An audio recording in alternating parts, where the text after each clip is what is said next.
Bos días. Ábrese a sesión. A orde do día está publicada no Boletín Oficial do Parlamento, por o que non procedemos a súa lectura e entramos xa na orde do día.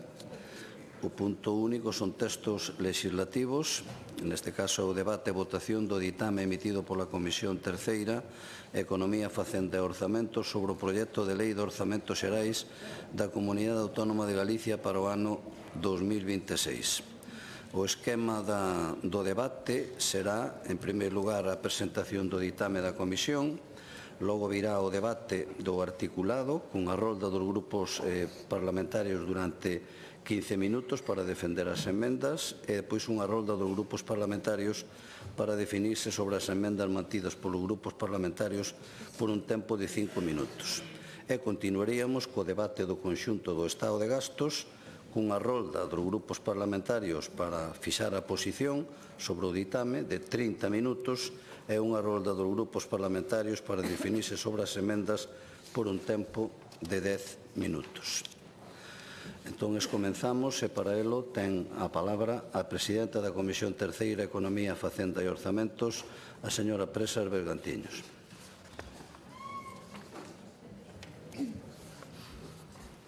Bo día. Procedo á presentación do ditame sobre o proxecto de Lei de Orzamentos Xerais da Comunidade Autónoma de Galiza para o ano 2026. O proxecto de lei tivo entrada no rexistro do Parlamento o 20 de outubro de 2025. A Mesa do Parlamento, na súa reunión do 20 de outubro de 2025, dispuxo a publicación no Boletín Oficial do Parlamento. As emendas á totalidade foron cualificadas o de novembro de 2025.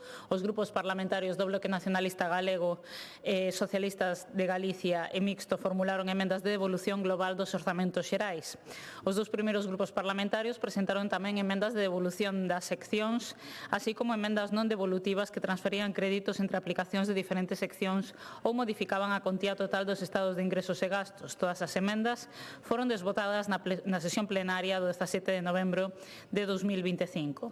As emendas parciais que se detallan a continuación foron cualificadas o 21 de novembro de 2025. Do Grupo Popular de Galicia, 5 emendas ao articulado, 2 emendas aos estados numéricos que fan un total de 7.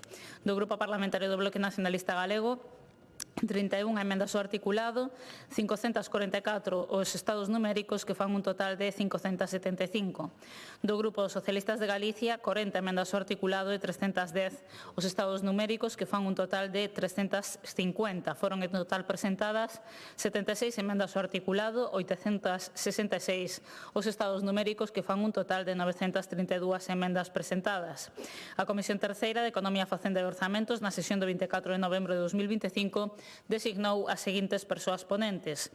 Por parte dos grupos populares, dona Cristina Sanz Arias como titular e don Alberto Pazos Couñago como suplente. Por parte do Grupo Nacionalista, Noa Presas Bergantiños como titular e dona Olalla Rodil Fernández como suplente. Por parte do Grupo dos Socialistas de Galicia, María Elena Espinosa Mangana como titular e Patricia Iglesias Rey como suplente. Por parte do Grupo Mixto, o señor Armando Orgea Bouzo. A sesión da ponencia tivo lugar o 25 de novembro de 2025. En ela rematou o informe que contén as recomendacións que lle fixo a Comisión consistentes en aprobar por maioría as emendas formuladas polo Grupo Popular. En relación coas restantes emendas, a ponencia por maioría recomendoulle a Comisión o rexeitamento das presentadas ao articulado polos grupos parlamentarios nacionalista e socialista. As emendas aos estados de gasto presentadas por estes grupos quedaron pendentes para a Comisión. A Comisión, reunida os días 4, 5 e 9 de decembro de 2025, aprobou por maioría o informe emitido pola ponencia e rexeitou as presentadas ao estado de gastos polos grupos parlamentarios da oposición. Do Grupo Parlamentario do BNG, 31 ao articulado, 544 os estados numéricos que fan un total de 575. Do Grupo Socialista, 40 ao articulado, 310 os estados numéricos que fan un total de 350. En total foron rexeitadas 71 emendas ao articulado e 854 os estados numéricos que fan un total de 925 que quedan pendentes de tramitación para este pleno de hoxe. O ditame consta dun texto articulado e duns estados numéricos constituídos polos estados de ingresos, de gastos e financeiros. O orzamento total consolidado ascende a 16.343 millóns de euros con 488.562 euros. O texto articulado consta dunha exposición de motivos seguida de 62 artigos agrupados en 6 títulos, 17 disposicións adicionais, 3 disposicións transitorias, 3 disposicións derradeiras e 6 anexos. O título 1 refírese á aprobación dos orzamentos e o réxime de modificación de créditos, o título 2 regula os gastos de persoal, o título 3 é o referido ás operacións de endebedamento e as garantías, o título 4 regula a xestión orzamentaria, o título 5 está dedicado ao financiamento das corporacións locais e o título 6 é o referido ás normas tributarias que inclúe un único precepto en relación cos criterios de afectación do imposto sobre o dano ambiental e o canon eólico, xa que a meirande parte da regulación tributaria contense no proxecto de lei de medidas fiscais e administrativas que próximamente se vai tramitar no Pleno. Finalmente, determina o prazo de vixencia da futura lei, así como a súa data de entrada en vigor. Grazas.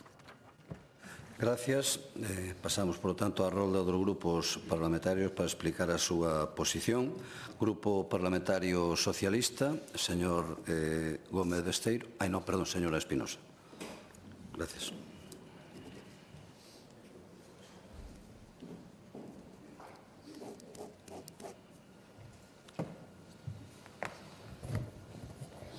Bo día, presidente. Bo día a todos e a todas. Antes de empezar co debate, e xa que está presente, queremos transmitirlle de parte do noso grupo unha pronta recuperación a Cecilia Vázquez. E bos días, conselleiro, bos días a todos e a todas. Preguntámonos, Galicia calidade? Señor Corgos, non pense que me equivoquei con este enunciado. Normalmente, cando estamos en debate dos orzamentos, falamos primeiro dos números, polo menos globais, e logo falamos dos conceptos.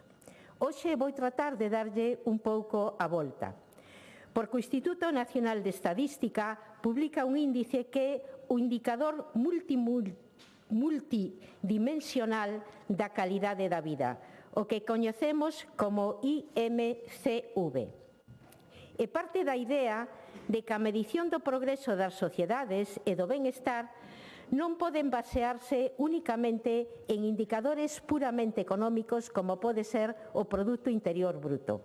Por esta razón, elabora este instrumento de medición da calidade de vida a través de 9 dimensións: condicións materiais de vida, traballo, saúde, educación, seguridade física e personal, gobernanza e dereitos básicos, contorna e medio ambiente e experiencia xeral da vida. En términos globais, Galicia está a cola dos niveles de calidade de vida, solo superada polas Islas Canarias e Andalucía. Calidade a nivel económico. Galicia conta cunha menor renda media. Temos unha menor taxa de emprego, pero as diferencias con respecto á media nacional son notablemente elevadas cando falamos de calidade de emprego, cando observamos que os salarios son máis baixos e as xornadas excesivamente longas. Tamén puntuamos por baixo da media na contorna ambiental. Nos indicadores de saúde, de novo, nosa valoración está por baixo da media nacional. Temos maiores necesidades e menor accesibilidade na atención primaria e na de cuidados, e hai que sinalar que non se analiza a saúde mental, porque de analizar a atención sanitaria á saúde mental seguramente empeoraría máis. Si contamos con nota positiva sobre seguridade física e personal e con menores tasas de delincuencia, violencia ou vandalismo. Pode decirme, señor Corgos, que os orzamentos que teñen unha función claramente política non teñen nada que ver con estes resultados? Porque a través deles a Xunta expresa cal é o seu proxecto de país, que prioridades establece e a que sectores quere dedicar os seus recursos. Deberían ser o instrumento para transformar a realidade social, económica e territorial.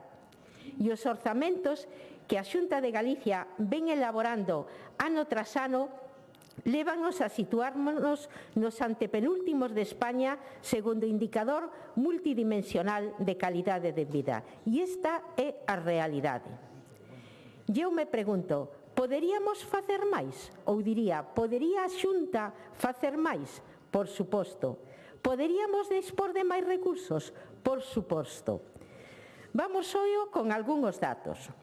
O Partido Popular anunciou, e así o cumpriu, que as comunidades autónomas nas que goberna non apoiarían a proposta de déficit que o Goberno de España ia presentar ao Consello de Política Fiscal e Financiera a finales do mes de novembro. É certo que Galicia non pudo votar porque vostede, señor Corgos, estaba neste Parlamento e así o recoñecemos, pero en ningún momento Galicia manifestou o contrario. Naquel momento, e logo no Congreso dos Diputados, rexeitaron a proposta do déficit do 0,1% para cada exercicio. Unha capacidade extra que no caso de Galicia supoñería dispoñer de 271 millóns de euros para financiar servicios públicos. En definitiva, Galicia terá casi 300 millóns menos para gastar en 3 anos ao caer de momento a senda do déficit. Este seguidismo de Rueda a Génova tería na senda de déficit un novo capítulo que engadir a da condonación da deuda do que tanto falamos nesta sede parlamentaria. Porque Galicia pechou o ano 24 cunha débeda pública de 11.936 millóns de euros. Pero esa débeda pública galega incrementouse, según os datos conocidos onte mismo, durante os 9 meses do ano, situándose en 12.051 millóns de euros, o que representa o 14,2% do Produto Interior Bruto de Galicia. E si non sei se ríe, señor Corgos, pero son os datos que publicou o Banco de España onte. Son exactamente eses datos, porque eu inicialmente iba a intervir, e tamén os reconozco, cos anteriores, que eran un pouquiño máis altos, pero son os datos de onte. Pero, se facemos o cálculo, esa débeda per cápita sitúase casi en 4.737 euros por habitante. E doulle un dato.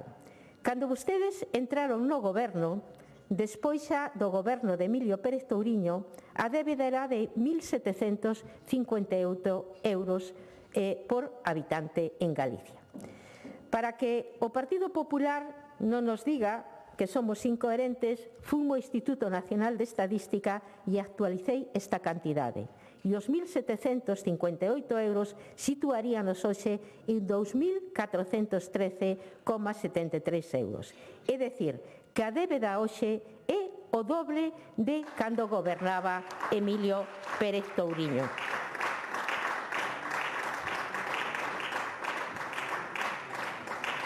Pero tamén, para que tamén o Partido Popular non diga que facemos malas contas, acudín a IREF, que tamén votou as contas do que se podería aforrar as comunidades autónomas no pago de intereses se aceptaran a condonación da débeda. E a IREF, non o digo eu, o di a IREF, no caso de Galicia diría que o aforro ascendería a 767 millóns e que suporía unha mellora significativa na sustentabilidade financeira de Galicia. Pero seguimos. Hoxe, señor Corgos, non fai máis que decir que non. Si quere, despois xa lle digo onde están estas declaracións, porque eu, dende logo, as copiei textualmente. Pero seguimos. No contexto de crecemento económico, a recaudación dos impostos que xestiona directamente a Xunta quedará prácticamente conxelada no ano 26 debido fundamentalmente á política de rebaixas fiscales. Porque o incremento do 1,6% dos recursos cos que contará a Xunta de Galicia no ano 26 nútrense principalmente das achegas do modelo de financiamento autonómico mediante o cal o Estado reparte entre as comunidades autónomas o que recauda no territorio aplicando mecanismos correctores e de solidaridade entre autonomías. Si, o Goberno de España, o que sempre critica o Partido Popular, achegará 10.239 millóns das entregas a conta do Estado, un 9,2% máis que o ano pasado. Un 9,2% máis. Cuantía que foi aprobada mediante Real Decreto Lei para actualizar as entregas a contas das comunidades autónomas e tamén das entidades locais para o ano 25. E Galicia recibirá do Estado a maior entrega a conta da historia. É dicir, que os 10.239 millóns de euros hai que sumarlle a liquidación pendente, que son 680 millóns, hasta alcanzar unha cuantía de 10.834 millóns. Polo tanto, insisto, Galicia recibirá un 9,2% máis co ano pasado do goberno de Pedro Sánchez. E así se escribe a historia. Mentras Galicia non acepta a condonación da deuda, mentras Galicia non apoia a proposta de déficit, mentras Galicia rebaixa os seus impostos unha parte importante a quen non o necesita, o Goberno de España incrementará ou incrementa un 9,2% a súa achega a Galicia. Ven como se podría facer máis con estes orzamentos? Pero para iso hai que remar no mismo sentido. Un orzamento, señor Corgos, se vostede sábeo, onde a Xunta pode chegar a incumplir a regla de gasto para o ano 26 polos beneficios fiscais e rebaixas de impostos que reducen a recaudación efectiva. Beneficios fiscais que non nos cansaremos de decir que non nos gustaría fosen valorados como fan vostedes. Queremos que señan valorados como pedimos nós na nosa emenda número 3. Porque si tantos beneficios producen, como di o Partido Popular e como di a Xunta de Galicia, por que se negan ano tras ano a marcar unhos obxectivos para estes beneficios fiscais e valoralos? Porque o único que atopamos é un oscurantismo total. Porque, por decir, tamén yo di a AIREF, que sinala co cumprimento da regla de gasto da que antes falei está condicionada ao impacto das medidas de rebaixa fiscales que finalmente adopte a comunidade, cuya valoración non foi facilitada. E isto tamén yo di a AIREF. E esta sé que é unha emenda recurrente ano tras ano, unha das 41 que presentamos e das que hasta ahora non aceptaron nin a primeira. Mais alá de que o Partido Popular diga que son as mesmas de todos os anos, dirémoslle que unhas sí, porque creemos que siguen achegando o articulado destes orzamentos, outras decaeron con respecto ao ano pasado e outras as incorporamos novas.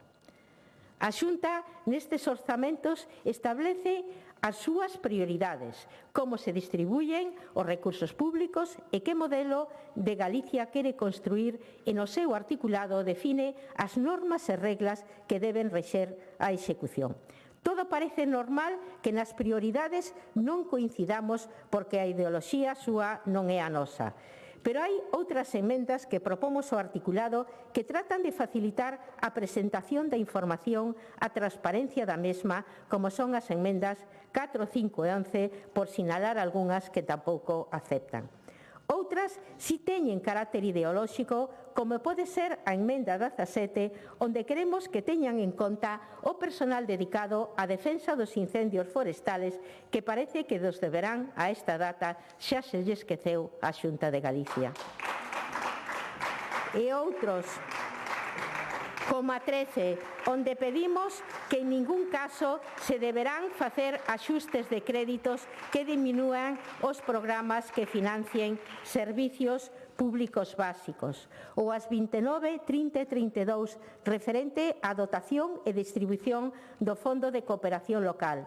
Porque un ano máis volvemos a falar dunha injusticia que a Xunta de Galicia perpetúa co abandono financiero dos concellos.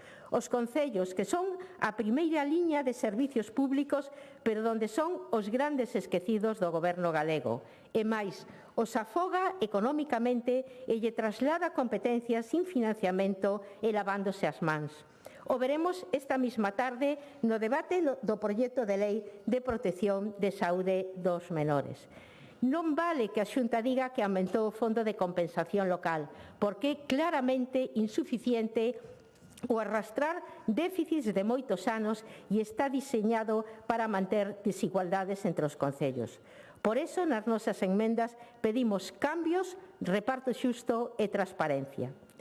Quizá na quenda de réplica me dé tempo en entrar en algunha enmenda, pero vou empezando a rematar dicíndolle, señor Corgos, que os orzamentos para o 26 non sorprenden a ninguén. Son uns orzamentos maquillados, con pequenas partidas de escaparate para lavar a cara e decir que apoian o rural tras os incendios do verán, cando a realidade é que nin siquiera son quen de aprobar en plazo o paradiga, como se verá tamén mañán neste pleno. Unhos orzamentos que venden grandes titulares como este publireportaxe institucional absolutamente inaudito nunha administración pública.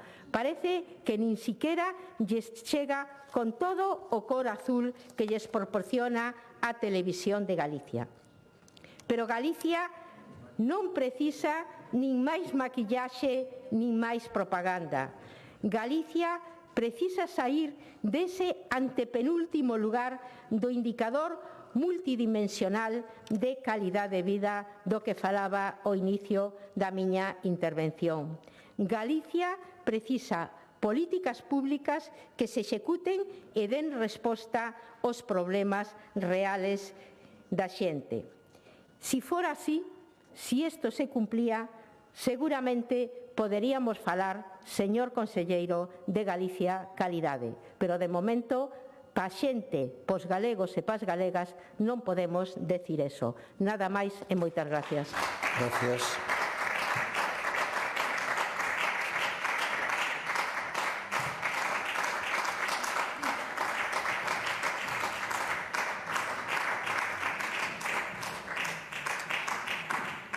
Grupo Parlamentario do Bloque Nacionalista Galego, señora Presas.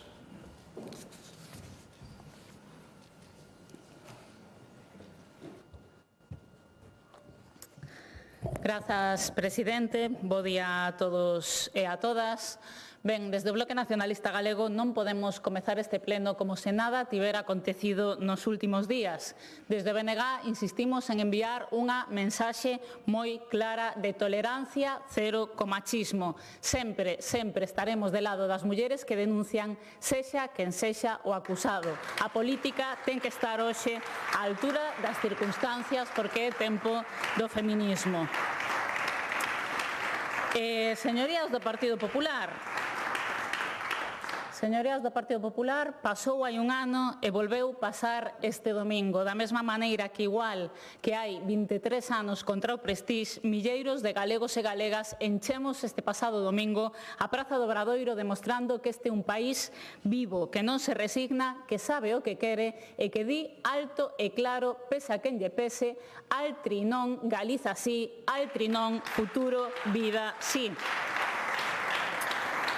E citaba este domingo Xurxo Souto a Manuel Rivas e citaba ben: dignidade, conciencia libre, un pobo vivo, a honra de Galiza. Fronte a un Partido Popular que nos demostra neste proxecto de orzamentos que están dispostos a vender Galiza a prezo de saldo para os lobbies económicos e enerxéticos, fronte a iso segue en pé unha resposta forte e contundente, e así vai seguir ata que rectifiquen, porque vostedes só acertan cando rectifiquen, e xa é boa hora de que vayan rectificando ese erro histórico de intentar poñer unha bomba ambiental no corazón do noso país. Miren, señorías do Partido Popular, insistimos neste debate, como facíamos o comezo do debate de totalidade, en que para gobernar e acertar hai que rectificar. E miren, vostedes demostran con Altri, coas folgas que temos agora mesmo nos servizos públicos ou con este trámite orzamentario dos 2 últimos meses, que xa non é que non queiran rectificar nada e que non recoñecen a máis mínima cuestión de autocrítica, non recoñecen a máis máis mínima vontade de escoita. Confunden unha vez máis maioría absoluta con absolutismo. Xa non é que estean pechados na súa torre de marfil, é que teñen as persianas baixadas e parece que puxeron os tapóns dos oídos. E hoxe remata un debate que pon negro sobre branco como non quixeron escoitar absolutamente nada. De 31 emendas ao articulado e 544 o estado de gastos, que fan un total de 575 emendas que presentou o grupo líder da oposición, o BNG, non quixeron aceptar ou dialogar sobre ningunha delas. De 575, o Partido Popular non atopou unha soa cuestión que entendera que lle merecía a súa reflexión ou o diálogo. 0 de 575. Pero quen son os do non, señorías do Partido Popular? Os do non son vostedes unha vez máis. Fan vostedes espello de si mesmos.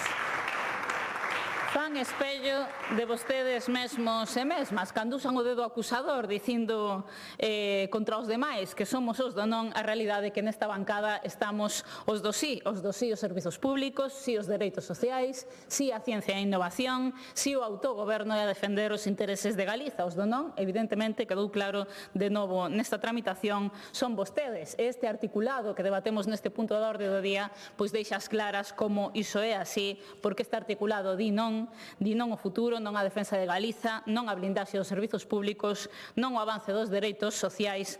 E o problema de fondo é que non é un non ao BNG, non é un non ás propostas que fai o BNG, senón que realmente están facendo vostedes un non a facer avanzar Galiza. Nos insistimos en que esas partidas de gasto son o músculo que ten un goberno para poñerse en movimento, pois o articulado ven a ser o esquelete, as normas que lle permiten ese funcionamento e poñerse en marcha. Polo tanto, é evidente que o rexeitar as decisións que toman vostedes unilateralmente no proxecto de orzamentos canto estado de gastos, pois sendo mimético ademais respecto de outros anos este articulado, vémonos na obriga de enmendar tamén este articulado un ano máis e de rexeitalo ou non ter aceptado ningunha das nosas propostas. Por certo, propostas que sí son semellantes ás de outros anos porque o articulado que nos presentan é idéntico aos dos anos anteriores. Fíxense vostedes, é idéntico que manteñen para 2026 medidas regresivas que vostedes puxeron a partir do ano 2012, impulsados ademais por un señor chamado Cristóbal Montoro, que lle soará porque non só foi alto cargo e ministro do Partido Popular anos e anos, senón que está de plena actualidade porque está sendo investigado por presunta corrupción e por ter montado, ao mesmo tempo que construía as normas de déficit que tan lesivas son para o noso autogoberno, tamén empregaba moito do seu tempo, é certo que un señor moi polifacético, en crear toda unha trama de corrupción ao servizo, ou sorpresa, dos lobbies enerxéticos e gasísticos. Pois ben, vostedes manteñen esas medidas sen ningún tipo de pudor. Presuntamente a crise financeira quedou atrás, ainda veu unha crise da pandemia, ainda veu unha crise dos prezos, pero vostedes manteñen esas mesmas medidas lesivas para traballadores e traballadoras do sistema público en xeral para os servizos públicos. Polo tanto, nos mantemos a nosa oposición a ese marco e unha batería de 31 emendas que van alrededor de 3 ámbitos e que sinalan unha alternativa. Un primeiro bloque para rescate dos servizos públicos, un segundo bloque para avanzar en dereitos sociais e un terceiro bloque de defensa do autogoberno e para que Galiza aproveite, sí, esa oportunidade histórica da quita da débeda. En primeiro lugar, insistimos, como avanzaba, en que hai que rescatar os servizos públicos en 3 eixos: frear a privatización, blindar o seu orzamento de recortes e mellorar as condicións laborais e tamén salariais do persoal a cargo. Eu quero recordar brevemente que neste orzamento avánzase nesa liña de privatización, aumenta a desviación para a sanidade privada case 300 millóns de euros, a metade do orzamento de dependencia vai para prazas na privada e bonos para externalizar os coidados e precarizar, sobre todo, as mulleres, e privatiza novos servizos como os centros de crise 24 horas ou os inmóviles. E aínda que o nodo en que converteron definitivamente os medios públicos deste país conten outra milonga, non hai servizo a día de hoxe sen problemas e sen protestas. Hai unha folga histórica nos coidados, vimos de ver unha folga histórica na sanidade pública e hoxe mesmo, para mostrar un botón, é unha fortuna que nos acompañe nesta parte do debate o Conselleiro de Educación, porque hoxe é a 4ª xornada de movilización e mañá a 5ª, 4º paro no ensino público galego, nunha movilización sen precedentes no que vai de curso contra a situación límite na que está o ensino do noso país, porque teñen o número de profesorado conxelado nos últimos anos, sabendo que non se cobren as necesidades, porque hai un abandono activo por parte da súa consellería, señor Román, das necesidades de apoio especial para o alumnado que máis o precisa, porque aínda non se recuperaron os horarios lectivos e os dereitos pre-crise financeira, e porque sabe vostede tamén que hai unhas ratio absolutamente inasumibles o día de hoxe. E o goberno que fai? O goberno que fai? Xa era bastante malo que conxelaran vostedes as cifras orzamentarias para o profesorado, que temos aquí a imaxe da vergonza. Eu, de verdade, non sei o seu goberno e non sei o señor Rodríguez como non lles dá vergonza. Isto é a representación sindical maioritaria do profesorado deste país. A semana pasada, pechada, pedindo que o conselleiro os reciba. O sea, xa estábamos acostumadas a que a señora García non recibira a ninguén, nin traballadoras das residencias, nin dos centros de menores, etcétera, etcétera. Xa era a conselleira da Política Social, Igualdade e Covardía deste país, pero agora ven a sumarse vostede tamén, señor Rodríguez, a esta práctica do goberno galego. Ao final o problema vai ser do conxunto do goberno, un goberno cobarde e autoritario, absolutamente autoritario. En todo caso, iso e o nodo non lles vai servir para tapar esta gran situación de crise que hai nos servizos públicos, e ante iso nos dicimos: demostren vostedes que van en serio coas súas palabras. Un ano máis incluímos unha emenda de adición ao artigo 9 para poñer unha salvagarda, que se hai algún momento no que vostedes teñen que recortar o orzamentario, que non poidan facer recorte nas aplicacións dos programas que afectan a créditos dos servizos públicos básicos. Eu insisto en algo que falábamos as últimas semanas. Acaba de rexeitarse de novo o marco orzamentario de déficit do Goberno do Estado. Nos xa sabe, somos nacionalistas, somos crítico, señor Corgos, con ese corsé que ten o noso autogoberno, pero estando vixente este modelo, hai que negociar por este país. A realidade é que a día de hoxe temos un marco rexeitado e que o Partido Popular simplemente lle dá o botón do non, porque se vostedes foran a Madrid a negociar e a dicir, oia, se están en xogo 280 millóns de euros para Galiza entre o 26 e o 28, nos queremos apostar porque se xan máis millóns de euros, estaríamos de acordo, pero o problema é que o Partido Popular aplica a mesma receita que coa quita da débeda, o non polo non, porque un sí a sumisión o señor Feijóo, un non a negociar polos dereitos de Galiza e porque as nosas finanzas se vexan saneadas. E nós non podemos dicirlle unha vez máis que están equivocándose, rectifiquen na cuestión da quita da débeda, porque cando teñan que facer un recorte, de onde van facer, como se explica aos galegos e galegas que vostedes rexeiten unha medida que podería aliviar as nosas finanzas. É absolutamente inasumible.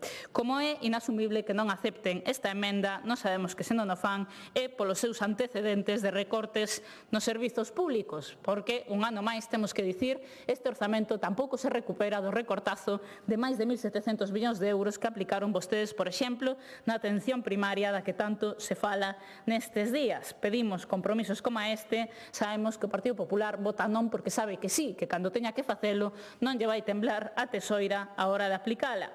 E tamén para blindar os servizos públicos insistimos en que hai que coidar o persoal que traballa nel, por iso rexistramos tamén emendas destinadas a evidenciar a necesidade de negociación para o incremento salarial, a necesidade de acabar con injustizas como que o profesorado sustituto non cobre no verán ou acabar coa suspensión de dereitos. Por exemplo, dase dos bombeiros forestais, porque este ano este país viviu unha vaga de lumes que non podemos deixar de lembrar, unha vaga de lumes histórica que deixou claro que non funciona o sistema de prevención e que non funciona o sistema de extinción e que o persoal que traballa o seu cargo está tremendamente precarizado. Vimos en agosto moitos aplausos e moitos propósitos de emenda, pero acabaron os lumes, chegaron as choivas e que vimos, ademais de bastante incompetencia a hora de enfrentar a chegada á choiva, pois vemos que se lles olvidaron as boas intencións e, por exemplo, xa sen entrar, que o facemos nas nosas emendas, na necesidade de cambiar o modelo e de cambiar tamén como son as condicións do persoal e que se mantén neste orzamento a precariedade e cuestións absolutamente injustificables en pleno 2025 2025 case 2026, como manter suspenso o artigo 19 do 5º Convenio Colectivo Único para o persoal laboral da Xunta que afecta a estes traballadores e traballadoras e que vai de algo tan simple como cuestións de organización laboral, de libranzas e de dereitos de descanso. Cando en agosto arde, moito aplauso, moita demagoxia, despois o que vemos é irresponsabilidade e manter o recorte de dereitos máis de 10 anos despois. Por suposto, tamén nas nosas enmendas abordamos algo fundamental para nós, como poñer punto e final a chapuza das colaboracións público-privadas como a do Hospital Álvaro Cunqueiro, porque se a débeda, señor Corgos, é un problema económico para este país, é un problema económico que está amplificado, porque hai que sumarlle a factura das colaboracións público-privadas as que nos levaron vostedes. Sí, nega coa cabeza, pero a realidade é que os 4 ou 5 gobernos da Xunta do futuro deste país van ter esa hipoteca, porque ya puxo aí o Partido Popular. 10 anos despois é un bo exemplo, 10 anos despois da súa inauguración Hospital Álvaro Cunqueiro. Pagamos nestas contas aínda 39 millóns de euros por esa construción que tivo un sobrecusto de 430 millóns de euros, por moito que manipulen vostedes os datos do Consello de Contas e que poderíamos estar usando agora para outras cuestións, como aliviar, por exemplo, as listas de agarda da sanidade pública. Pero que por riba vimos nestas semanas noticias absolutamente dramáticas, absolutamente ilustrativas do capitalismo máis caníbal co que está pasando co escándalo de Rivera Salud.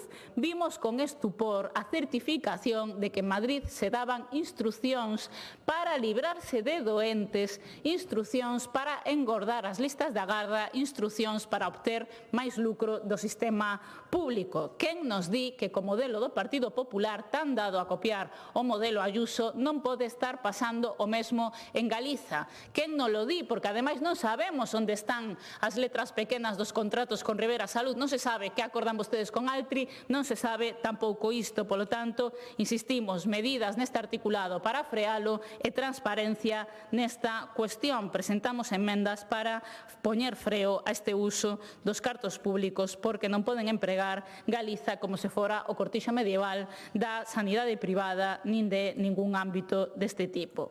E presentamos tamén un segundo bloque, insisto, de enmendas para avanzar en dereitos.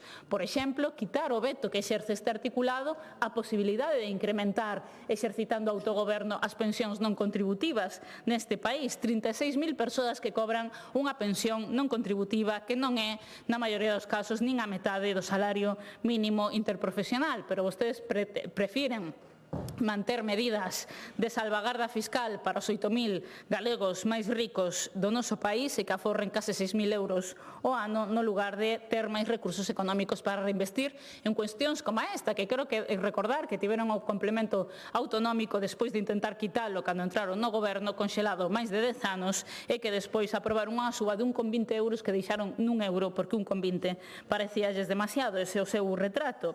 E por último, antes de que se me esgote o tempo, insistir en que presentamos tamén enmendas para reclamar a defensa do autogoberno e o exercicio do mesmo, e reclamar que Galiza aproveite e se adapte, que poida incluir unha salvagarda deste orzamento para adaptarse a futuro á aceptación da quitada de débeda, porque non seguimos insistindo en ter un pouco de confianza en que algo queda de defensa do autogoberno, aínda que estea nun centímetro agochado de San Caetano por parte do seu goberno, e que van rectificar, porque o certo é que a realidade avanza. Hai unha proposta en riba da mesa que se vai debater no Congreso e hoxe Galiza ten unha hipoteca de máis de 12.000 millóns de euros. A débeda sobe neste orzamento, increméntase a contía para os xuros. Señor Corgos, por favor, que é a terceira consellería que ten vostede, a da débeda, pode darlle a risa, pero risa non é ninguna. Remate, por favor. Polo tanto, apelamos unha vez máis, e con isto remato, señor presidente, a que rectifiquen e acepten esa condonación, porque en conclusión, como argumentamos no debate de totalidade, unha vez máis, nestes orzamentos vemos un goberno que se mira o seu propio embigo, que non escoita, xa non o líder da oposición, senón que non escoita este país e as súas necesidades. Nada máis e moitas gracias. Gracias.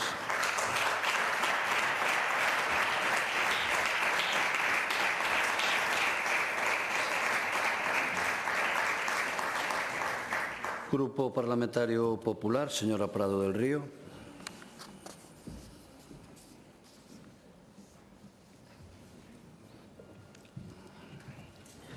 Gracias, señor presidente. Señorías, efectivamente, o Grupo Parlamentario Popular tampouco pode pasar un día como hoxe como se non houbera pasado nada dende a semana pasada, dende o 9 de decembro, martes tamén, onde asistimos a un espectáculo asistimos ao inicio dun espectáculo bochornoso na última semana. Dende o Grupo Parlamentario Popular queremos trasladar todo o noso apoio e solidaridade a todas as víctimas de violencia de xénero. A todas. Pero especialmente neste momento ás víctimas das agresións sexuais do señor José Tomé. A esas as que o señor Besteiro, porque así o recoñeceu el, e as mulleres da cúpula do Partido Socialista de Galicia, esas aínda non nos recoñeceron, anuncian querellas, pero as querellas non se anuncian, as querellas se interpoñen. E mentras non se interpoñan, e mentras non se evidencie que é unha realidade, señorías, polo que se ve, escoitaron e acto seguido miraron cara a outro lado e puxéronse do lado do agresor. Un presunto agresor, e o digo eu, presunto porque nós seguimos crendo na presunción de inocencia. Aquí os que parece que non creen na presunción de inocencia son os propios socialistas, que xa levan circulando estes días un manifesto con sinaturas de mulleres socialistas e de homes socialistas pedindo a cabeza de toda a cúpula do Partido Socialista de Galicia precisamente por mirar cara a outro lado. Non só un manifesto, agora xa hai 2 manifestos. Por tanto, a presunción de inocencia, señorías, a rompen vostedes, os propios socialistas. Un presunto agresor, insisto, que seguirá como alcalde de Monforte e que seguirá dirixindo a Deputación de Lugo pola porta de atrás, grazas ao apoio cómplice do Bloque Nacionalista Galego, que veu aquí hoxe como comentarista da actualidade. A señora Noa Presas hoxe ven aquí a comentar a actualidade, cando vostedes, a día de hoxe, 16 de decembro, 10:45, todavía forman parte do goberno do señor José Tomé, señores do Bloque Nacionalista Galego. E ademais, din que porque nós visibilizamos eso, que forman parte dun goberno de un presunto agresor sexual, nos chaman carroñerismo político. Mire, sabe que é carroñerismo político, señores do BNG? Carroñerismo político é intentar manterse no poder a costa de calquer prezo, incluso co apoio dun agresor sexual. Porque claro, non vai a ser que perdamos o sillón da Deputación de Lugo e perdamos a posibilidade de seguir alimentando con convenios aos concellos do Bloque Nacionalista Galego e do Partido Socialista. Eso sí, logo vimos aquí e presentamos enmendas aos orzamentos para que a Xunta de Galicia pois financie mellor a eses concellos porque din que nós non somos obxectivos. Miren vostedes como está a asignación de convenios na Deputación de Lugo. Claro, non queren perder esa fonte de financiación. Pois mire, vostedes están poñendo por riba dos dereitos das víctimas o seu interese partidista. Eu supoño que a CIGA estará xa organizando unha manifestación para diante das sedes do Partido Socialista. Non sei cando van a poñerla xa en marcha, supoño, tanto que lles gustan as manifestacións, tan multitudinarias que son esas manifestacións, señora Presas, en vez de manifestarse este fin de semana en Santiago para o que se manifestan sempre, por que non foron a manifestarse en contra dos agresores sexuais, que vostedes tamén son cómplices deses agresores sexuais nas institucións? Porque claro, decía a señora Ana Pontón outro día toda indignada, claro, é que as víctimas teñen que loitar contra barreiras invisibles das estruturas de poder. Claro, barreiras invisibles que lle poñen vostedes e vostedes siguen mantendo esas estructuras de poder. Si non lle gusta, señora Rodil, saia vostede aquí despois e diga que racharon co Partido Socialista. En España, ese goberno dos prostíbulos, ese goberno da lei do solo si e si que puxo agresores sexuais nas rúas, ese goberno das pulseras antimaltrato, ese goberno que tamén aquí vostedes son cómplices na Deputación de Coruña, na Deputación de Lugo e en tantos concellos de Galicia. Salgan aquí e demostren realmente que lles importan as víctimas e que realmente están en contra desa ignominia do Partido Socialista contra a violencia de xénero. A violencia de xénero se demostra con feitos e non con palabras e non sendo comentaristas da actualidade, señorías. Vostedes forman parte desa actualidade. E digo, e voume centrar xa nas... Sí, claro, xa sei que estaban deseando que empezara a falar das enmendas, que isto gustalles un pouco menos, pero non pasa nada. Mire, unhas enmendas que efectivamente coincido con vostedes, reflexan moi ben o seu modelo alternativo para Galicia, pero trátase dun modelo que non podía diferir máis do que compartimos o Partido Popular de Galicia e a maioría dos galegos.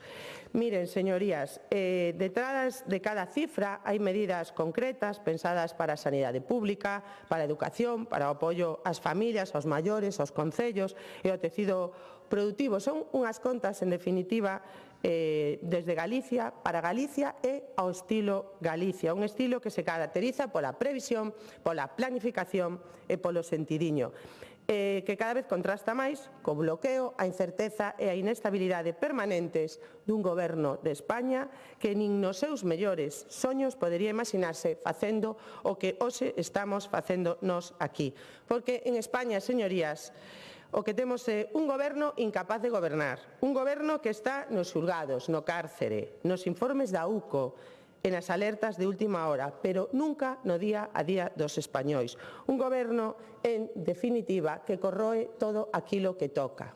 Sí, de tocar saben vostedes bastante, señorías. Mire, mentras nós apostamos por contratar cada ano a máis médicos e por tomar medidas para paliar o déficit de profesionais, o que vostedes propoñen é que haxa menos médicos nos centros de saúde, porque non sei se son conscientes de que cando propoñen que non se poida contratar a persoal temporal, o que están propoñendo realmente é que haxa menos profesionais dispoñibles. Para que se fagan unha idea, cada semana o Sergas firma máis de 2.400 contratos deste tipo para cubrir baixas ou permisos de médicos, enfermeiros e celadores. Que propoñen vostedes? Que esas vacantes queden sen cubrir? Que pechemos os centros de saúde porque non hai profesionais que poidan prestar ese servizo? Claro, que os pechemos, que non haxa profesionais e despois nos poñemos detrás da pancarta e decimos que hai moitísima conflictividade en este ámbito.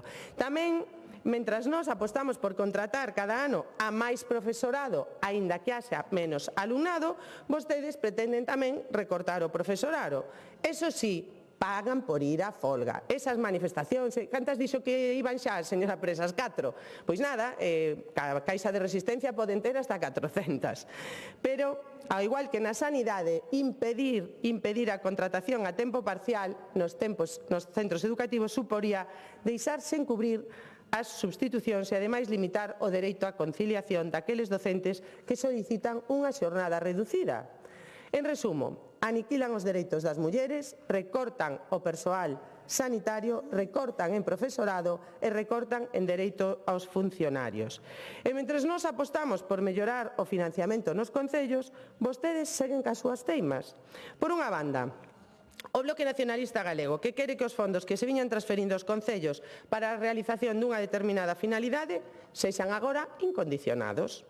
Será porque descubriron que xa teñen algúns dos seus alcaldes empregando fondos que reciba a Xunta para cuestións diferentes ás previstas? Haberá capítulos sobre eso. E por outra, o Partido Socialista, que directamente quere que os fondos se atribúan a dedo. Eso sí, atribúen só ao Partido Socialista, como fan nas deputacións nas que gobernan. Ou como facía o bipartito, ese bipartito do que non lles gustaba que nos falásemos aquí e este fin de semana resucitaron e saliron contentísimos dicindo que hai 20 anos daquel goberno bipartito maravilloso. Non. Para que saliron estes do bipartito outro día?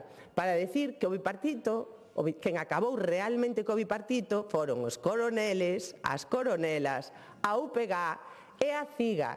E claro, aviso a navegantes, coidado que vos estades pasando con tanta conflictividade social e non vaya a ser que destrocemos este gran proxecto de moderación que temos e co que conseguimos 25 diputados grazas á descomposición do Partido Socialista, señorías. Bueno, vostedes tamén propoñen recortar dereitos aos empregados públicos, porque claro, por unha banda o BNG pretende negarlles o dereito a percibir o complemento salarial e o Partido Socialista pretende negarlles o dereito a percibir o complemento de productividade, o cal equivaldría a que se faga unha idea. Fíxense, deixar os liberados sindicais sen a nocturnidade. Explíquenlo a ese sindicato mayoritario que teñen vostedes por aí. Pero bueno, se estas non fosen razóns suficientes para rexeitar as súas enmendas, logo atopámonos ademais con propostas que son brindes ao sol ou directamente rozan o absurdo. Brindes ao sol como todas as enmendas coas que se pretenden erixir como os grandes defensores das melloras salariais dos empregados públicos, cando en realidade saben tan ben como a min que os incrementos retributivos veñen establecidos pola normativa básica estatal. E se non o saben, pois, hombre, deberían sabelo, pero sí que o saben. O que pasa é que é mellor botarlle a culpa á Xunta. E propostas absurdas como a que comparten tanto BNG como PSOE en relación ao personal dedicado á defensa contra os incendios forestais. Atenda, señora Presas. Mire, vostedes presentaron, tanto o Partido Socialista como o Bloque Nacionalista Galego, unha emenda ao artigo 16 referido á contratación de persoal temporal no ámbito das entidades públicas instrumentais. Pois miren, señorías, saben vostedes que a prestación do servizo en defensa contra os incendios forestais non corresponde a ningunha desas entidades instrumentais? Saben vostedes que a prestación deste servizo corresponde á Consellería de Medio Rural dende o ano 2018? Ou non o saben? Así que, señorías, se realmente queren mellorar as condicións laborais do persoal de incendios, empecemos a demostrar un pouquiño máis de rigor. E, polo menos, cando presenten enmendas ao respecto, pois, hombre, formúlenas no lugar que corresponde. Pero, en calquera caso, non se preocupen, porque, miren, a Xunta sí que ten moi claro como facer realidade esas melloras. E, por iso, levanos traballando de xeito ininterrumpido por dotalos dunha maior estabilidade laboral. Grazas a eso, a día de hoxe, o dispositivo está conformado por preto de 3.000 profesionais case todo o ano, cando en 2012 eran case 1.500, menos de 1.500. E grazas a iso, tamén a día de hoxe, 2/3 do persoal funcionario deste servizo traballan 12 meses ao ano. E o resto foron incrementando os seus contratos, pasando de traballar 6 meses ao ano en 2013 a 8 meses ao ano neste 2025 e en 2026 serán 9 meses. Ademais, compre recordar que xa en 2024 a Xunta chegou a un acordo cos sindicatos que se traduciu en melloras como as gratificacións por cada hora prolongada en materia de servizos extraordinarios. Tomen nota e vayanlle trasladando ás súas alcaldesas, ou a compensación económica por cada 2 domingos ou festivos traballados. Non lle incrementa un céntimo nas horas extraordinarias. E decía vostede, señora Presas, que piden organización laboral, libranza e dereitos de descanso. Xusto o mesmo que piden os bombeiros de Santiago de Compostela e que o Goberno do Bloque Nacionalista Galego non é capaz de darlles. Xusto eso. Fagan vostedes un pouquiño de formación interna e explíquenlle estas cousas a quen non as sabe aplicar. Así que, bueno, veñen vostedes aquí, nin siquiera saben de quen depende este servizo, así que excusen dar leccións, señorías.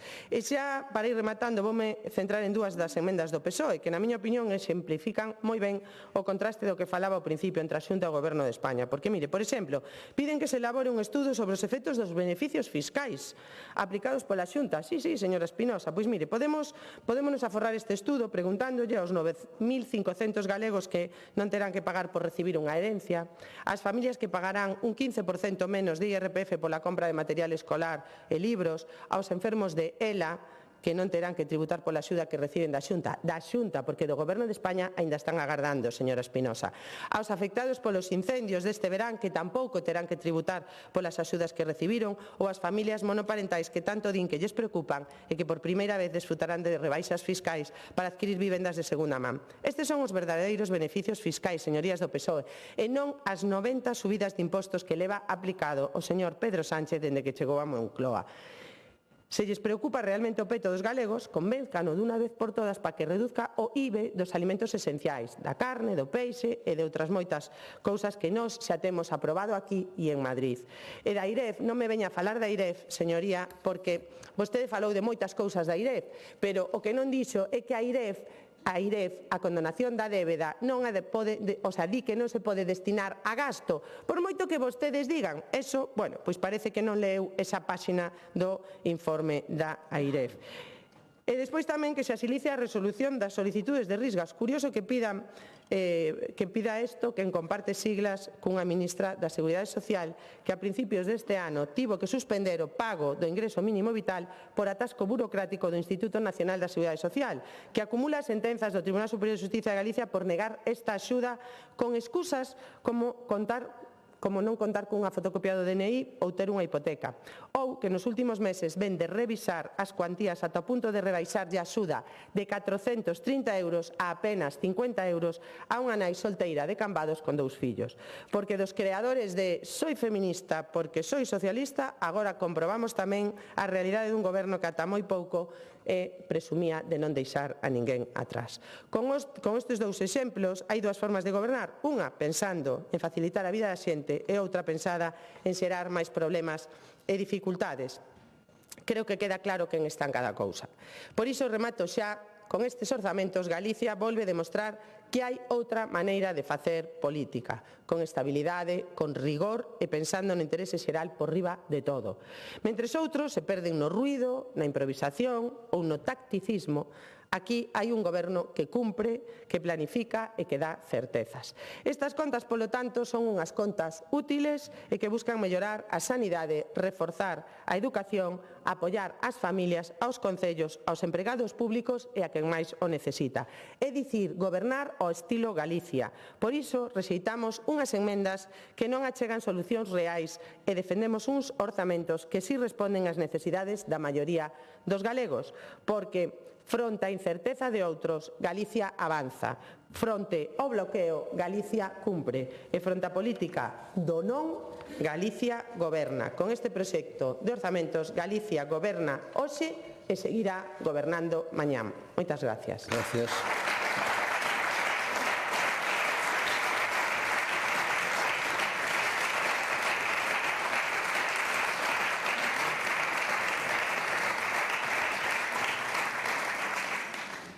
Rolda para definirse sobre as emendas. Grupo Parlamentario Socialista, señora Espinosa.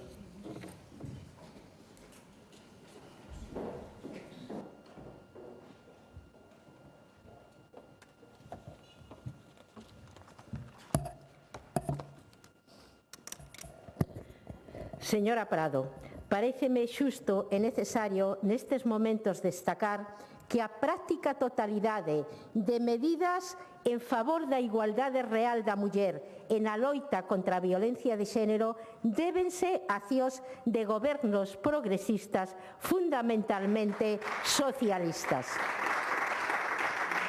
E non aceptamos leccións do Partido Popular e a proba a vemos neste Parlamento co ex-conselleiro de Pesca. E máis, os e as socialistas non podemos nin debemos permitir que esas conductas rechazables e condenables sexan capitalizadas por quen acreditou pouco ou nada ca loita ca igualdade. E a mellor política, señora Prado, efectivamente, son feitos e razóns, e non descalificacións. E sempre existiu unha diferencia entre vostedes e nós, porque nós sempre puxemos por diante as vítimas absolutamente a todas. E me volvo a referir o que fixeron vostedes aquí neste Parlamento co ex-conselleiro de Pesca, que está quentiño, que é moi reciente. Pero bueno, nesta quenda temos que posicionarnos sobre as enmendas de outro grupo e isto será o que farei, porque, señora Prado, tamén parece que a vostede falou pouco dos orzamentos, lle interesaban pouco, pero a nós sí que nos importan, porque efectivamente neles figuran o que vai a ser o futuro de Galicia. E ademais tratou de terxiversalos como fixo co fondo que os socialistas pedimos pos concellos, co que pedimos é un único fondo transparente e, dende logo, con criterios fixados e non o que vostede aquí transmitiu. Pero, bueno, vou intentar centrarme nas emendas, porque Democracia Ourensana non presentou emendas aos proxectos de lei. A do Partido Popular queda incorporada no dictamen da Comisión e do que se refire ás 31 emendas registradas por o BNG, compre sinalar que varias delas presentan un contido prácticamente idéntico aos das propostas formuladas por o noso grupo e outras resultan moi semellantes. Contan con o noso respaldo a número 3 relativa á adecuación de créditos, a 9 sobre contratación de personal temporal no ámbito das restantes entidades públicas e instrumentales, en particular o personal dedicado á defensa contra os incendios forestales, en coherencia con xa exposto na defensa das nosas propias enmendas. En materia de criterios retributivos, apoiamos tamén as emendas desde o número 11 a 20, ambas incluídas, que se refiren ao personal funcionario laboral o que está ao servicio das institucións sanitarias o interino a tempo parcial nos centros docentes e non universitarios, as universidades públicas e as entidades integrantes do sistema universitario. Tamén apoiamos as enmendas 27, 28, 29 e 30. Do resto das enmendas non mencionadas expresamente, a nosa posición será a abstención. Pero ora permítame que volva a entrar un pouquiño no debate deste proxecto de lei de orzamentos. E volvo a preguntarme, debate? Non, non houbo debate. Como moito, escasas referencias a algunhas enmendas, porque unha vez máis o Partido Popular trae unha proposta pechada, impermeable e calquera chega da oposición a rexeita sistemáticamente.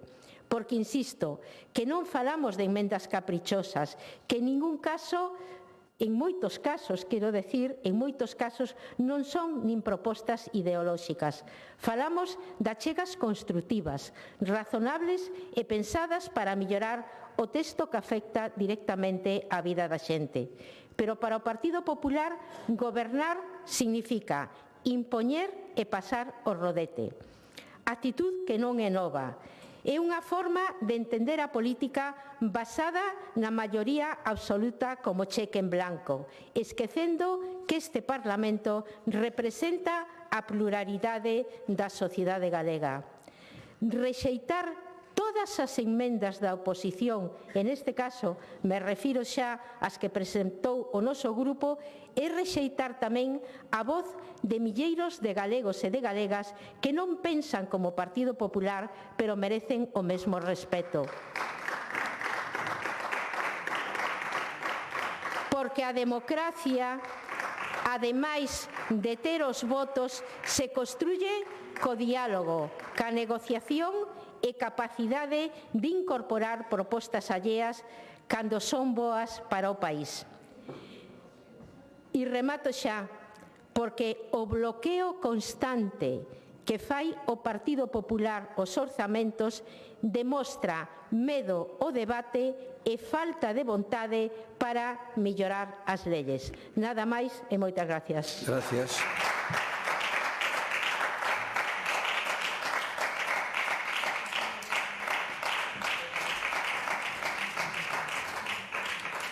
Grupo Parlamentario do Bloque Nacionalista Galego, señora Presas.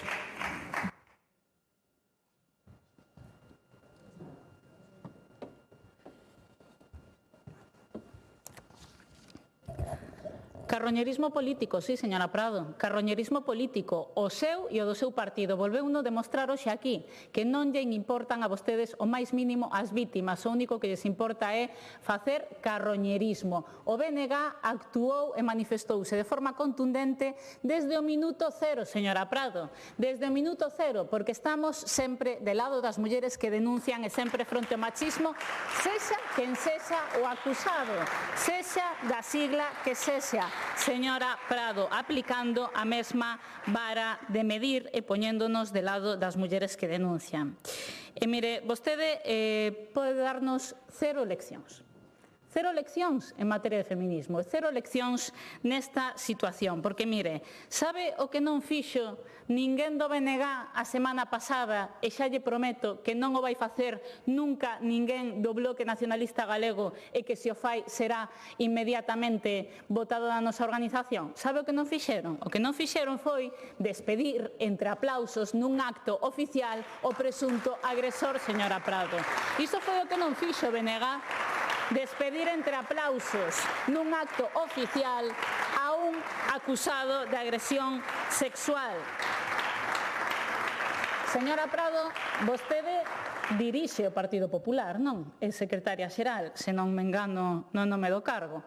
Canto tempo tapou vostede o señor Villares? Canto tempo soubo vostede que o señor Villares estaba acusado de agresión sexual?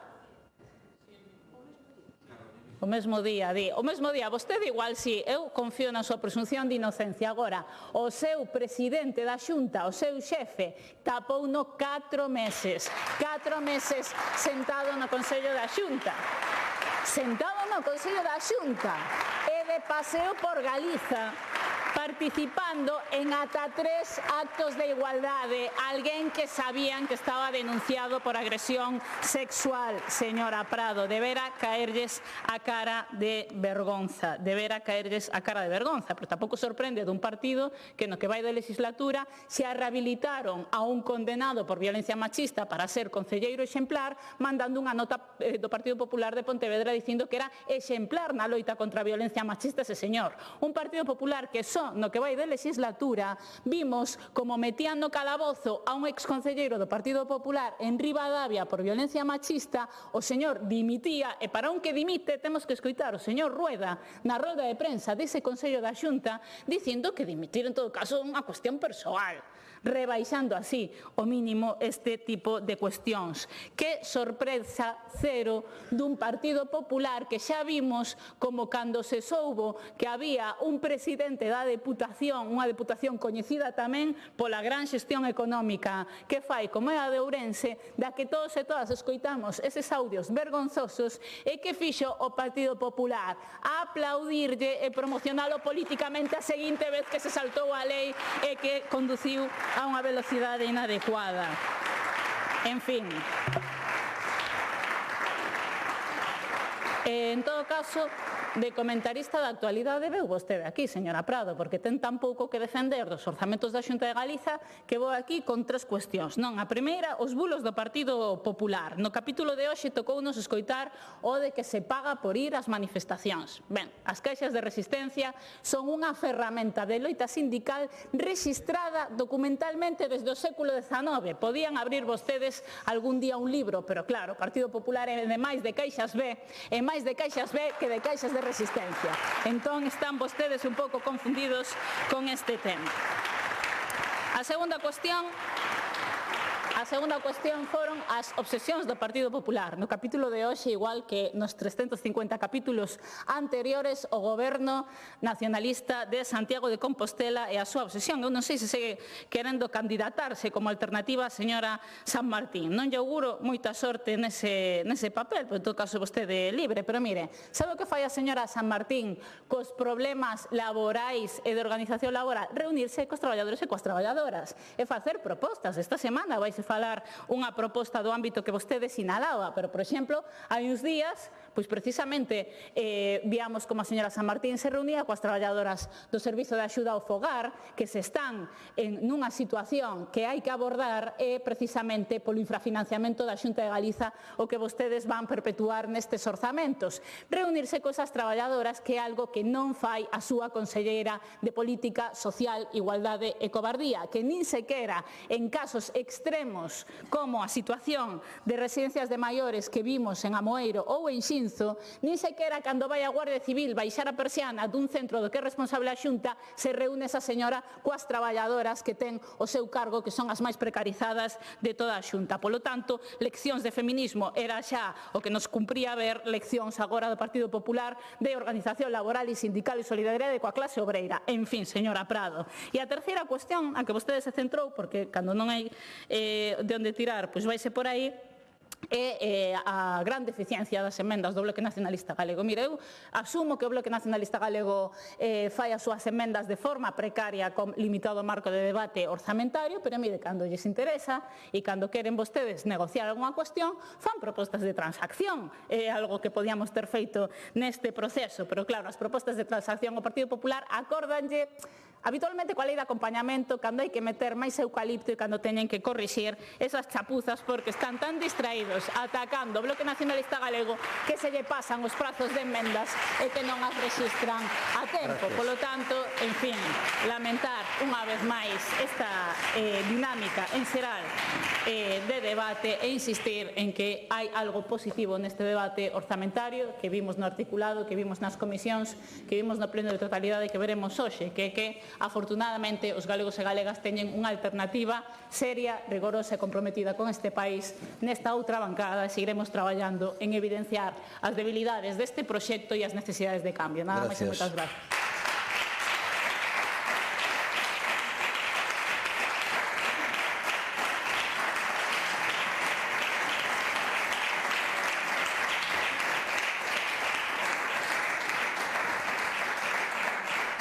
Grupo Parlamentario Popular, señora Prado.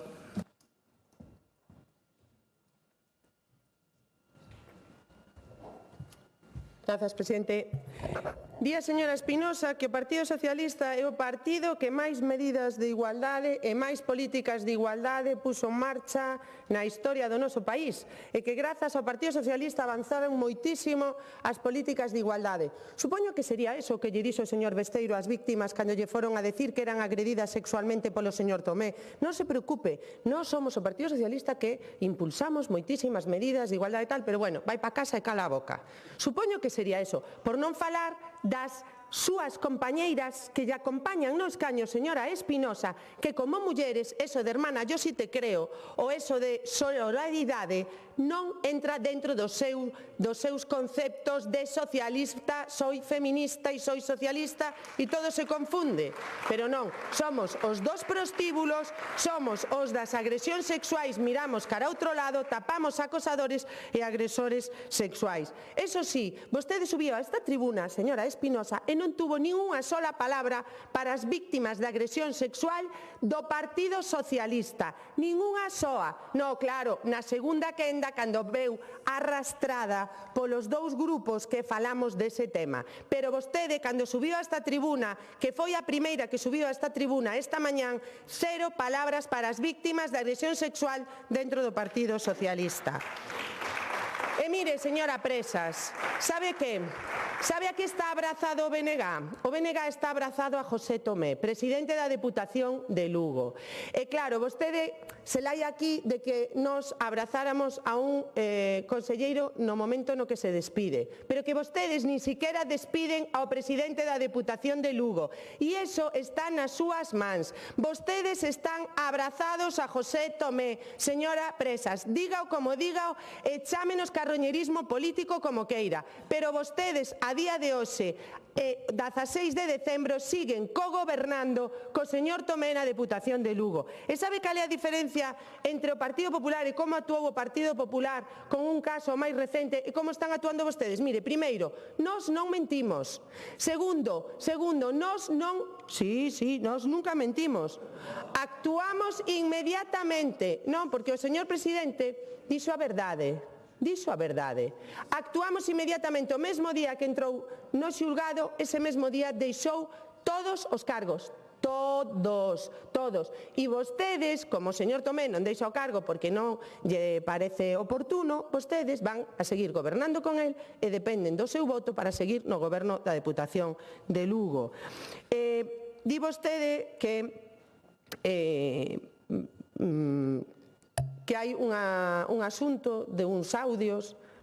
Señora Presas, eso xa se judicializou, esa hai sentencia, e a sentencia é absolutoria. Pasa que, como vostedes din que os xuíces son fachas e son fascistas, supoño que ese xuiz non lles vale, valeríalles outro calquera. En calquera caso, estaría moi ben que vostedes lles exixiran aos seus socios de goberno, ao partido que vostedes apoian en todas as institucións, que levaran á Fiscalía todas esas denuncias que teñen tanto no canal privado como nos despachos de forma privada con líderes do Partido Socialista, recoñecido por eles mesmos. Non o di o Partido Popular, o recoñeceu o señor Besteiro, que dende o mes de outubro tiña coñecemento desas denuncias. E vostedes siguen apoiando a este Partido Socialista. Hoxe mesmo veremos, cando vostedes voten, as enmendas que presenta o Partido Socialista a este orzamento. E o vemos cada día na Deputación de Coruña, na Deputación de Lugo e en todos os concellos onde cogobernan. E mire, non é que teñamos eu non teño ningunha obsesión co goberno da señora San Martín, Sabe que pasa? Que eu vivo en Santiago e vexo como está a nosa cidade. No. Vostedes poden falar, señor. No, ríase. É moi gracioso. Mire, aos bombeiros non lle fai gracia, a Policía Local non lle fai gracia, aos traballadores de centros socioculturais non lle fai gracia, ás traballadoras do SAF non lle fai gracia. Sabe aos únicos que lle debe facer gracia? Aos asesores, aos 10 directores de área que cobran 75.000 euros ao ano e que falamos de 800.000 euros que lles darían para pagar as horas extras que reclaman os bombeiros. A eso, señoría. E mire, eu saben que estou traballando en que Borja Verea sexa o alcalde que Santiago merece.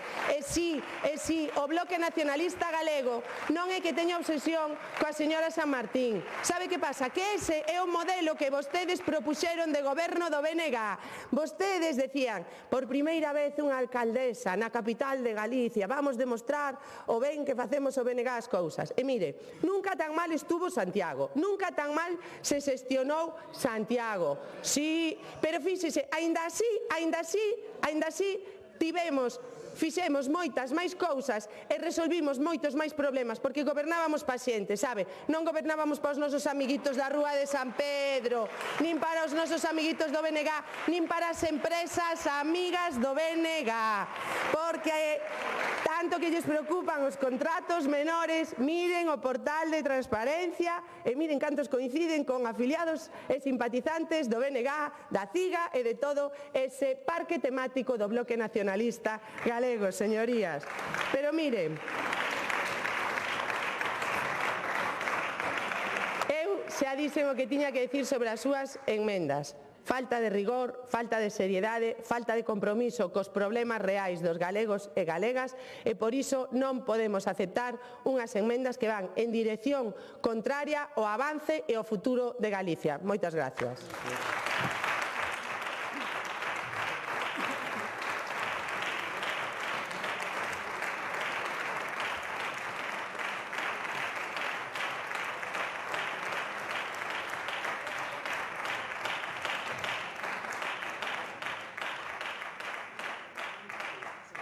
Sí, señora Longueira, para que quere vostede a palabra.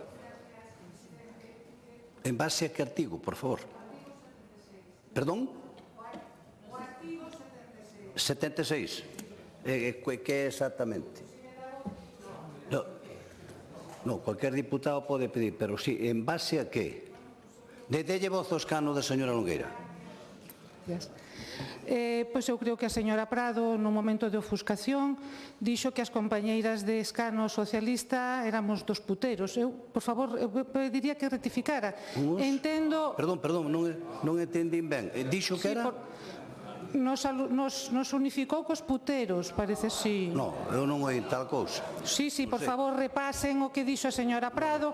Eu rogaría, se me deixan falar... Se me deixan falar...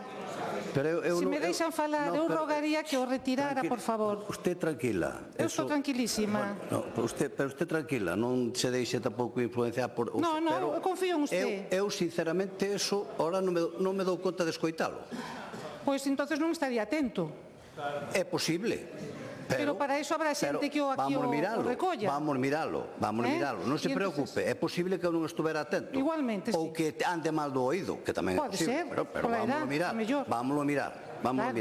Vale, perfecto. Bueno, pois rematado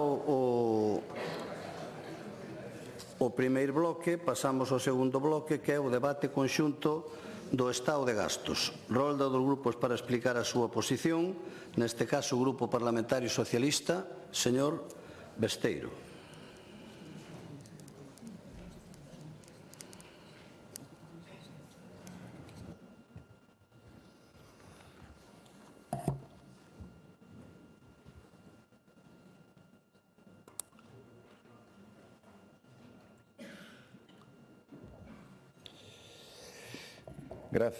Grazas, señor presidente. Bos días a todos e a todas.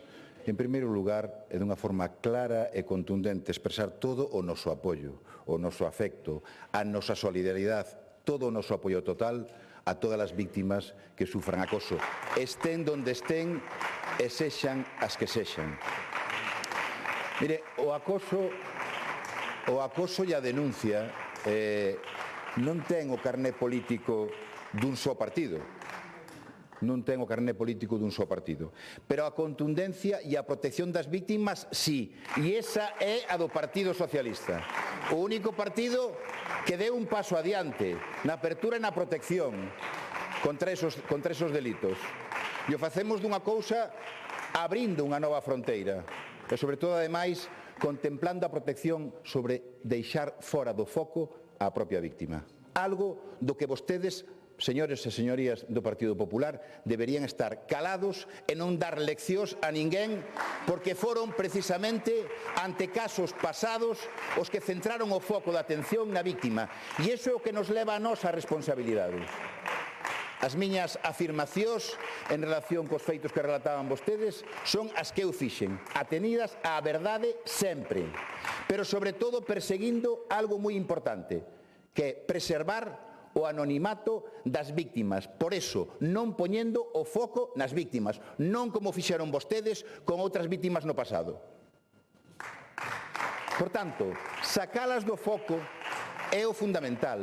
Abrir un espacio de protección é o fundamental. E a partir de aí é onde temos que seguir todos insistindo na mesma cuestión, na persecución dos feitos, pero sobre todo na denuncia desos feitos, para que o mecanismo poda funcionar, o mecanismo legal ou o mecanismo que solamente o Partido Socialista se ten dotado, ese canal de denuncias anónimo donde se poden tramitar as mesmas. Eu invito a que outros partidos asuman ese paso adiante, co asuman, fágano. É doloroso, produce dolor en algunhas cuestións, sí, pero é un avance en a protección de todas as víctimas que sufren acoso. Rematábamos a nosa última intervención, a compañeira Elena Espinosa, sobre o proxecto de orzamentos da Xunta para o 2026 cunha reflexión. Este Parlamento converteuse nun lugar onde o debate apenas serve xa para darlle forma ás decisións tomadas de antemán. E hoxe, que remata a tramitación dos orzamentos da Xunta, podémolo decir absolutamente sin rodeos. Vanse aprobar igual que entraron. Tal cual, sen melloras, sen correccións, igual de curtos, igual de inxustos e sin escoitar nada do que pasa fora destas 4 paredes. Señorías do Partido Popular, aceptar emendas non é un síntoma de debilidade, é un exercicio de responsabilidade política, porque aceptar emendas é entender que os orzamentos non son patrimonio única e exclusivamente dun goberno, senón unha ferramenta ao servicio da cidadanía do noso país. Porque mentras aquí se felicitan, fora hai máis de 22.600 persoas agardando por unha vivenda pública. Hai un ano eran 18.000, un crecemento dun 26%. É o número máis alto da historia do noso país. E das a paradoxa de que é tamén cando o precio da vivenda en compra e alugueiro está máis caro que nunca. A xente non pode máis e a Xunta responde con anuncios e con maquetas, pero sin casas. Rueda, o presidente da Xunta, mira para outro lado como se o problema fose causado pola xente e non derivado das políticas que non se fan. Na dependencia a situación é igual de sangrante. As persoas que esperan por unha axuda agardan unha media de 349 días, casi un ano, o maior tempo de espera tamén da historia rexistrada. E mentras dende o 2017 máis de 7.000 persoas morreron sen recibir o que lles correspondía por dereito. 7.000, 2 por día. 2 persoas cada día que faleceron agardando. E iso coincidiremos todos, ao menos nós coincidimos, en que iso non é unha estatística, é un fracaso político. E se falamos de sanidade, tampouco mellora o panorama. Hoxe hai 360.000 persoas esperando por unha cita médica e 50.000 agardando por unha intervención quirúrxica. Pero nin siquiera sabemos se é o peor dato da historia, porque a Xunta xa nin dá datos claros. Cada vez menos transparencia e cada vez máis propaganda. E o máis grave é que cando lles propoñemos solucións, tamén din que non. Propuxémoslles blindar por lei o dereito a ser atendido nun máximo de 48 horas en atención primaria, para que ninguén estivese esperando semanas ou meses esperando por unha consulta. E que fixeron vostedes? Rexeitárona. Rexeitaron mentras hai xente que desespera nas listas de espera, mentras quen pode se paga unha consulta privada a quen vostedes están a favorecer con esa planificación calculada de destrucción da sanidade pública. E os que non poden, pois quedan a súa sorte, agardando, sufrindo e perdendo dereitos, porque a sanidade é un dereito. Vivenda, dependencia, sanidade, ese é o triángulo do seu fracaso.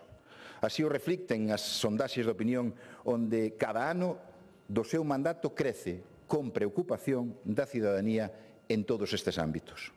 E ese é o país que nos deixan con estes orzamentos, unha Galicia que podería avanzar, pero que leva anos parada entre o autobombo e o abandono.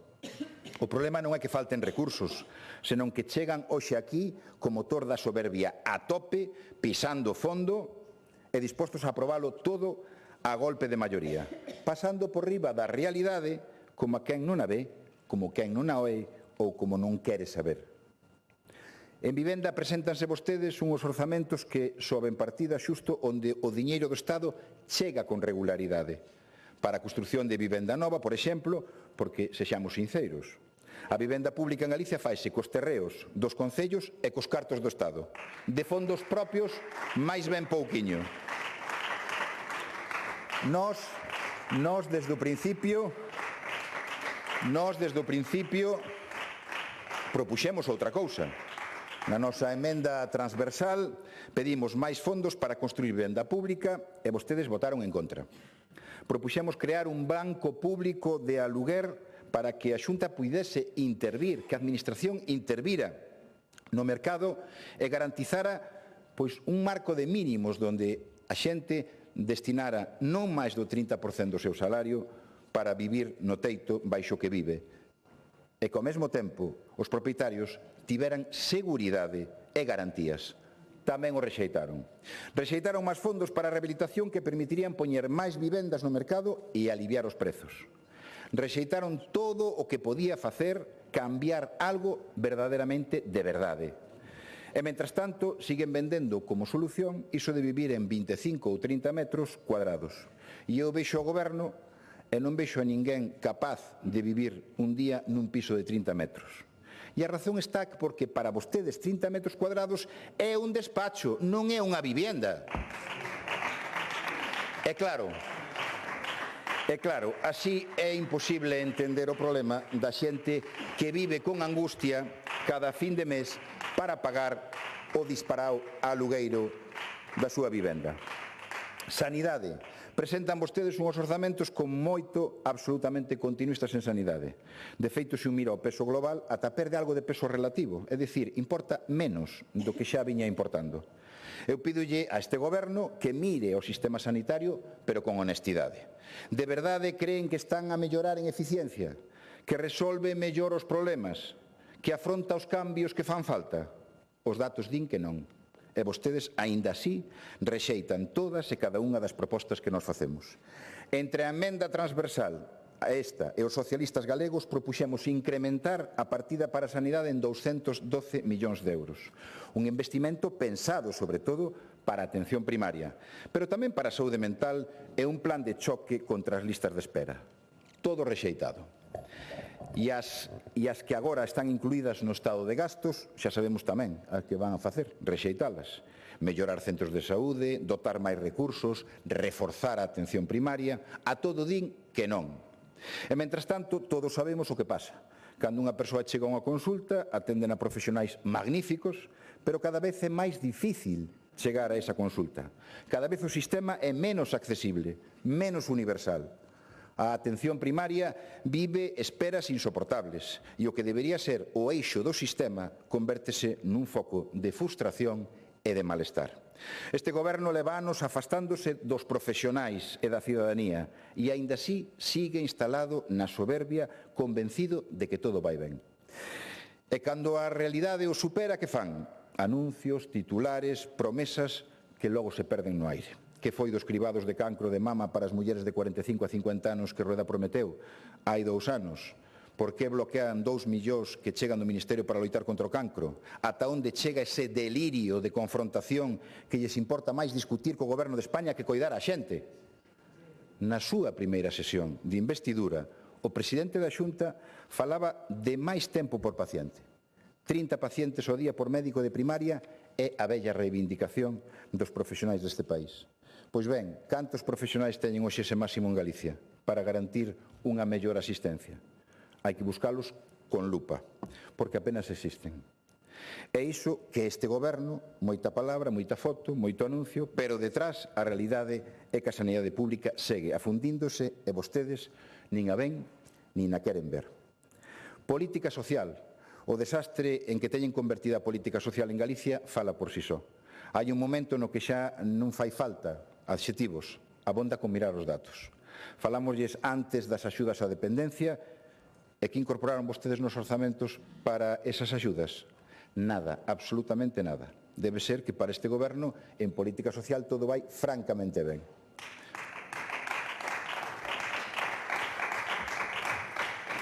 Voulles ler algunhas das áreas destes orzamentos que deberían financiarse como prioridade.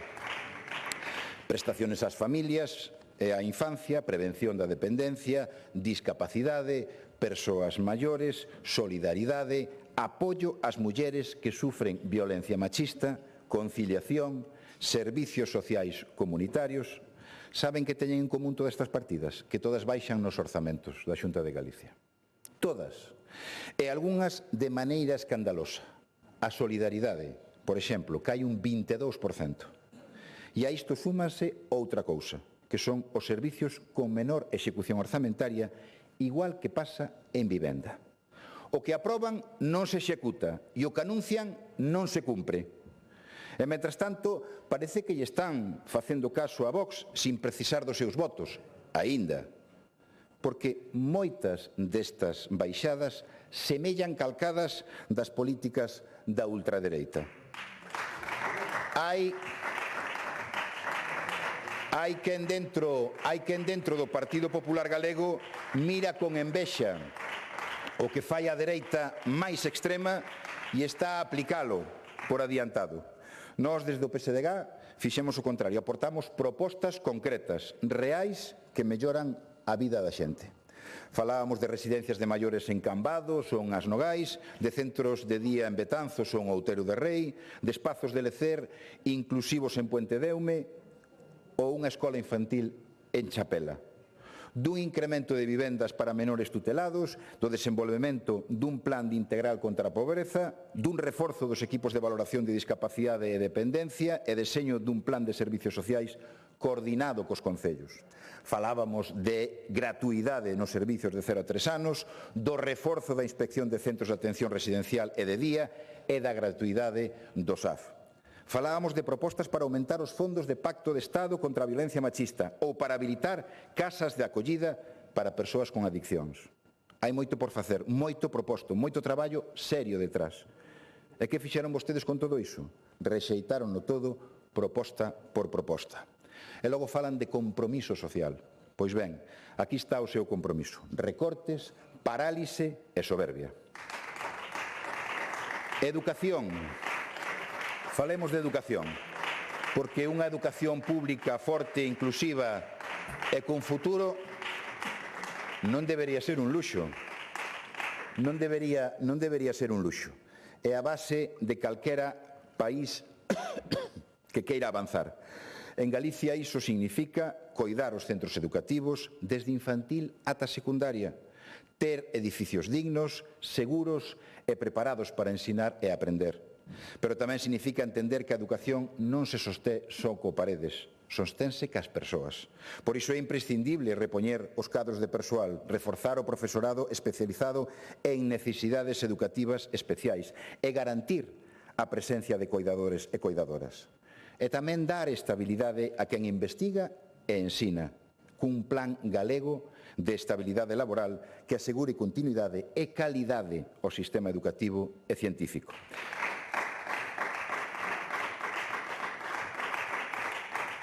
Defender a educación pública é garantir igualdade, sin lugar a dúbidas. Axudas aos comedores escolares, programas para previr o abandono escolar e libros de texto, gratuitos en formato digital ou en papel para que ningunha familia quede atrás por motivos económicos. E se queremos mirar ao futuro, temos que apostar pola innovación, un programa específico de I+D+I ligado á educación que impulse novas metodoloxías, investigación pedagóxica e mellora continua do sistema. Porque educar ben é a mellor política do futuro. É un país que inviste na súa educación, inviste na súa xente e na súa dignidade. Saben que fixeron con todas estas propostas? Rexeitáronas. Infraestructuras. Vostedes non son coherentes nin siquiera ca xestión das infraestructuras, porque foron e fomos os e as socialistas galegos en solitario quenes conseguimos as bonificacións das peaxes das autoestradas estatais aquí no noso país, en Galicia. E seguimos traballando cara a esa gratuidade tan desexada. E xa é curioso que aquí todo o mundo reclama, pero no Congreso non se vota. Pero o asunto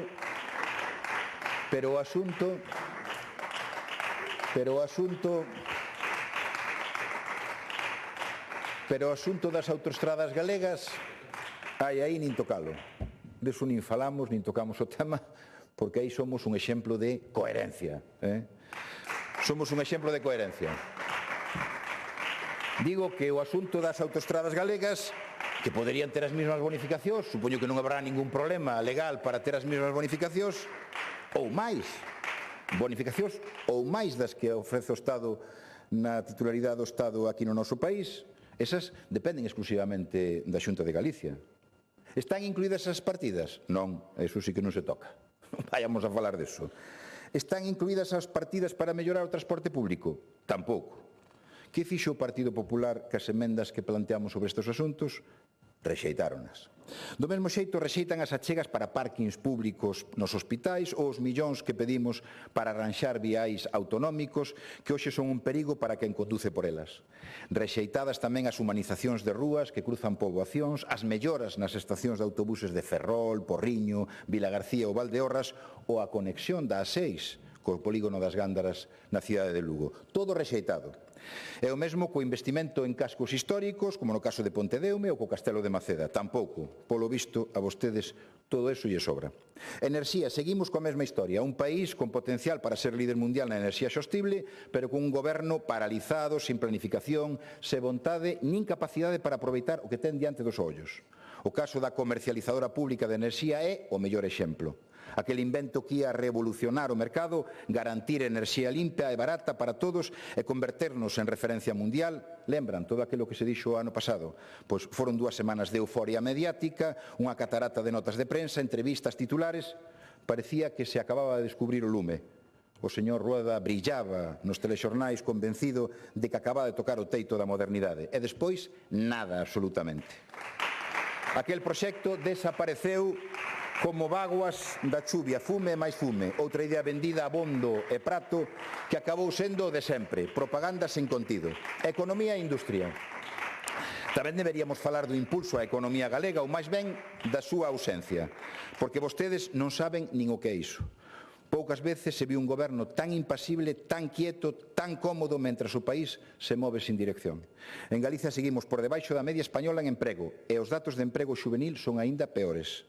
Iso quere decir que moitos mozos e mozas seguen sen poder construir o seu proxecto de vida aquí no seu país. E se miramos o PIB, pasa o mesmo. Galicia medra menos co conxunto do Estado. Non é un problema conxuntural, é unha consecuencia directa de falta de políticas activas para dinamizar a economía, apoiar as pequenas empresas e reter talento. Mentras a Xunta presume de estabilidade, a realidade é que a estabilidade non chega aos fogares galegos. E gobernar é iso, facer que o progreso se note na vida da xente, non só nas roldas de prensa. Miren, Galicia pechou outubro como a comunidade con peor evolución industrial de toda España. Un goberno pode optar por políticas procíclicas ou anticíclicas. Pode apostar polo macro ou pola microeconomía. Pode acertar e hasta pode errar. Hai moitas opcións, pero vostedes foron máis alá. Inventaron a non política económica. Eso, desde o meu modesto punto de vista, eso sí que é ser pioneiros. A súa aposta, a súa única aposta visible foi chegar a apaños con unha macrocelulosa, un proxecto que xa lles dixemos, e repito hoxe, é un proxecto morto, que non ten vía de implantación. Vostedes sábeno, pero aínda así desenvolveron a medida unha reforma legal que pode conlevar que lle paguen unha indemnización millonaria a Altri con cartos públicos. O señor Rueda fixo de Altri a súa gran aposta industrial, o seu proxecto estrela, e miren o resultado. Entre a fusión das caixas de Pemex e Altri, o seu modelo económico parece unha colección de fracasos, eso sí, con nome propio. E, mentras tanto, as propostas serias, as que traían industria e emprego, todas rexeitadas. Neste orzamento presentamos emendas para investir en polígonos industriais, das Pontes a Xionlla, en Santiago, de Pontenova a Lousame, de Vilagarcía, de Boiro a Barco de Valdeorras, todas absolutamente rexeitadas. Na nosa emenda transversal propuxemos investimentos para fixar produción industrial, para impulsar novos proxectos, para dar aire ao sector enerxético galego, en especial o eólico. Un sector no que Galicia podería, creo que coincidiremos neso, ser líder. Pero vostedes, unha vez máis, dixeron que non. Non a todo, porque o seu modelo é sempre o mesmo. Esperar, resistir e vender fume. A vostedes, en materia de débeda, gústalles falar de orzamentos históricos. Pregúntome por que non falan de récord histórico de débeda. Porque prácticamente son o mismo número. 13.000 millóns de euros, case un ano inteiro de contas públicas. Non lles parece importante? A nós sí. As contas galegas destinarán este ano máis dun 10% do seu orzamento só para pagar débeda. Póñanse a pensalo. Se o pago da débeda fose unha consellería, sería a terceira de maior orzamento, por diante da de política social, tanto como a atención primaria de Galicia. Imaginen o que sería dispoñer de doble dos cartos para dependencia, para sanidade, para servicios sociais, para contratar máis profesionais, para reducir as listas de esperas, para reforzar o cuidado das persoas ou para reforzar a financiación do mundo local. Porque sin concellos, con recursos, non hai servicios públicos de calidade. Pero non o facemos porque un de cada 10 euros vai directo aos bancos. E o máis grave, que isto podería cambiar se este goberno e o seu presidente non fosen reféns da política frentista que o Partido Popular practica en Madrid. esa estrategia de confrontación constante, vémolo aquí, neste Parlamento, o 80% dos debates xiran en torno á confrontación co Goberno de España. E iso sirve para unha cousa, disimular a falta de xestión que hai aquí en Galicia. Cando un goberno dedica máis tempo a discutir co Estado que a gobernar o seu país, acaba esquecendo o que lle importa e o que é verdadeiramente importante, a nosa xente. E os datos están aí. Ano tras ano hai partidas que quedan sin gastar mentras faltan recursos nos servicios públicos. Non se pode pedir máis cartos a Madrid cando se deixan millóns sin executar nos propios orzamentos da Xunta. Iso non é ser reivindicativo, iso é ser un irresponsable. Galicia non precisa máis confrontación, precisa seriedade, xestión e compromiso co que é noso. E, por desgraza, estes orzamentos tampouco responden a iso. Non son os orzamentos pensados para Galicia, senón para contentar a sede de Génova central do Partido Popular.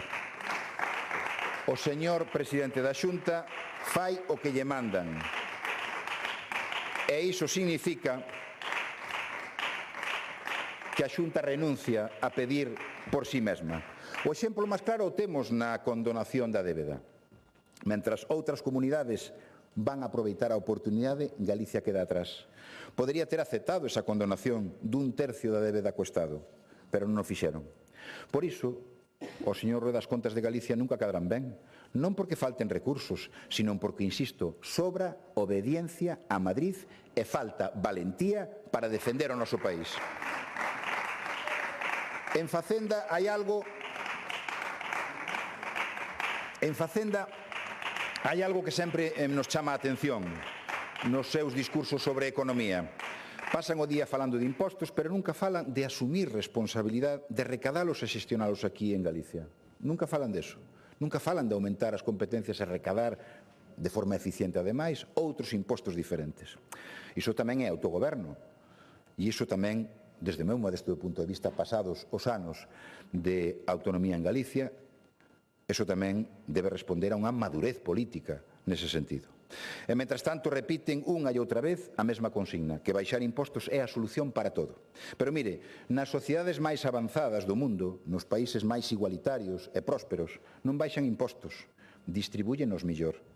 España ten unha presión fiscal en torno ao 34%, moi por debaixo de Francia, de Suecia ou de Dinamarca, onde supera o 40%. E ali, curiosamente, funcionan os servicios públicos. Hai menos desigualdade e máis oportunidades. Por iso a súa fórmula non se sostén. Baixan impostos a quenes máis ten, renuncian a recaudar e logo piden ao Estado que compense o que vostedes mesmos deixaron de ingresar. Iso non é autogoberno, iso é pedir que outros paguen as súas decisións. Se de verdade creen en Galicia, fagan o que fan os países serios, asumir a responsabilidade dos seus ingresos e dos seus gastos. Porque gobernar non é prometer o que non se pode cumprir, é facerse cargo do que toca con honestidade e con coherencia. Falemos de igualdade e de violencia machista, con seriedade, porque este tema non vai de titulares nin de anuncios nos orzamentos, vai de vidas. A realidade é moi clara. O incremento de 1,2 millóns de euros do orzamento ven do Estado. Galicia achega menos da metade.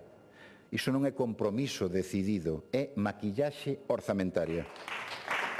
É certo que hai reforzos de persoal e iso é positivo, pero non chega. Mentras tanto, redúcese a metade con fondos propios para as casas de acollidas, 140.000 euros, e desaparece a partida de infraestructuras. E aquí hai preguntas que non poden quedar sin resposta. Vanse ampliar a rede de acollemento, sí ou non? Que pasa coa casa para mulleres con adiccións que estaba prevista en Porriño? Porque máis do 60% das mulleres en tratamento por adiccións sufriron violencia machista. Isto non é un debate teórico, é unha necesidade urxente. Hai tamén unha responsabilidade pendente ca educación afectivo-sexual. A mocidade precisa ferramentas para protexerse da desinformación e dos modelos de relación tóxicos que se espallan, por exemplo, a través do porno. Educar e previr, educar e coidar, educar e construir futuro. Desde o noso grupo pedimos algo moi básico, compromisos reais, e vostedes rexeitáronos todos.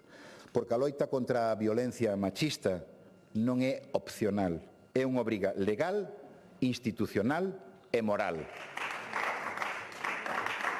En cultura volvemos a toparnos co mesmo de sempre. Estancamento e desequilibrio estrutural.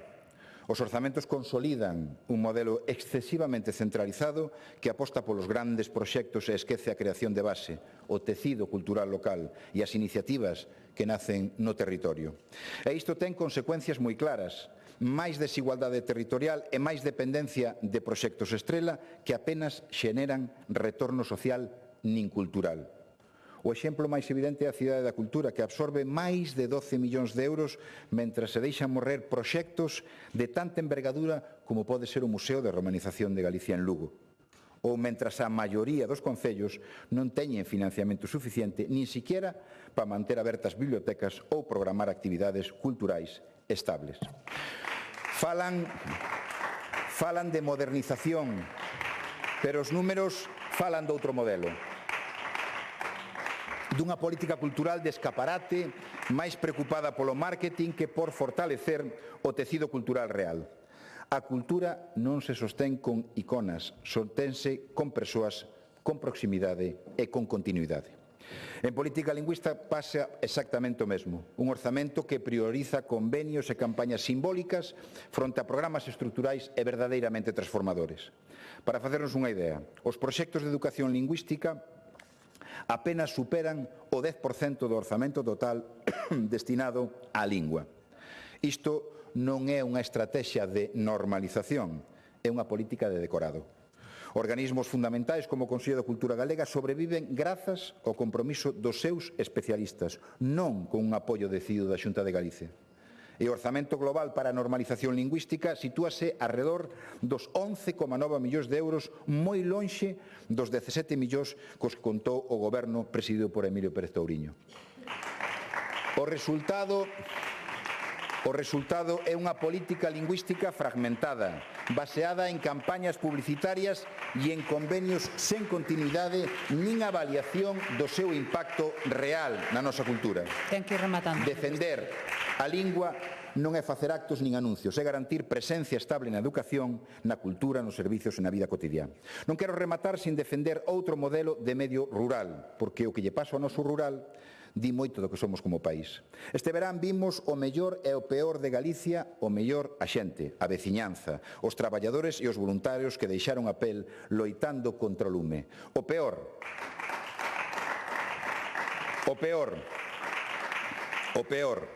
a fragilidade dun territorio que sigue sin política forestal seria nin planificación. Máis de 100.000 hectáreas arrasadas e ningunha lección aprendida. Non hai modelo, non hai prevención, non hai aposta polo rural vivo. Un rural que debería ser a verdadeira alma do noso país. Agricultura, gandeiría, silvicultura, vida e futuro. E, en cambio, o que temos é abandono, improvisación e políticas que chegan tarde e mal. Ante todo isto, remato xa, ante todo isto, vostedes seguen pasando o rodillo convencidos de que os seus orzamentos son absolutamente impecables. Pero os datos están aí e as realidades tamén. Non lles fan pensar nin por un momento que algo pode non estar funcionando. Permítame solamente para rematar un dato. Este ano presentamos 435 enmendas e nos últimos 3 orzamentos este goberno recibiu máis de 3.600 enmendas. Ten que rematar, saben cantas aceptaron? 8. E das 8, 4 foron só correccións de redacción. 8 de 3.606 enmendas. Iso non é ter criterio, iso é creer que un é absolutamente infalible. E a infalibilidade non é unha virtude democrática. Cando un goberno rexeita 3.600 propostas alternativas, non están dicindo que todos sexan malas, están dicindo que non queren escoitar. Porque neste país hai moitas maneiras de facer as cousas. Hai ideas, hai talento e hai vontade de mellorar. O problema é que vostedes confunden maioría con verdade e a maioría dalles poder sí, pero non lles dá a razón. E como dicía Quevedo, o clásico, non o músico, a soberbia nunca baixa de onde sube, pero sempre cai de onde subiu. Moitas grazas.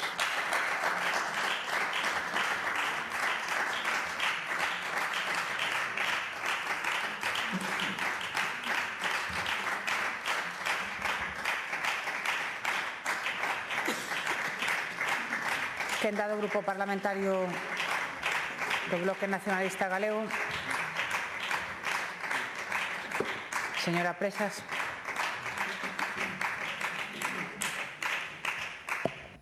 Grazas, presidenta. Bo día de novo a todas e a todos. O maior perigo para o noso futuro é a indiferenza. Isto dixo a primatóloga e activista ambiental Jane Goodall, que ademais faleceu uns días apenas antes de que entrara nesta Cámara o proxecto de orzamentos do que hoxe imos rematar o seu debate.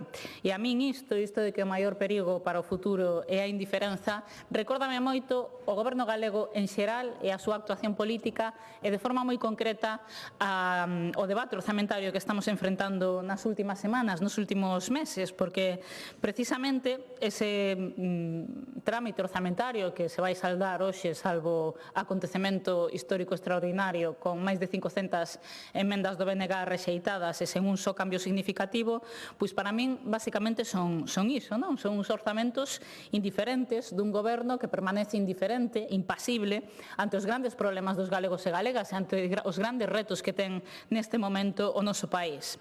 Paréceme que teñen unha actitude indiferente porque son insuficientes nas cantidades, indiferentes porque as propostas que incorpora son unha calcomanía das anteriores e non abordan os grandes retos máis urxentes como a crise dos servizos públicos, como a resposta á crise climática ou como o grave problema da vivenda. E indiferentes tamén porque, sobre todo, hai diante un goberno que actúa así, indiferente ante o que lle din os demais, un goberno que non quere escoitar, que se parapeta na súa maioría absoluta e que non quere escoitar ningunha das 544 propostas que ten en riba da mesa. Polo tanto, xa se o punto de partida era malo porque o orzamento é insuficiente, pois o termo de chegada tampouco está a ser moito mellor porque ven sendo exactamente o mesmo. Nos entendemos que son erradas tamén as propostas que formula o grupo de goberno e que vayan sair hoxe sen un só cambio, pois desde logo é unha mala noticia.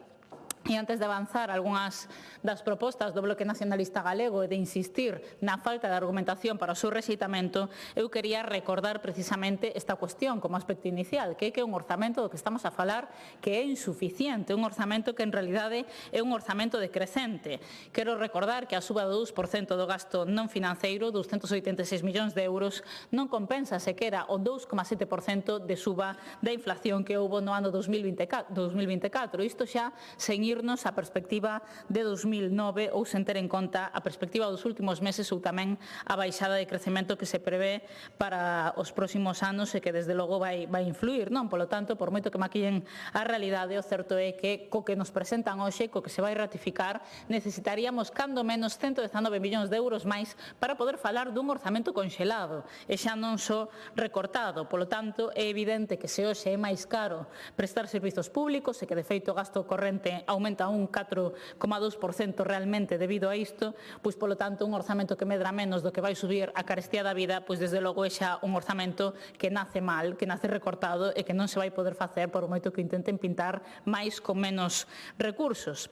E a pregunta é que fai ante isto o goberno do Partido Popular, porque poderían estar vostedes cunha estrategia de captación de recursos, poderían estar vostedes abertos a negociar por este país, pero realmente non o están facendo. Insisto, primeiro, antes de máis, que renuncian ás oportunidades de ingresar máis recursos. Primeiro, como cuestión previa, pois cunha política fiscal antisocial, unha política fiscal que drena máis de 800 millóns de euros para o próximo exercicio das nosas arcas públicas, que unha parte importante deses 800 millóns de euros poderían corresponder a outra política fiscal e a través desa maneira reinvertir no noso país máis recursos e, polo tanto, ter unha parte que contribuir a aumentar a marxe do orzamento. Iso xa desbotado por parte do Goberno do Partido Popular, pero que en segundo lugar é moi preocupante tamén é que están vostedes, insistían na primeira parte do debate, cunha política de folga de brazos caídos ante calquera oportunidade que poida ter este país de obter máis vías de financiamento ou de obter medidas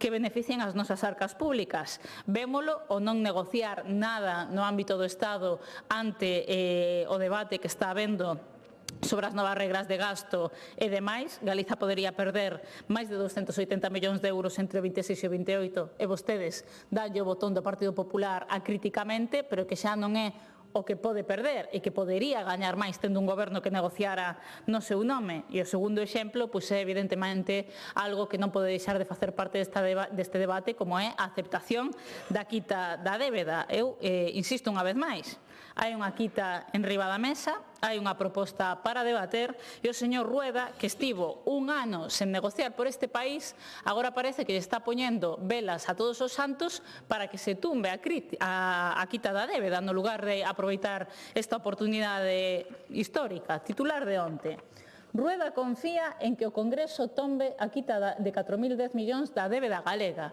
Isto é absolutamente inaudito. Un goberno, un presidente que ten a oportunidade de ter máis recursos para o seu país e que o que desexa é que se perda esa oportunidade. Isto é un escándalo. Señor Rueda, é indigno de ser presidente da Xunta. Un presidente que avala uns orzamentos que, volvo a insistir, por moito que digan que non é un problema económico, por moito que fagan as piruetas numéricas que queiran, a realidade é que triplicaron a débeda durante os seus gobernos, ao mesmo tempo, por certo, que recortaba 1.700 millóns de euros de atención primaria e ao mesmo tempo que tamén, nun período moi concreto que estudou o Consello de Contas até o ano 2019, recortaron 2.500 docentes.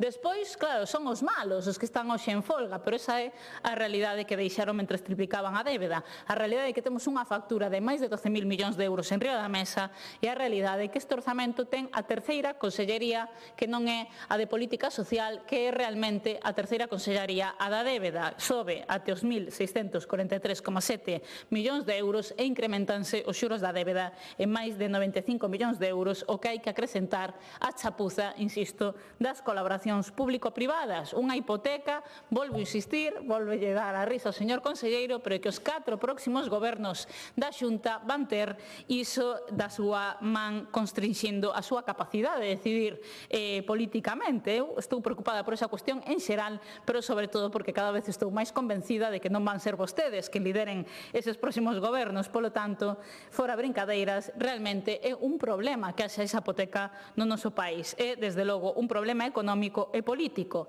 E teñen vostedes diante da mesa unha axuda a que poder agarrarse e seguen vostedes querendo tirala ao lixo. É difícil facelo peor, señores do Partido Popular. Outra cuestión que temos que recordar, non agora que quero centrarme nas nosas propostas, é que vostedes tamén o feito de presentar este orzamento tendo maioría absoluta e sendo o máis ordinario na historia do sistema democrático galego, algo que só non pasou en 7 de 43 orzamentos do autogoberno, pois basicamente o gran mérito deste orzamento nas súas defensas nas últimas semanas, nos últimos meses, foi o feito de presentalos. Parece que son vostedes dignos de recibir unha medalla olímpica por iso, pero a realidade é que non pasan a máis mínima proba do algodón. Son uns malos orzamentos para Galiza, son malos na contía porque son insuficientes, malos pola perspectiva de non ampliarse a futuro polo sectarismo do Partido Popular e malos polas decisións políticas que inclúen. Xa sen ir a falta de execución, xa sen ir a previsión de modificacións orzamentarias que farán que a realidade, unha vez feito esa transmutación do orzamento, sexa moi distinta da que nos presentan hoxe aí. Pero miren, nós pensamos que están vostedes tan afeitos xa a manipular a antiga CRTVG que xa se creen as súas propias ficcións. E vou poñer 3 exemplos para aterrizalo no concreto do que levamos visto neste orzamento e da alternativa que propoñemos. O primeiro exemplo é que Galiza viviu a peor vaga de lumes da súa historia recente. Segundo Copérnicus, máis de 143.000 hectáreas, comarcas enteiras, persoas feridas, casas e explotacións destruídas, un dano brutal ambiental, social e económico. E que fai o Partido Popular? Unha réplica do modelo que fracasou, unha réplica diso, conxelar as partidas de medio rural e baixar as que teñen que ver coa crise climática. Nin unha soa proposta de cambio de modelo. A realidade é teimuda, a realidade é obxectiva. Hai un problema neste país, houve unha catástrofe sen precedentes e o Partido Popular mira para outro lado. Segundo exemplo, temos tamén, e insistía a primeira hora da mañá, unha enorme crise nos servizos públicos e a estrategia do Partido Popular é tamén mirar a outro lado, estrategia combinada con culpar os demais. Claro, sempre son culpables as traballadoras, son culpables as organizacións sindicais, é culpable o BNG, é culpable o Cosmos, sempre hai algún responsable, non quen estivo gobernando os últimos 18 anos. E que fai o Partido Popular? Por exemplo, o Servizo de Axuda ao Fogar, que é central nestes debates. Pois o que fixeron durante o ano foi recortar orzamento incremento do servizo de axuda ao fogar, máis de 17 millóns de euros nos últimos meses, e que fan nestes orzamentos? Pois fan un incremento que non ten credibilidade, de 8 millóns de euros pírricos, e que sabemos que despois vai ter modificacións orzamentarias. Fan unha proposta ridícula a traballadoras e os concellos, e o que fan é xogar realmente co benestar de 23.000 persoas. Terceiro exemplo, ámbito da vivenda, moi brevemente. Ben, eu creo que está fora de discusión xa que o principal problema para a vida de milleiros de galegos e galegas que ofrece o Partido Popular. Pois dá igual que aspecto da política de vivenda se mire, dá igual. Son promesas incumpridas. Por exemplo, vivenda protexida. Promesas grandilocuentes, titulares recentes. A realidade é que non pasan a proba do algodón. 2024, 5 vivendas protegidas. 2025, no que vai de ano, 3. E que me sobran os dedos das dúas maus, para poder retratar a súa política de vivenda. O resumo é que se lles medrara o nariz como a Pinocho cada vez que fan unha promesa de materia de vivenda, non collerían vostedes pola porta deste Parlamento. E fronte a iso,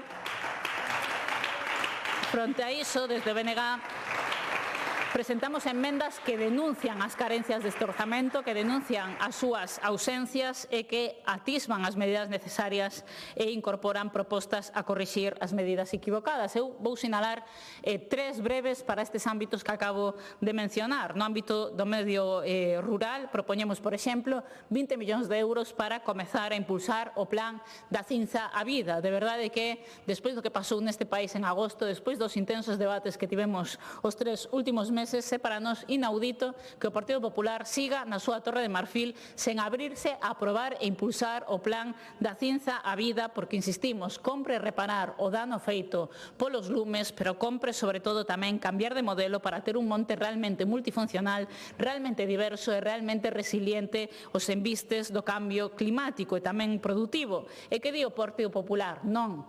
E poderás argumentar, vale, dicimos non a proposta do plan da cinza á vida, pero que din non o resto tamén. Din non, por exemplo, a propostas concretas para recuperar zonas especialmente afectadas, como é o caso de Valdeorras. Que di o Partido Popular? Presentamos unha emenda concreta e di non, porque claro, para levar de paseo en plena crise incendiaria o señor Feijóo a Valdeorras sí que se acordaban desa parte do país. Agora ben, para aprobar un plan específico para recuperar unha das zonas máis afectadas do noso país, en a que ademais hai máis reincidencia dos últimos anos nesta afectación, pois para iso non se acordan vostedes de nada.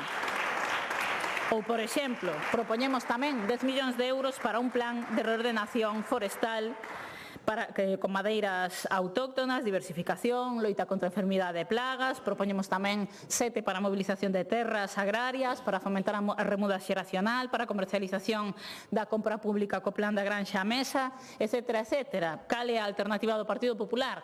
Dicir non ás propostas do Bloque Nacionalista Galego e seguir alimentando nestes orzamentos os intereses das pasteiras, promover a moratoria fake bis do eucalipto, porque lles pareceu pouco que se incrementaran 25.000 hectáreas en 2 anos de aplicación á superficie desta especie e, desde logo, pois rexeitar propostas que cambiarían o modelo. Está ben claro cales son os seus intereses. Un día imos despertar e imos ver no Diario Oficial de Galiza que cambiaron vostedes o cáliz do escudo por un eucalipto, xa directamente.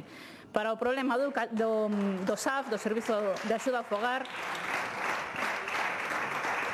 insistimos en que é unha desas cuestións que é inaudito que non poida haber un consenso nestes orzamentos. Propoñemos 15 millóns de euros máis para incrementar o seu financiamento, propoñémolos detraendos, ademais, do seu modelo fracasado de bonos de coidado. Vostedes, insisto, seguen sen abrirse a negociar esta cuestión, enredando os concellos en negociacións en sen ter unha proposta solvente que axude a esta crise. Insistimos en que hai que subir en 2 anos até dentro de 2 anos até os 20 euros hora. Puideron vostedes, por exemplo, no debate de totalidade, coller a metade do que lle perdoan os máis ricos deste país en imposto de patrimonio e terían así unha fonte de orzamento, pero incluso neste trámite nos estábamos abertas a que puidera haber unha negociación e vostedes rexeitaron. E no ámbito da vivenda, por citar algunhas das propostas, propoñemos 20 millóns de euros para un novo modelo de vivenda protexida, VPA en réxime de aluguer, é moi importante que teña cualificación permanente, outra cuestión a que vostedes se negan.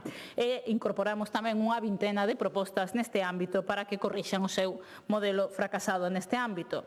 Estes tres exemplos que eu puña agora mesmo, medio rural, servizo de axuda a fogar e vivenda, pois son paradigmáticos do que dicía no comezo da miña intervención. Un goberno que está indiferente ante os graves problemas que teñen os galegos e galegas. Peor vaga de lumes, miran para outro lado. Situación de colapso nos servizos públicos, miran para outro lado. Crise habitacional, pois propaganda e propaganda. Porque hai que falar tamén neste debate orzamentario de cando a propaganda nin sequera coincide co recollido no orzamento, que é algo que vimos tamén neste debate orzamentario, máis que ningún outro, aínda non entrar a orzamento nesta Cámara. Xa nos prometeron esa fin de semana que, por fin, coa moción de censura do Partido Popular, ia haber, máxicamente, case posta polo xenio de Aladín, unha residencia en Ribeira, e logo nin sequera ten unha partida orzamentaria concreta no orzamento que nos presentaron 24 horas despois de facer esa promesa. E así, con todo, fixeron o mesmo, por exemplo, o que son de Ourense, Centro de Saúde de Mariña Mansa, non hai unha partida concreta, non aparece nin citado na memoria, que é gratis poñer cousas na memoria dos orzamentos. Así, con todos, exemplos de todo tipo ao longo do país. A comarca da Coruña, por exemplo, ano pasado prometíanlles un albergue e desapareceu dese orzamento. Así, con todo, así, sen credibilidade e algunhas cuestións anos e anos. Eu estou vendo o meu compañero Iago Tavares e non podo deixar de lembrarme do edificio administrativo que teóricamente vai facer a Xunta en Ourense. 5 anos cunha partida de 2 millóns de euros que hai hoxe na parcela. Silvas, señor conselleiro, hai silvas nesa parcela. É unha gran metáfora dos plans que ten a Xunta de Galiza moi singularmente para o reequilibrio territorial. E así con todo, porque falando de plans, podemos falar tamén do macroprometido reiteradamente Plan de Competitividade e Sostenibilidade 2024-2025 da Consellería do Mar. Nunca se soubo máis onde está o plan, onde están os 136 millóns de euros, así con todo. Ese é o modus operandi do Partido Popular precisamente no ámbito dos sectores productivos e no ámbito industrial. Por iso, desde o BNG, damos a volta na nosa proposta alternativa e presentamos propostas concretas de actuación, con nomes, apelidos, concreción orzamentaria e cun plan ambicioso detrás. Sinalamos necesidades urxentes que ten este país. Por exemplo, só pensando no ámbito da mellora da mobilidade, de loita contra a sinistralidade viaria, a favor de estradas seguras, máis de 100 propostas tamén necesarias de ampliación, de reforma ou de creación de novas infraestructuras sanitarias, especialmente en atención primaria, pero tamén de dotación no ámbito hospitalario, ou máis de 60 propostas de ampliación de centros de día, escolas infantil, medidas tamén para os distintos ámbitos económicos. Por exemplo, o sector do mar, insistimos en cubrir ausencias do seu goberno, que prácticamente a Consellería de Propaganda podían cambiarlle o nome. Propoñemos fomentar a investigación para enfrentar así a crise climática e propostas tamén para favorecer a remuda xeracional ou a regeneración das rías. E no ámbito industrial incluímos ausencias que non son xustificadas, por moito que sexan reiteradas, como un centro de reparación naval de Vigo ou o complexo integral de construción naval de Ferrol, outra vez ausentes neste proxecto, ou, por exemplo, a nosa proposta que insistimos de 20 millóns de euros para impulsar un plan plurianual a Ulla, Ulloa, Arousa, para a dinamización dos sectores productivos. E aquí se ven as claras os dous modelos. O modelo do Partido Popular, favorecer o lobby enerxético e os intereses das pasteiras, e o modelo do BNG, que é escoitar o país, escoitar Galiza, escoitar o que di de Altrinón, futuro sí, para unha comarca produtiva que merece apoio no lugar de que lle poñan unha perna en riba. E abordamos tamén urxencias nas que o Partido Popular mira para outro lado. Insistimos, nas últimas semanas tamén hai unha enorme crise no sector da automoción, hai unha enorme crise en concreto no centro tecnolóxico e a Xunta debe de deixar buscar culpables e debe poñerse a traballar. Por iso nós insistimos na creación dunha verdadeira mesa de automoción, en medidas de impulso para este sector e tamén plans de emprego estratégicos en ámbitos como este e outros do sector económico e industrial que están en crise. Insistimos na cuestión de fondo tamén, porque hai que atender as urxencias, pero hai que ir tamén o cambio de modelo. É fundamental mudar o modelo productivo, por iso presentamos tamén unha batería de enmendas que teñen por obxecto poñer o noso país a producir cun desenvolvemento que estea autocentrado e baseado na ciencia, na tecnoloxía, na innovación e no impulso da I+D+I. Por exemplo, unha empresa pública de enerxía, medidas ao respecto e tamén a creación dun fondo soberano para unha Galiza innovadora que permita até o ano 2032 mobilizar 1.200 millóns de euros. Insistimos en que tamén se hai un ámbito ámbito no que o Partido Popular permanece precisamente indolente e indiferente é a crise que estamos a vivir no ámbito dos servizos públicos. Insistimos, é que non hai un servizo público esencial xestionado e gobernado pola Xunta de Galiza que non estea acarreando protestas de usuarios, de usuarias e de traballadores e traballadoras. Iso é así porque están nunha situación límite, non por outra cuestión. O BNG recolle todo isto nas súas enmendas e recolle tamén clamorosas ausencias dolorosas, como unha vez máis a falta de medidas concretas para enfrontar a perda de falantes da nosa lingua, para enfrontar o incumprimento sistemático do propio Plan Xeral de Normalización Lingüística da Xunta. Pero quería insistir precisamente falando dos dereitos esenciais dos galegos e galegas, falando dos servizos públicos, aínda que poderíamos deternos nas propostas que recollemos para casas niños, para centros de menores, para centros de ensino en todas as súas etapas, centros de saúde, etc. Vou sinalar 4 exemplos ilustrativos en concreto. No ámbito do ensino, da saúde mental, dos maiores e dos dereitos das mulleres. Comezando polo ensino, insistimos, hai hoxe unha folga sen precedentes no noso país e iso non é por nada. Iso non é por nada.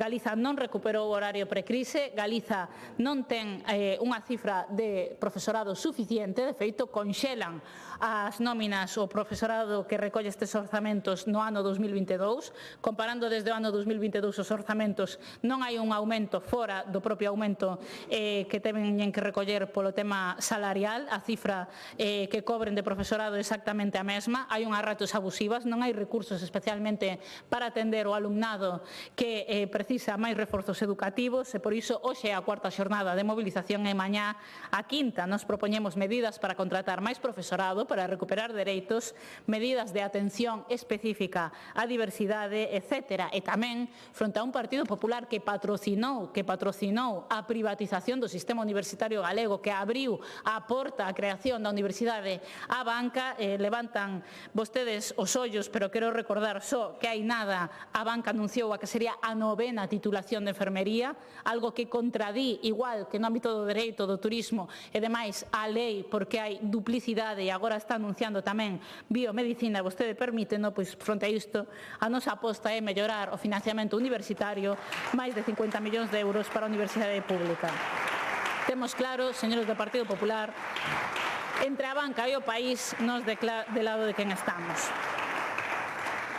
Outro ámbito absolutamente clamoroso e que pola súa importancia social non podemos deixar de remarcar desde o BNG é o ámbito da saúde mental. Miren, vostedes prometeron hai nada contratar 21 psicólogos e psicólogas cando aínda non contrataron os 14 que xa prometera o señor Rueda anteriormente, é dicir, a palabra do presidente da Xunta xa sabemos o que vale, absolutamente nada, deben de estar no mesmo sitio que están os cribados de cancro de mama para as mulleres de 45 anos que nos prometeran nos titulares ficticios do Partido Popular e non na realidade dos Sergas. En todo caso, centrándome no ámbito da saúde mental, insistimos na nosa proposta, contraten 100 profesionais máis, doten todas as áreas sanitarias dunha unidade de hospitalización infanto-xuvenil para tomarnos en serio o problema da saúde mental na mocidade e 21 millóns de euros máis para un plan urxente de saúde mental e prevención do suicidio, porque xa quedou desmontado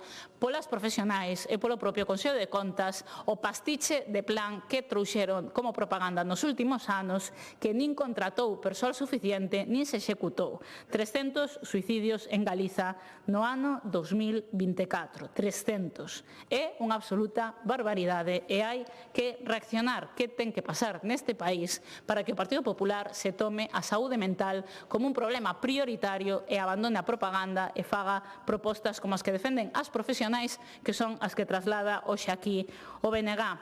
Da mesma maneira, teríamos que preguntarnos que máis ten que pasar na atención aos maiores nos ámbitos residenciais de todo tipo. Vivimos unha pandemia absolutamente brutal e demoledora que amosou as costuras do sistema. Reclamamos unha e outra vez, traendo a este Parlamento incluso proxectos de lei desde o BNG para mudar o modelo. O Partido Popular dixo non polo non reiteradamente e as consecuencias seguimos vendo as hoxe en día. Vostedes non inspeccionan adecuadamente, non fan cumplir a lei, non fan a súa labor de tutela, non mudan o modelo e favorecen peor aínda, un modelo privatizador. Vimos a vergonza de Amoeiro, a vergonza de Xinzo, a vergonza de Monforte, só no que levamos de período de sesións. Polo tanto, insistimos, medidas de cambio de modelo, medidas de atención, de rescate dos servizos públicos como Plan Galiza Coida. E quería referirme tamén, así avanzaba, ao ámbito dos dereitos das mulleres. Abordamos tamén nas nosas emendas carencias no ámbito dos dereitos das mulleres que son impresentables nestes orzamentos. Como impresentable, teño que dicir que recorten, porque se recorta, non se incrementa o programa de atención ás mulleres vítimas de violencia machista. Programa 313, recorte de €1,5 millón de euros. O partido que nos ven dar hoxe aquí leccións de nada recorta os fondos para as vítimas de violencia machista. Desde logo, é unha vergonza. No trámite anterior pedimos unha rectificación que non houbo e neste trámite pedimos medidas complementarias que non se están atallando neste orzamento. Insistimos, por exemplo, en que hai que ampliar a planta e a mellora das unidades xudiciais de violencia sobre a muller. Insistimos, por exemplo, nun plan de ampliación e mellora da rede de centros de información á muller en que desistan desa privatización dos novos CIM móviles que vostedes van impulsar, porque, insistimos, o ámbito da loita contra a violencia machista ten que ser prestado directamente desde o sistema público para evitar os problemas que estamos vendo, para evitar que se faga negocio cos dereitos das mulleres. E pedimos tamén ámbitos como sanitario teñen que ser revisados desde a perspectiva de xénero. Un ano máis insistimos na creación da unidade Muller e Saúde para garantir a abordaxe de xénero na atención sanitaria. Hai pouco votaron en contra disto nunha comisión. Hoxe teñen a oportunidade de rectificar e de impulsar unha medida tan necesaria, porque os dereitos das mulleres van de dereitos, van de medidas e non de palabras e de promesas. E nós insistimos en que hai nas nosas propostas medidas ambiciosas que mellorarían a vida das galegas e que deben impulsarse de inmediato. En definitiva, señor conselleiro, señores deputados do Partido e deputadas do Partido Popular, algúns destes exemplos que eu sinalei, como o plan de saúde mental, como o plan da Cinza Vida, a crise dos servizos públicos, singularmente do SAF, son algunhas das propostas que remarquei das máis de 540 que rexistrou o Bloque Nacionalista Galego e que defendemos reorientando propostas fracasadas do seu goberno para cambiar o que non funciona, que é moito.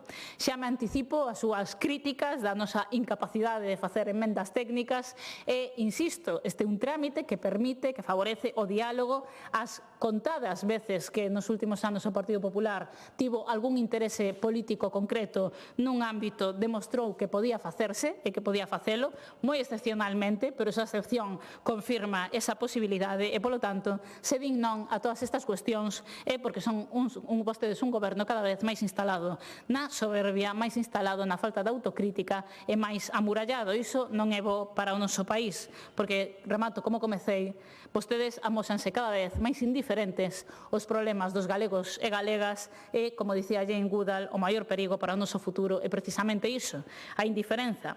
Nestes 2 meses vimos un goberno galego que só mira o seu embigo, que desbota as propostas da oposición e indiferente absolutamente ante os grandes retos e necesidades que ten o noso país.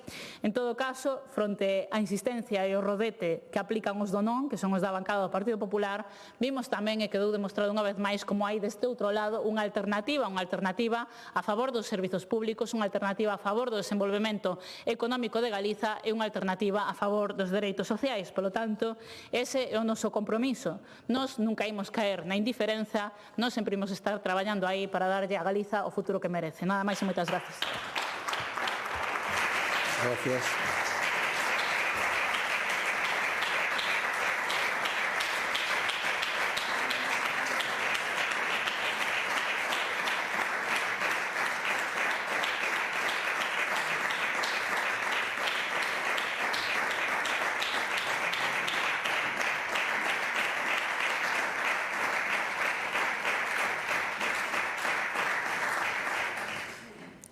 Saudamos os alumnos de terceiro e cuarto de ESO do Centro do IS Urbano Lugris de A Coruña, cuxe nos visitan.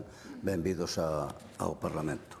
E agora continuamos co Grupo Parlamentario Popular. Para lo ten a palabra o señor Pazos Couñago.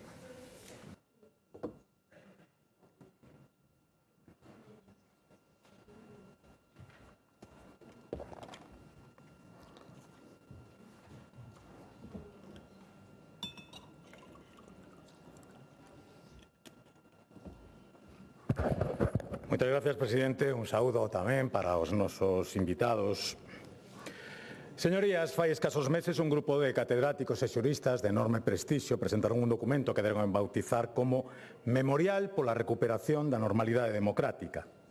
No mesmo alertan sobre os riscos de entender a política como unha actividade na que se prioriza a imaxe sobre o contido, a confrontación sobre o debate e a campaña electoral permanente sobre a acción de goberno, e advirten que esta concepción conduce ao vaciado da sustancia política, a infantilización dos cidadáns e a destrucción dos incentivos para construir consensos duradeiros. Explicaban os asinantes que tiñan elexido o termo memorial en lugar do máis habitual de manifesto porque albergaban a esperanza de que servira de recordatorio imparcial a algún dos principios que semellan obvios pero que parece últimamente olvidados. Que o Parlamento controle e lexisle, que o Goberno goberne ao servicio do interés xeral, que os xuíces xulguen sin tutelas, que a lei sexa tan previsible como un bo reloxo e que as empresas non dependan do capricho político. Que tempos serán os que vivimos que hai que defender o obvio, aseguraba Bertolt Brecht. Pois permitan que es comece defendendo o obvio. Que hoxe o Parlamento de Galicia celebra un acto de normalidade democrática aprobando en tempo e forma a Lei de Orzamentos, cumprindo os rituais escritos e non escritos propios de calquera democracia, debatendo con luz e taquígrafos as contas públicas para Galicia de 2026. Simple e llanamente estamos a cumprir co noso deber, pero nos tempos que nos tocou vivir, onde toda obriga parece supeditada ao capricho persoal de gobernantes, con enorme ego e con escaso escrúpulo, o cumprimento do deber constitúe un acto de rebeldía. E aquí estamos, rebelándonos contra a normalización do anormal. Aquí estamos garantindo o cumprimento das nosas obrigas, garantindo a estabilidade das nosas institucións e garantindo un ano máis que Galicia continúe a ser unha illa de estabilidade no medio dun océano de incerteza. Durante a tramitación desta lei, os representados da oposición esforzáronse moito en devaluar este feito. Afirman que isto é normal, obviando que somos a única comunidade autónoma capaz de aprobar en tempo e forma 17 orzamentos consecutivos, obviando que o Goberno de España leva 3 anos de orzamento prorrogado, obviando que o Goberno de España leva 3 anos incumprindo a obriga constitucional de presentar proxecto de orzamentos e obviando que o Congreso acaba de tumbar a senda de estabilidade presentada polo Goberno por segunda ocasión consecutiva. Os mesmos que presumen de gobernar sen orzamentos e de costas ás Cortes nos afean que presumamos de gobernar con orzamentos e co apoio da Cámara e que tendo maioría non ten mérito, afirman. E eu, pobre de min, pensando que o mérito estaba en conseguir esa maioría. E pensando que aínda era maior mérito obter esa confianza maioritaria durante 6 legislaturas consecutivas, pois resulta que non, señorías. O realmente meritorio é conservar 20 anos unha cadeira no Parlamento sen ter gañado ningunha soa elección ou manterte como líder do teu partido a pesar de elevalo o seu peor resultado electoral da historia. Alá vostedes, señorías. Nós seguimos pensando que un gobernante ten maior legitimidade cando conta co apoio maioritario do pobo que o lixe e por iso nunca nos cansamos de agradecer aos galegos que nos teñan dado tanta confianza e durante tanto tempo. E a maneira que temos de expresar o noso agradecemento é devolver esa confianza en forma de estabilidade política, en forma de confianza económica, en forma de normalidade democrática. Porque compre non esquecer que a alternativa á normalidade democrática non é outra que a anormalidade democrática. E teño firme convencemento que os galegos están desexando que en 2026 España recupera a normalidade da que afortunadamente xa disfruta Galicia. Señorías, no seu poema máis coñecido, Robert Frost subliñaba a importancia de escoller sabiamente. Nun bosque bifurcáronse 2 camiños e eu tomei o menos transitado, e iso marcou a diferencia. Fai tempo que os galegos decidiron camiñar por sendeiros poucos transitados na España de hoxe e, sen dúbida, iso ten marcado diferencias importantes. Galicia leva 3 lustros percorrendo o camiño da estabilidade económica e política. Un camiño que non sempre foi o máis cómodo, pero que se ten amosado como o máis seguro para chegar a cotas de benestar económico e social que nunca antes tivésemos alcanzado. Unha evolución positiva freada pola chegada dunha pandemia que marcou un antes e un despois para o conxunto das sociedades e das economías do mundo. Señorías, Galicia evolucionaba mellor que a media antes da pandemia E Galicia segue a manter ese diferencial positivo tras superar a pandemia. O noso crecemento tras a crisis da COVID alcanza os 6,6 puntos, máis do dobre da media española e 1,5 punto superior á media europea. A previsión de paro cara a 2026 sitúanos por debaixo do 8%, que supón rozar o mínimo histórico de desemprego. Pero nacionalistas e socialistas queren convencernos de que reducir o emprego en España un 23% é un gran éxito das políticas progresistas, mentre reducirlo 7 puntos máis en Galicia ata un 31% é un fracaso das políticas do Partido Popular. Pero que disparate, señorías. A renda media dos galegos tamén creceu neste período un 30%, 3 puntos por enriba da media nacional. E isto nos achega un pouco máis a un fito histórico, que Galicia equipare a súa renda per cápita coa renda nacional por primeira vez. Son datos que deberían de ser motivo de orgullo para todos, porque acreditan que os galegos de hoxe estamos a construir un país mellor para os galegos de mañá. E penso que a maioría dos galegos aspiramos a legar aos nosos fillos unha Galicia máis xusta, máis próspera e con máis futuro que a Galicia que recibimos. Todos e cada un dos datos que coñecemos acreditan que esa Galicia é posible. Todos e cada un deses datos acreditan que o esforzo que realizan os galegos cada día para construir esa Galicia mellor está a dar os seus froitos. Todos e cada un deses datos acreditan que os galegos o estamos facendo ben. Pero existe unha excepción a esa satisfacción colectiva. Vostedes, a excepción son vostedes, esa oposición gris, ceniza, pontoniana, eternamente aferrada á imaxe dun país que forma parte do pasado. Habitan vostedes unha Galicia caricaturizada, unha Galicia de señoritos e sirventes, de amos e lacayos, que en nada se parece á Galicia moderna e puxante na que vivimos o resto dos galegos. E aí radica o seu gran erro. Vostedes aspiran a gobernar unha Galicia que non existe para resolver os problemas dun tempo que xa pasou. Galicia xa non é o país de fendetestas ou de marica da fame. Afortunadamente, vivimos nunha sociedade na que os dereitos dos cidadáns xa non dependen da vontade dos señoritos, senón das leis que emanan dun Parlamento democrático. E este Parlamento vai ter luz verde aos orzamentos para 2026 porque así o decidiron, libre e democráticamente a inmensa maioría dos galegos, señorías.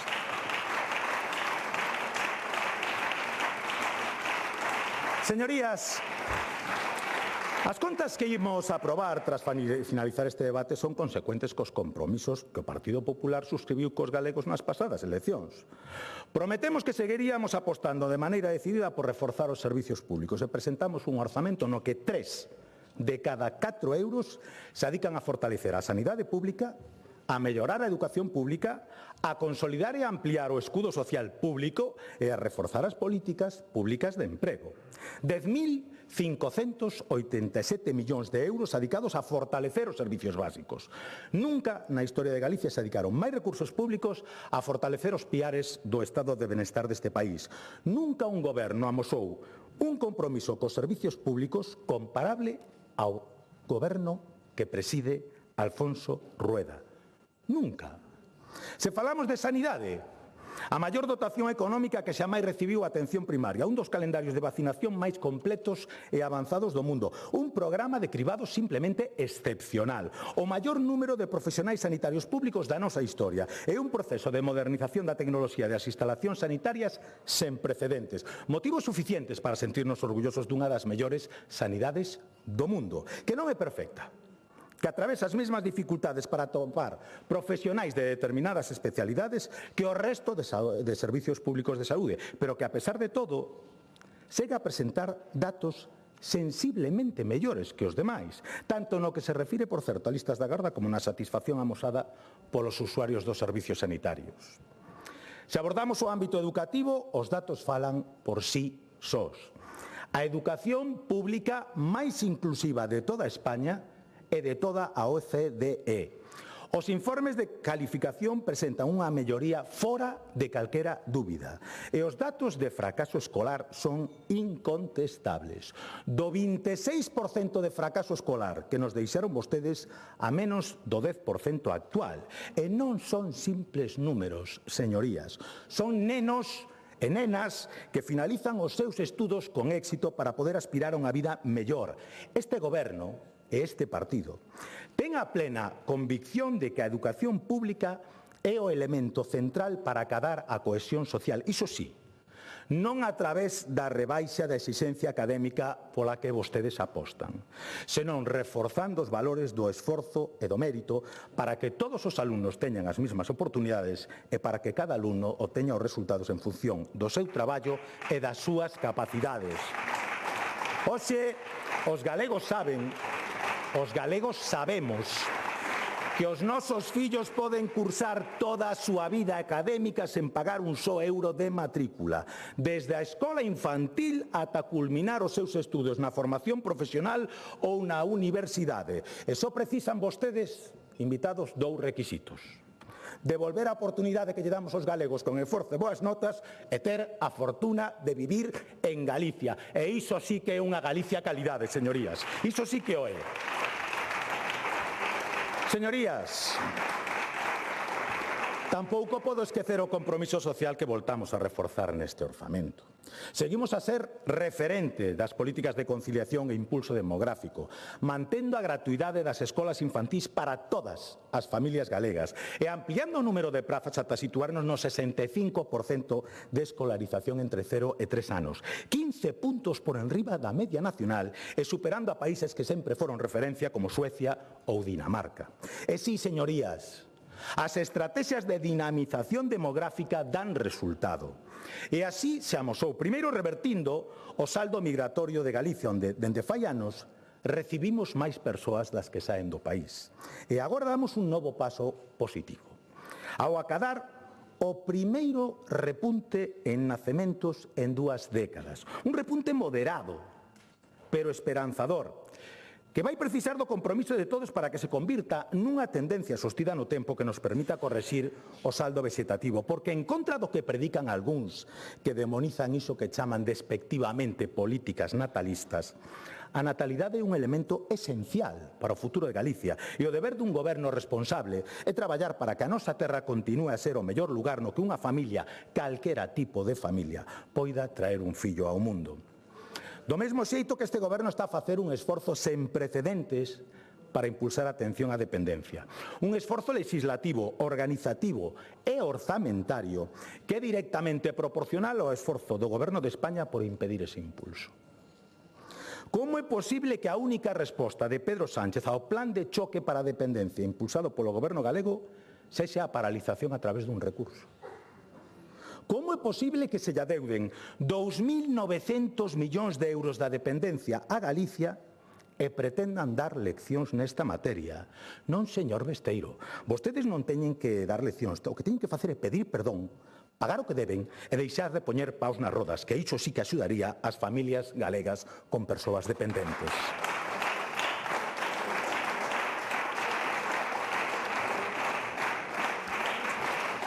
E non quixera rematar este apartado sen recuperar unha das habituais perlas da nosa máis veterana profetisa parlamentaria.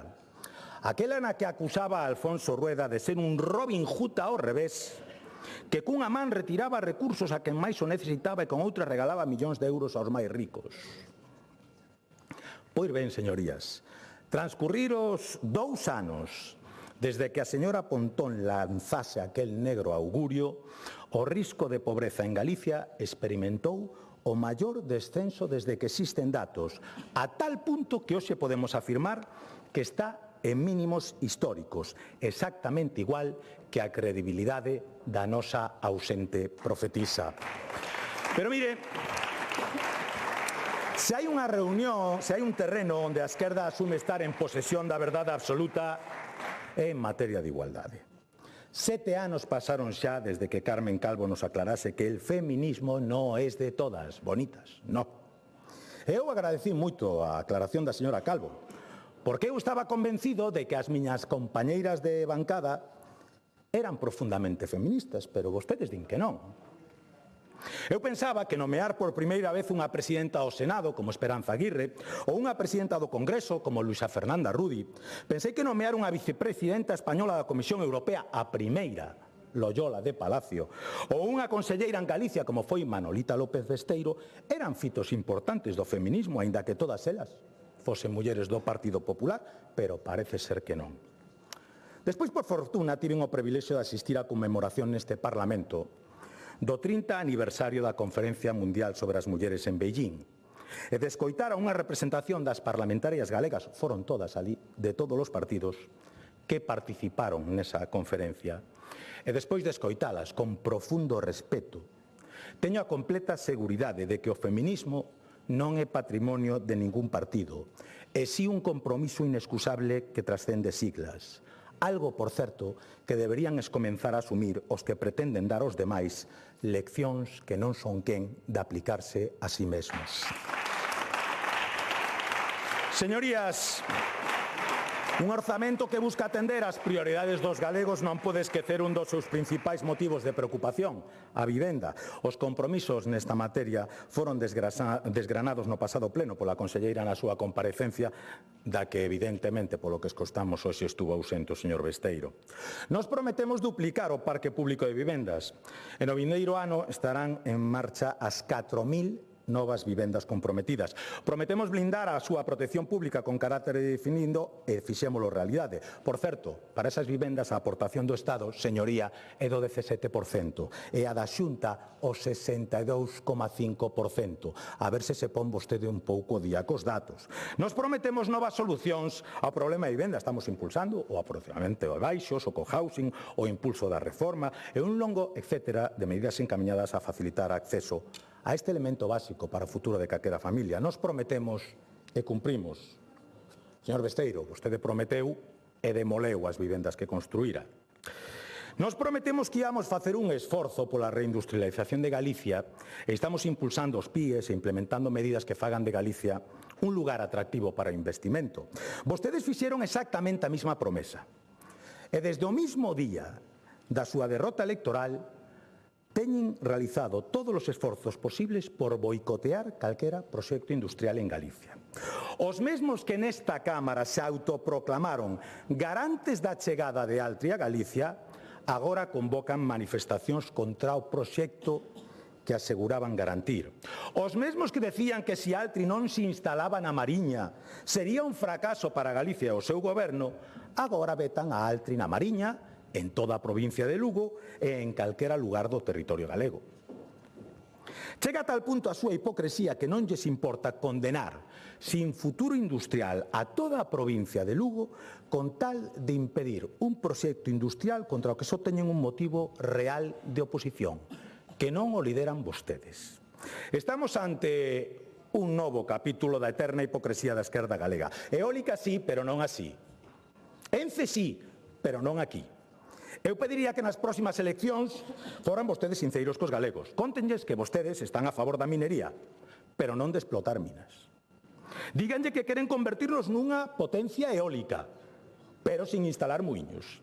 E expliquen que van a crear máis emprego industrial, pero sin abrir novas factorías. Vostedes toman por parvos os galegos. E os galegos o perdoan todo, salvo que se lles tome o pelo, señorías. Galicia precisa de máis emprego industrial e ese é un obxectivo ao que non imos renunciar.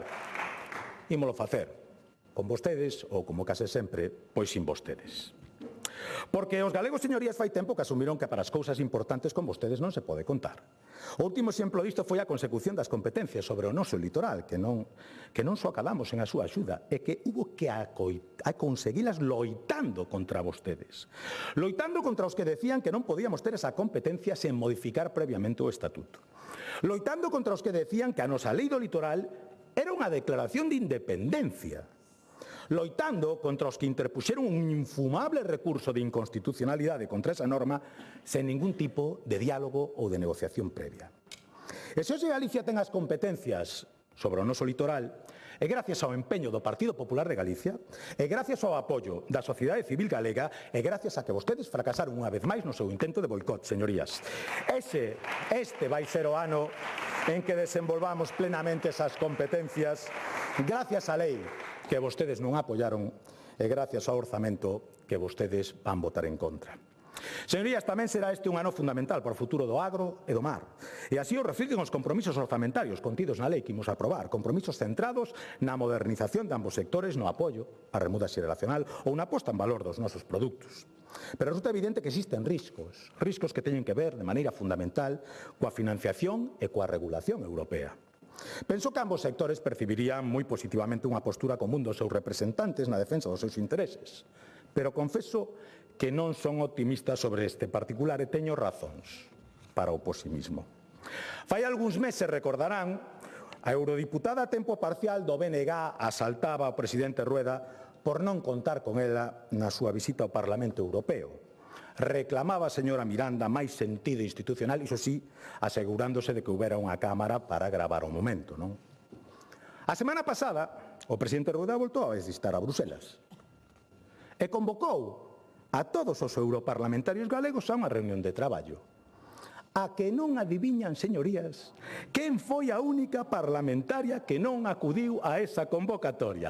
Pois efectivamente, a señora Miranda, completando a metáfora perfecta sobre como entende o BNG a política. Sempre presente no conflicto, sempre ausente da solución, señorías.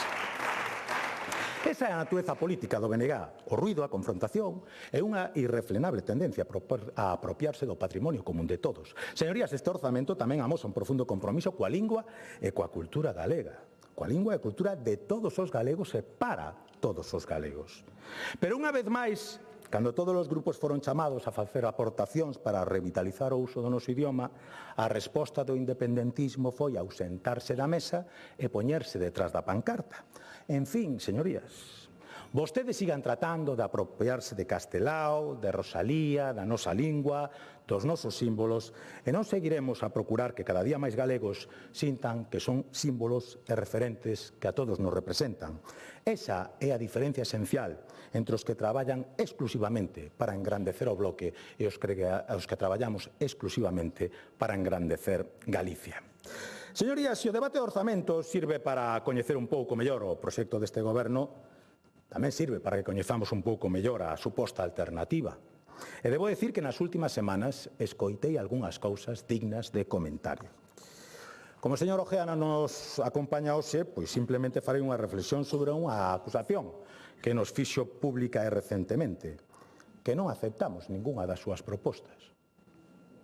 Home, eu comprenderá a súa señoría que non se pode aceptar o que non existe.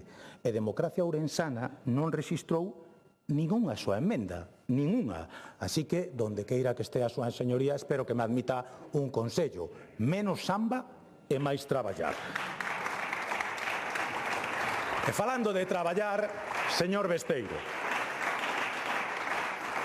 a que debe estar caíndo hoxe no SOE, fora desta Cámara, para que o señor Besteiro leve con nos aquí toda a mañá no hemiciclo.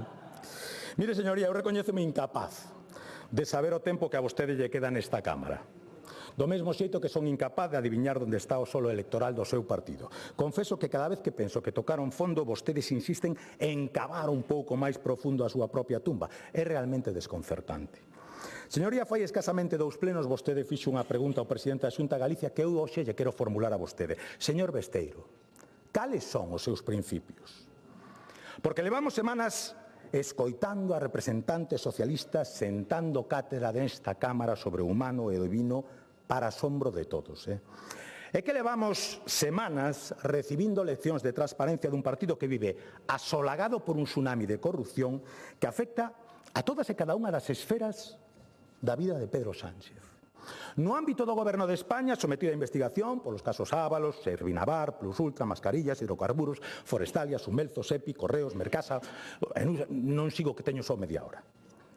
No ámbito do Partido Socialista, unha investigación en marcha polos inexplicables pagos en metálico en sobres de Ferraz, con 2 secretarios da organización que xa visitaron as instalacións de Soto del Real e cunha fontaneira que amenaza con tirar da manta se o PSOE a deixa tirada.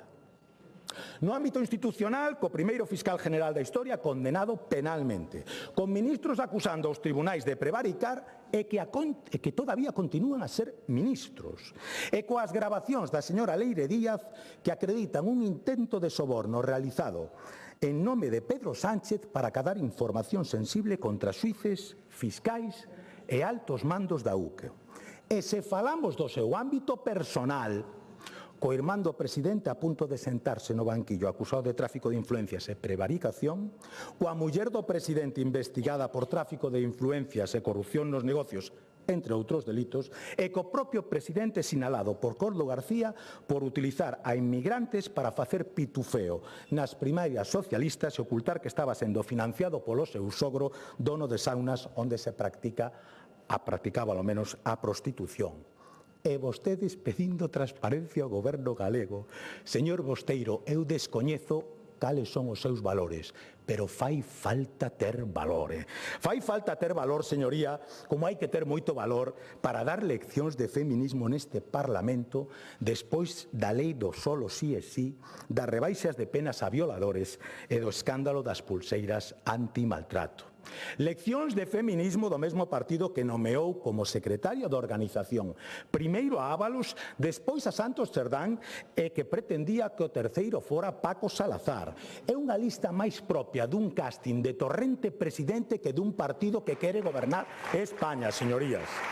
É que vostedes seguen dando leccións de feminismo despois do goteo insufrible de acosadores que estamos a ver e da ocultación de denuncias que estamos a coñecer do Partido Socialista. É que vostedes seguen dando leccións de feminismo despois de que soubéramos como se xestionou, ou mellor dito, como non se xestionou o caso Tomé. Por certo, hoxe o programa que descubriu anuncia novedades. Nin sequera teño claro que mañana sigan vostedes aquí, señoría. Señor Besteiro, creo que a única lección que pode dar vostede nesta materia pasa pola súa dimisión. E créame que o digo con tristura, porque esa será unha pésima noticia para o meu partido, pero tal vez sexa a última oportunidade para que o socialismo galego poida ser útil a este país en algún momento. E miren, señorías,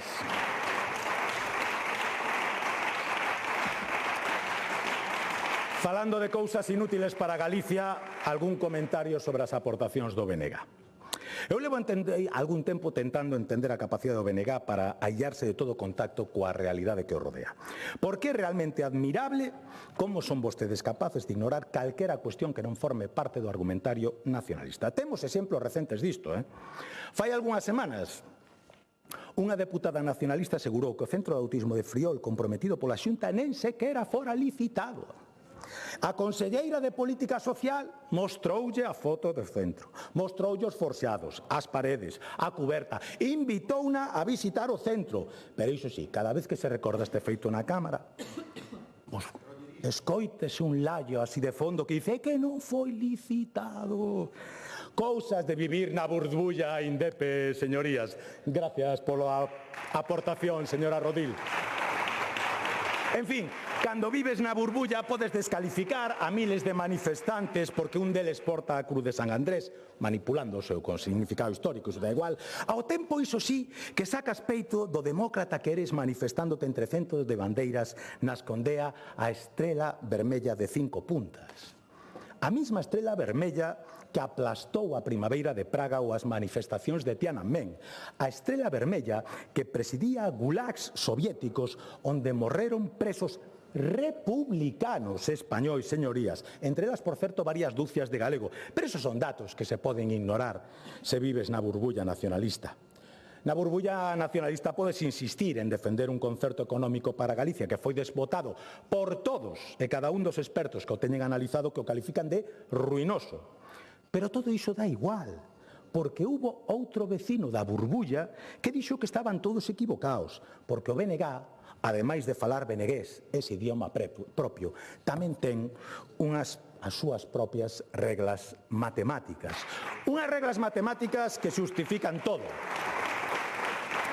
Ata unha operación de mutualización da débeda pública deseñada para satisfacer aos socios indepes do goberno e para que os demais asomamos o custo da súa mala xestión, da súa deslealdade constitucional e dos 1000 pufos que pretenden endosarnos. Todo vale se vives na burbulla nacionalista ou se a túa poltrona depende dos habitantes da burbulla nacionalista. Señorías, este goberno, este grupo, vai seguir gobernando para todos os galegos. Para os que viven na burbulla e para a inmensa maioría que leximos vivir na Galicia real e fora da burbulla nacionalista. Este Goberno vai seguir apostando por unha fiscalidade moderada que permita mellorar cada día os servizos públicos sen necesidade de empeorar a economía das familias galegas. Este Goberno vai seguir apostando por rebaixas fiscais que buscan aliviar a situación dos galegos e galegas que atraviesan situacións difíciles e que vostedes descalifican dicindo que reciben privilexios de ricos. Nos seguiremos apostando porque Galicia continúe a ser esa illa de estabilidade na que, como nos recordaba ao principio ese grupo de xuristas, o Goberno goberne ao servicio do interés xeral, na que os xuíces xulguen sen tutelas, na que a lei sexa tan previsible como un bo reloxo e na que as empresas non dependan do capricho político. O gallá que moi pronto esa estabilidade se contaxe e o gallá que moi pronto poidamos decir que España e o seu goberno se parecen a Galicia e ao goberno de Alfonso Rueda. Nos imos aprobar este orzamento porque nos achega un chisco máis a ese momento que nós e millóns de galegos e de españois desexamos que chegue o máis pronto posible. Máis nada e moitas gracias, señorías. Gracias.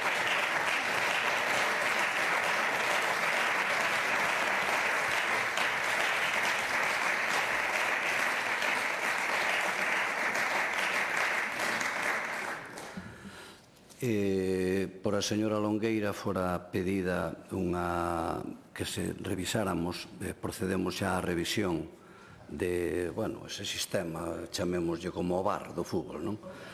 En ningún momento do texto aparece a palabra, ora que non hai aquí nenos, puteros. Si aparece prostíbulo, pero iso é outra historia. Non, xa sei, non é o mesmo. Non é o mesmo, non é o mesmo. Non nos vamos a por aquí a dar unhas conferencias sobre eso, pero non é o mesmo, non é o mesmo. Entonces, eu non podo retirar unha cousa que non existe. Non existe a palabra putero, non a podo retirar. Sí, señora Longueira? Denlle voz ao escano da señora Longueira. Gracias, presidente. Seguramente pola reiteración que usan a palabra que non se dixo, quedou fixada na miña memoria. En calquera caso, prostíbulo para nós é equivalente, ata onde eu sei. Pero non é o mesmo. Pero non é o mesmo. Non é o mesmo. É cuestión de... Non é hora, non vamos a dar aquí unha conferencia sobre eso. Vámoslo deixar aí. Bueno, eso vai depender da señora Prado. Se usted quere... Eu non teño inconveniente, pero non é unha palabra que haya que retirar obligatoriamente. Non. Correcto.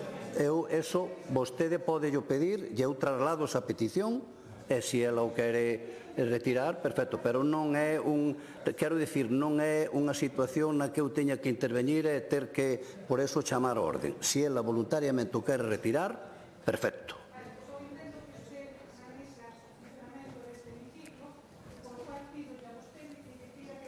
Correcto, e eu traslado á señora Prado. Señora Prado, a señora Longueira pide se se pode retirar a palabra prostíbulo. Delle voz ao escano da señora Prado. Gracias, señor presidente. Efectivamente, eu non falei de puteros. Esa palabra utilizou no seu día a señora Paloma Castro, voceira de Igualdade do Grupo Socialista, que, por certo, hoxe está ausente, e eu falei dos prostíbulos. E falei dos prostíbulos en referencia a Tito Berni, a Ábalos, a que pagaron que as primarias do Partido Socialista de Pedro Sánchez foron pagadas polo seu sogro, propietario de prostíbulos, e, por tanto, eu entendo que ao Partido Socialista lle gustaría tapar todo isto, pero, sinceramente, señor presidente, nós non imos retirar do diario de sesións, pero tampouco, por desgraza, da realidade de España van a tapar esa realidade dos prostíbulos nos que están inmerso o Partido Socialista.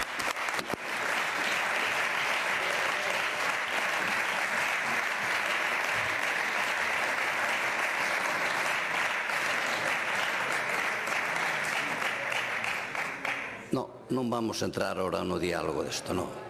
Está claro isto. Está claro, señora Longueira. Gracias. Grupo Parlamentario Socialista, señor Besteiro.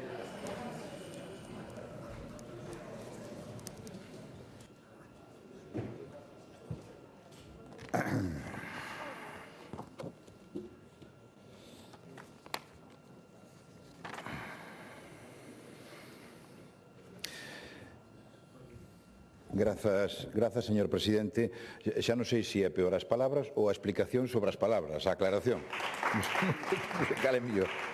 Pero bueno, en todo caso, volvo a reiterar con todo convencimiento, ademais.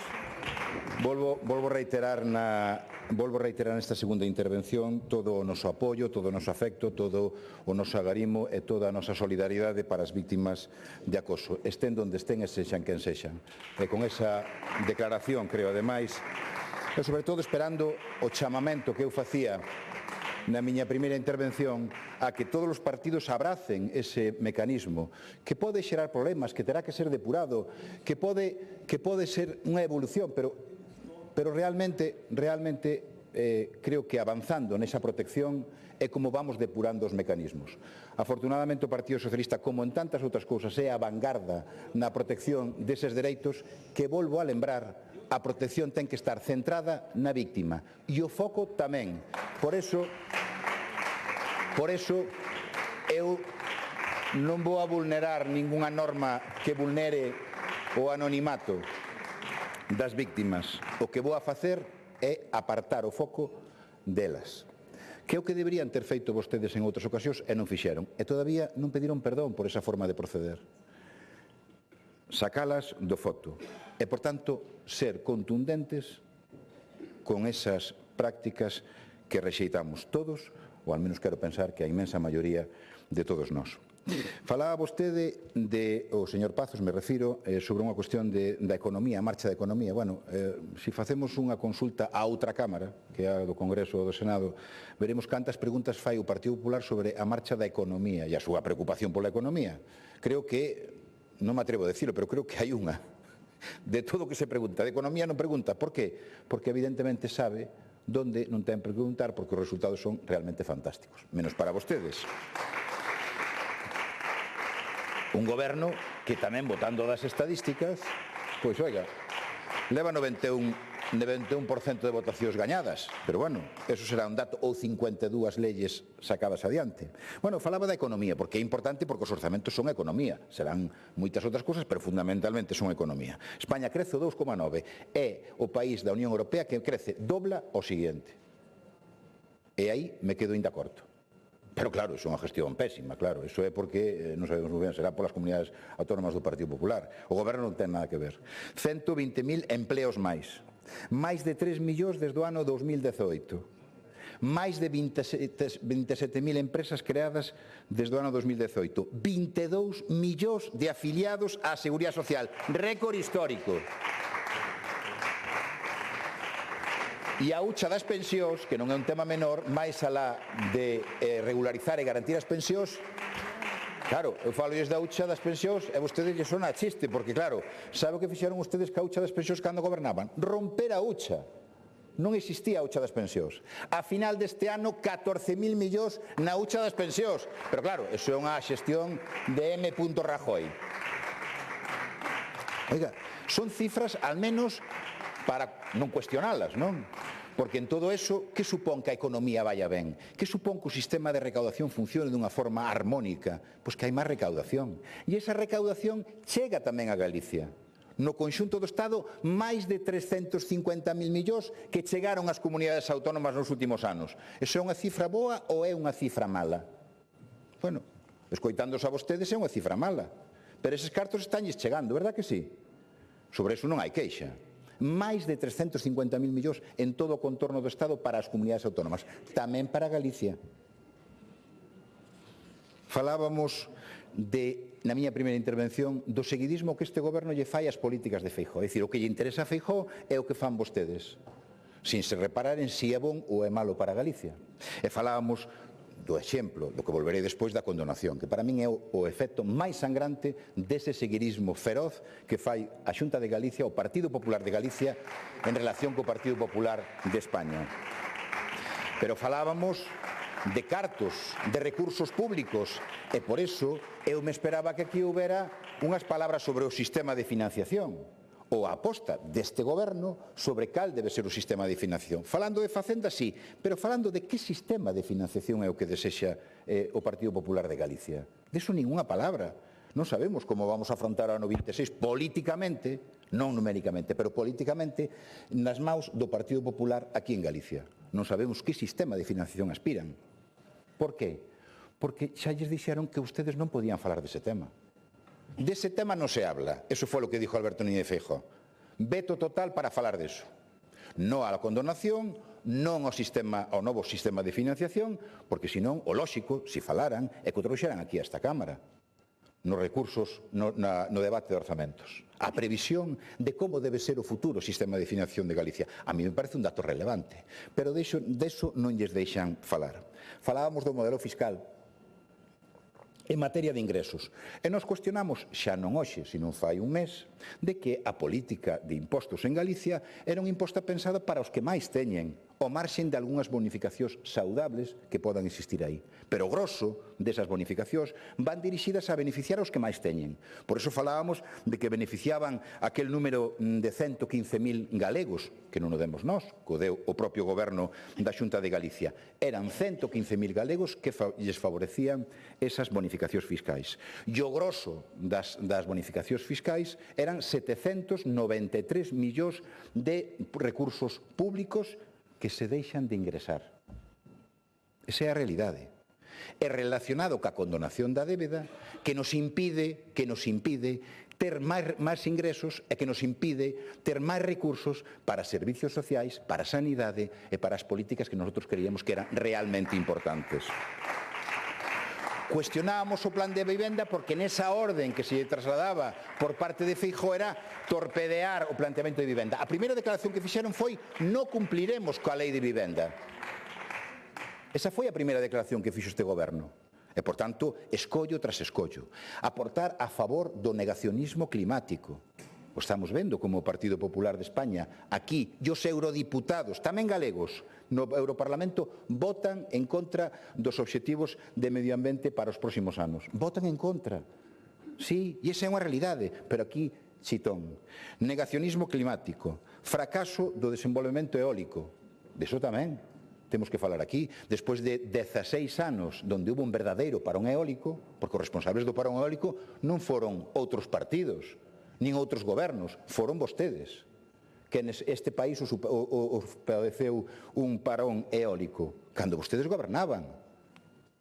E agora entramos en tropel nun proceso que o único que xenera é inseguridade xurídica. Inseguridade xurídica que é o perfecto enemigo das inversións públicas ou privadas que se podan ter feito ou que se poderían facer no noso territorio. E, finalmente, o negacionismo da violencia machista cos comportamentos que tanto temos denunciados nesta Cámara e fai tempo do que falamos precisamente na última tamén sesión de control. Todo iso amparado por unha lei ómnibus da que se discutirá posteriormente, donde se modifican nada máis e nada menos que 30 leis. 30 leis que modificarán, por certo, sin debate sectorial, sen informes, sin participación da sociedade civil, pero que van a ser modificadas 30 leis pola porta de atrás, polo procedimento exprés. E todo iso para facer axustes orzamentarios? Non, para facer verdadeiramente modificacións estruturais das propias leis. Iso é vergoñente, utilizar ese mecanismo. E na primeira intervención, agora lembrando un pouco a de fai un mes, nosotros centrábamos en determinadas cifras que nos parecían especialmente sangrantes e que políticamente nosotros cuestionábamos e falábamos. 28.700 homes e mulleres que reclaman unha vivenda pública, 360.000 persoas que están esperando ser atendidas polo sistema de sanidade pública, 349 días de período medio para recibir unha resposta en materia de dependencia. En definitiva, planteamentos que facíamos sobre criterios que consideramos que eran absolutamente vertebradores do noso país e da oferta que unha administración pública como a Xunta de Galicia debería prestar en estándares de calidade. E planteamos emendas en toda esa cuestión, unha significativamente, en algunha cuestión puntual, como por exemplo, que creo que dice moi ben o que pasa con este goberno. Unha delas, unha que afecta a miña provincia, que é o Museo da Romanización. O ano pasado fomos capaces de transaccionar unha emenda, creo que expresome correctamente nese sentido. Propoñíamos 2 millóns por parte do Partido Socialista para ese museo e ao final se transaccionou en 500.000 euros. Eso fai hoxe un ano. En que situación estamos hoxe? E é un exemplo clarísimo do que acontece aquí. En que en decembro de 2025, mitad deses 500.000 euros foron para o bono aluguer e os outros 250.000 euros non sabemos que foi deles. Pero hoxe van nos orzamentos 500.000 euros outra vez. A ver se para o ano que ven son mitad para o bono aluguer e mitad para o que non se falou aquí, do bono peixe. A ver se a mitad vai así. Simplemente xa para rematar. Recordo e lembro perfectamente que no anterior debate falamos e o Partido Socialista ofreceu, nese sentido, chegar a un acordo orzamentario sobre 5 cuestións que eran importantes. Unha, a condonación da débeda, outra sobre unha maior aplicación de fondos para a vivenda. O explicábamos, ademais, porque entendíamos que a vivenda é unha cuestión que se ten que afrontar non solamente a través, sí, fundamentalmente ca construción de máis vivenda pública. Pero non solamente eso. Para nós era importante a introducir cantidades en materia de rehabilitación e en relación co bono público de aluguer, o que permitía, ademais, sacar ao mercado de forma rápida vivendas para conseguir con eso seguridade para o arrendador e garantías para o arrendatario de precios moderados. Apostábamos nese acordo por aumentar en 100 millóns as políticas sociais, pero dirixidas fundamentalmente tamén a incrementar o posicionamento deste goberno no servizo de axuda no fogar, ese servicio que presta os concellos. Falábamos de aumentar en 400 os profesionais sanitarios e falábamos de 200 millóns para contribuir ao equilibrio territorial, ao desenvolvemento rural e á prevención dos incendios. E lembraba fai un ano que nosotros no ano 2018 apoyamos ao seu partido, o Partido Popular, no dictamen desa comisión de investigación. Confiamos en que o Partido Popular iba a cumplir co dictamen e cas medidas que se propoñían naquela comisión de investigación. Remate, por favor. Confiamos, remato xa, presidente, confiábamos no Partido Popular. 7 anos despois, o que vimos pasou o que verdadeiramente pasou. E non vou a repetir o que pasou. Pero saben vostedes que nese sentido tiñan que haber cumplido co que nosotros nos comprometemos tamén desde o Goberno, porque apostamos por darlle confianza ao Partido Popular do Goberno do Partido Popular. E finalmente, e xa remato, señor presidente, deixo para o final unha cuestión que creo que é extraordinariamente importante, que é o da condonación da débeda. Eu pido e apelo a que o Partido Popular en Galicia reconsidere a súa posición e acepte o ofrecemento do Goberno do Estado para aceptar esa condonación da débeda parcial de Galicia, que supón 4.010 millóns, e o consideren como unha medida boa para este país. Pídolles que reconsideren esa posición, que é unha posición que millora a situación, evidentemente e objetivamente, a situación da nosa débeda e nos permite avanzar hacia unha prestación de servicios mellor e máis eficiente. Pídelo, de verdad, de todo o corazón, que reconsideren esa posición, porque sería un erro histórico. Moitas gracias, señor presidente. Gracias.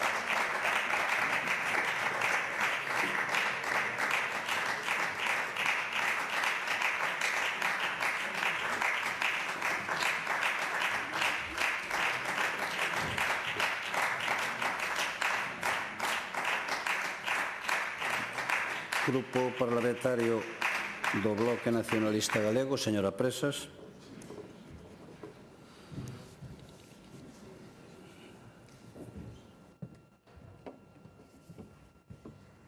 Grazas, presidente. Ben, eu teño que dicir que non sei se é o espírito prenadal, pero eu hoxe xa vou ir un pouco máis contenta para casa e xa vou ter un pouco máis de esperanza de que podo chegar nalgún futuro a algún acordo co señor Pazos, porque hoxe que comezou citándome un marxista, pois xa me sinto un pouco máis tranquila. Tamén lle digo, señor Pazos, o señor Bertolt Brecht gustabanlle bastante as estrelas vermellas, gustabanlle bastante.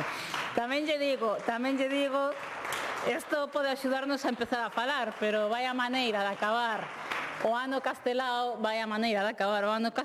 desprezando a simboloxía que tanto defendeu Castelao, desprezando esas estrelas roxas que el mesmo incorporou nese escudo de denantes mortos que escravos. Vai a maneira de acabar o ano castelao. Bueno, empezamos o ano castelao negándonos que era nacionalista, así que tampouco sorprende moito. En todo caso, e para dar por pechado de momento outro dos debates que saían no día de hoxe, eu, cando escoitaba o señor Pazos falar de Brecht, recordaba outra cita que creo que tamén podemos aplicar ao debate sobre os dereitos das mulleres e violencia machista que estamos escoitando nos últimos días. Brecht dixo aquilo de o que non sabe é un imbécil, o que sabe e cala é un criminal. Iso tamén podemos aplicalo a todos os que amparan o machismo.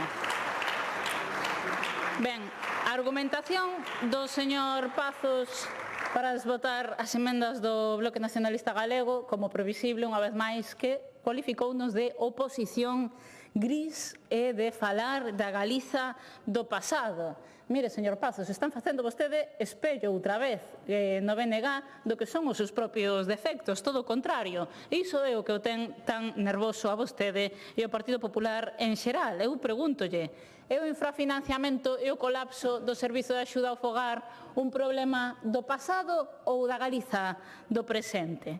É a falta de psicólogos e psicólogas na atención primaria que prácticamente non existen en xeral no sistema sanitario un problema do pasado? É o incumprimento dos seus propios plans de saúde mental algo do pasado? É un problema do pasado a necesidade de máis investimento neste ámbito? É un problema do pasado a necesidade dunha unidade de silicose, por exemplo, no Hospital de Valdeorras? É un problema do pasado a necesidade de dotar todos os hospitais galegos, todas as áreas sanitarias, de unidades de hospitalización infanto-xuvenil? É un problema do pasado a necesidade dun plan de atención á ludopatía? É un problema do pasado a necesidade de rescatar servizos privatizados do ámbito sanitario ou de ter, cando menos, un PAC por comarca que teña servizo de atención pediátrica? É un problema do pasado a dotación de urxencias pediátricas? É un problema do pasado a necesidade de dotar de máis logopedas? Do sitio onde eu vivo, para máis de 300.000 persoas, hai unha en todas as comarcas de Ourense. É un problema do pasado a necesidade de máis profesorado para atender os alumnos con necesidades específicas de apoio educativo? É un problema do pasado necesitar recursos económicos para restituir dereitos laborais e salariais do profesorado que hoxe está en folga? Mire, hai moitos destes problemas e destas urxencias que sinala o BNG que veñen bastante desde o pasado, dos últimos 18 anos de gobernos do Partido Popular, pero son problemas do presente. Por iso presentamos emendas que responden a urxencias, emendas que eu mesma cualifiquei de rescate das urxencias, pero presentamos tamén emendas para ir ao fondo, para ir aos cambios de modelo ambiciosos que necesita o país, porque nós sí creemos nun país con futuro e presentamos emendas de futuro como unha empresa galega de enerxía, como un instituto galego de coñecemento precisamente da enerxía, emendas como un plan de reindustrialización, emendas como o Pacto Galego pola Ciencia, emendas como ese fondo soberano para mobilizar 1.200 millóns de euros ata o ano 2032, emendas tamén para avanzar en dereitos sociais como empregar o autogoberno para axudar a quen peor está e incrementar o complemento galego das pensións non contributivas, emendas como un plan para as persoas autónomas e autónomas en crise neste país, como está en crise tamén o comercio local, para o que propoñemos un plan, emendas, por exemplo, para o ámbito da vivenda digna, xa, e que veñan vostedes aquí a presumir de que vostedes teñen mellores propostas en vivenda. Mire, señor, sería como esa canción dos piratas de promesas que non valen nada. Ainda estamos esperando que alguén nos explique en todo o debate orzamentario onde foron esas 1.800 vivendas que ian estar listas en 2026. Ninguén o sabe. Prometeron 4.000 máis e ainda non se sabe onde están esas 1.800. Non están construídas apenas 1.000, señor Pazos. Propostas grises son as súas, grises son vostedes. A súa única proposta de desenvolvemento económico é a instalación dunha industria de enclave, dunha industria de espolio enerxético. Recorda moito gris, recorda moito a política industrial dos grises, dos que defendían os grises daquel ministro da censura e do señor Baixo de Bigote. Efectivamente, será un modelo industrial gris do pasado. Nós non queremos ese pasado, queremos futuro para o noso país. E para ter futuro para o noso país, insistimos, aínda que non ia nesta parte do debate, xa que vostede fixo mención na cuestión da política fiscal. Miren, Robin Hood, vostedes non son precisamente. Eu reafirmo as palabras que dicía a miña portavoz nacional. Claro que son un Robin Hood ao revés. E poñolle exemplos, mire, a Axencia Tributaria, datos da Axencia Tributaria, os 8.345 contribuintes galegos máis ricos aforraron 5.941. Sabe canto aforrou algunha desas traballadoras do SAF, contando algunha das que en mellor posición económica estean, que están moi distantes de cobrar 2.500 ao ano? 50, señor Pazos, 50. Claro que son Robin Hood á inversa. Benefician máis as rendas máis altas e menos as máis baixas.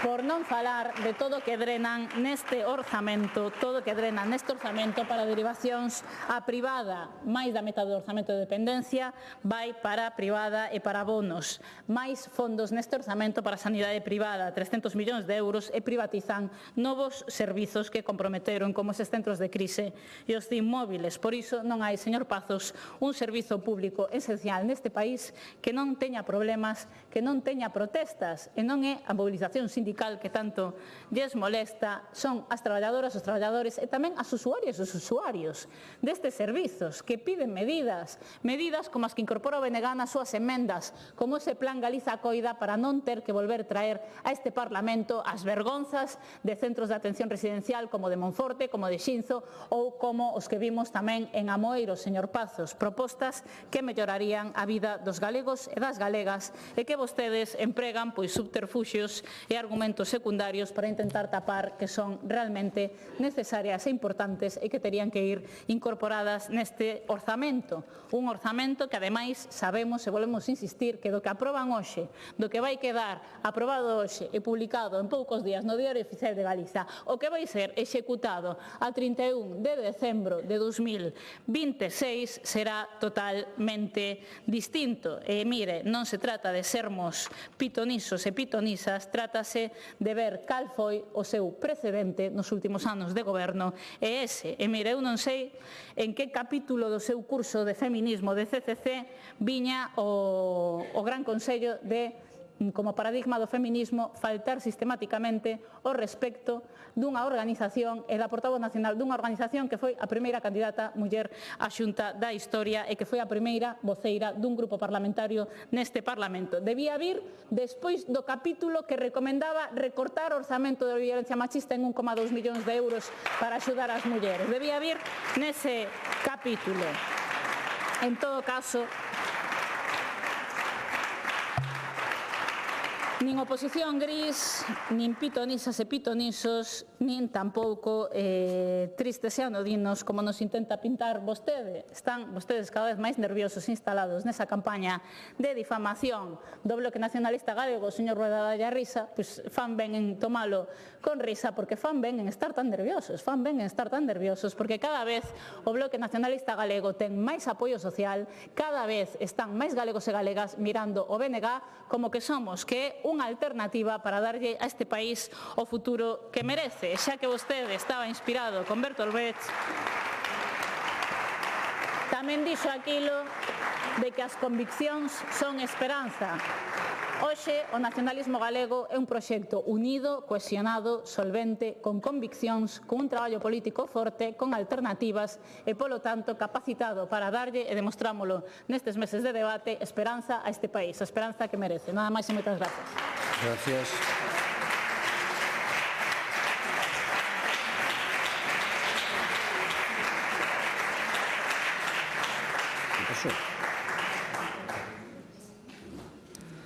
Grupo Parlamentario Popular, señor Pazos.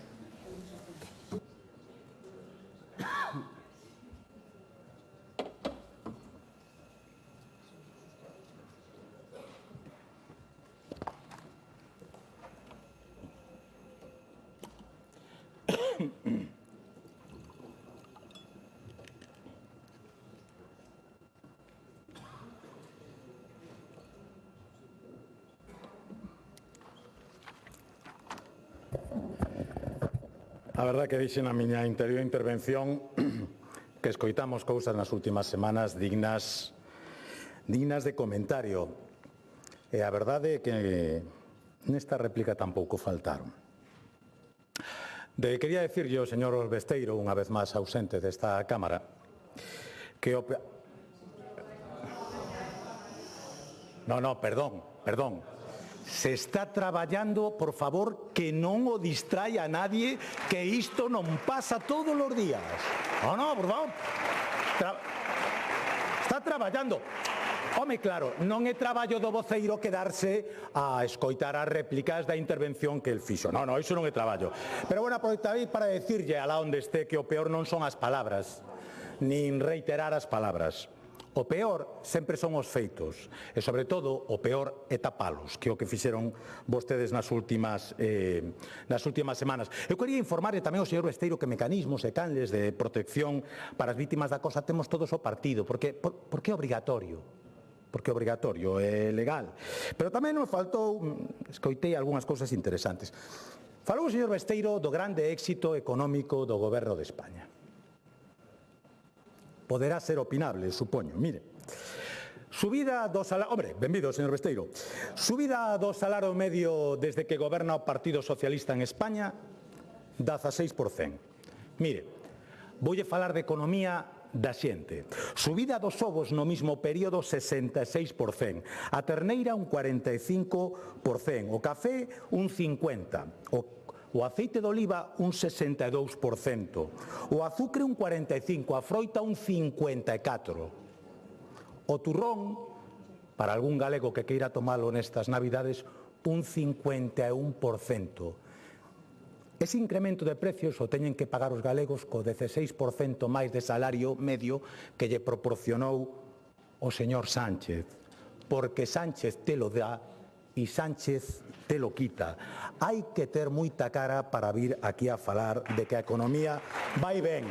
A únicos que lle renta a este goberno son os que están asaltando a caixa pública, a manchea, señor Besteiro. Hai que ter cara para vir aquí a falar de sistema de financiación, pero hai que ter cara, Hai que ter cara. Mire, infórmolle que vostede non estaba aquí. Fai, eu creo que 7, 8 anos, que acadamos un acordo entre o Partido Popular e o Partido Socialista para nomear un experto que fora a Madrid a defender a nosa visión de como debía de ser o novo sistema de financiación. E o experto foi, e fixo o seu traballo, cos demais expertos designados polo resto de parlamentos e comunidades autónomas. E sabe por que non temos resultado? Porque vostedes colleron os informes deses expertos e meteron o sistema de financiación nun caixón donde leva escondido os últimos 7 anos. E ten vostede tamén, por certo, o desafogo de vir aquí a falar das desgravacións para ricos. Levan semanas repetindo que fixemos bonificacións por valor de 793 millóns para os ricos. Sabe cantas emendaron vostedes, señoría? Sabe cantas emendou o PSOE? Ningunha. A única pega ya puxeron ao imposto de patrimonio porque din que lles parece pouco que recaudamos a vostedes que o eliminaron ao 100% cando gobernaran Galicia. E que hai que ter máis cara que espalda, señoría. Como hai que ter moita cara, vaimo permitir, para vir aquí a acusar aos demais de negacionismo machista. Vostede que recoñeceu o venres pasado, que coñeceu de primeira man a denuncia dunha víctima de acoso e que non fixo nada durante meses e ven aquí a acusar aos demais de negacionismo. Pero que incrible, e que incrible a perda de contacto coa realidade que ten vostede, señoría. Exactamente igual que vir aquí a queixarse de falta de diálogo. Pero como pode queixarse de falta de diálogo o representante dun partido que chamou a levantar un muro para illar o Partido Popular? Mire, señoría, a mí sí que me preocupa moito este tema. Onte coñecemos un atlas da polarización que arroxa como resultados que 5 millóns de españois romperon nos últimos anos relacións persoais, que o 60% da población española non se atreve siquera a debatir de política na súa casa. Iso sí que é enormemente preocupante. E vou dicir unha cousa, que un partido e o proxecto dun partido se basee en polarizar premeditadamente a sociedade para intentar obter un rédito político electoral é simplemente indecente. Esa indecencia na que viven vostedes dende fai 7 anos. Mire, como se atreve vostede a falar aquí do Museo da Romanización? Un acordo entre a súa compañeira e o presidente da Xunta. O presidente da Xunta o que acordou o puxo no orzamento. Donde está a parte que teñen que facilitar vostedes? É que hai que ter unha cara, pero máis ancha que a espalda, de verdade. É unha cousa sorprendente, como que me veña a falar a min con ese atrevemento da Escola Infantil de Chapela. 6 anos para que puxeran vostedes os terrenos a disposición e 8 pasaron e todavía non son capaces de redactar o proxecto, que son os únicos 2 compromisos que teñen que facer para que se lles facilitara a financiación. Pero é que é increíble o seu, digo de verdade. É tan increíble como que se atreva aquí a vir a pedir desgravación nas autovías máis baratas que hai en España, que son as galegas. O mesmo señor que prometeu a gratuidade da AP9 e todavía hoxe non tuvo a santa decencia de vir a esta Cámara para decir por que incumple reiteradamente a promesa que lle fixo engañando os galegos. Home, xa está ben, señoría, xa está ben. Mire, señora Presas, mire, este é o edificio principal do campo de concentración de Caragandá. Aquí estuveron republicanos galegos encerrados, algúns acusados de delitos tan graves como roubar unha barra de pan. Ali, cando acudiron ao paraíso socialista que vostedes lle prometen, pois aí o ten, presidindo a estrela vermella da que vostede se sinte tan orgulloso. Eu creo que se Castelao soubera o que pasaron os seus compañeros neste campo, nunca tería reivindicado esa estrela. Vostedes, lamentablemente, sí que o saben e o siguen facendo para a vergoña de todos os galegos. Mire, machismo non é criticar a un adversario político. A criticar a un adversario político non é machismo. Agocharse na súa condición de muller para tapar as súas carencias e fracasos políticos sí que é profundamente machista. Pero mire, acusou vostede ao señor Rueda de ser o Robin Hood, ratificou. Pois aquí os datos de Robin Hood. Do 28% que deixaron vostedes de pobreza, 25, perdón, ao 18,8. O dato máis baixo da historia de Galicia, e sí, eu lle digo que Alfonso Rueda Robin Hood non será, pero en xusticia social, a verdad, que mellorou moito o que conseguían algúns que van presumindo de que queren moitos os pobres e tantos deben de querer que parece que turran todos os días por intentar aumentar o número deles en España. Unha cuestión que, por certo, é bastante lamentable. Mire, falaron vostedes tamén de privatización de servicios públicos. Isto é un clásico. Isto é un clásico. Mire, voulle enseñar a listaxe de privatizacións aprobadas na Deputación de Lugo fai 4 días. Fai 4 días. Mire, todas elas centros de atencións a maiores. O de Trabada, UTE Ourenseñor Servicios Asistenciais Vilamouro. Rivas de Silo Ourenseñor, Ribadeo CK Senior, Pol CK Senior, Pedrafita CK Senior, Navia de Suarna Ourenseñor, Meira Ourenseñor, Fonsagrada a Rodas Vivenda Comunitaria e Castroverde CK Senior. Privatizaron vostedes todo o privatizable. Privatizaron vostedes ata un 6% do gasto público en sanidade cando gobernaron.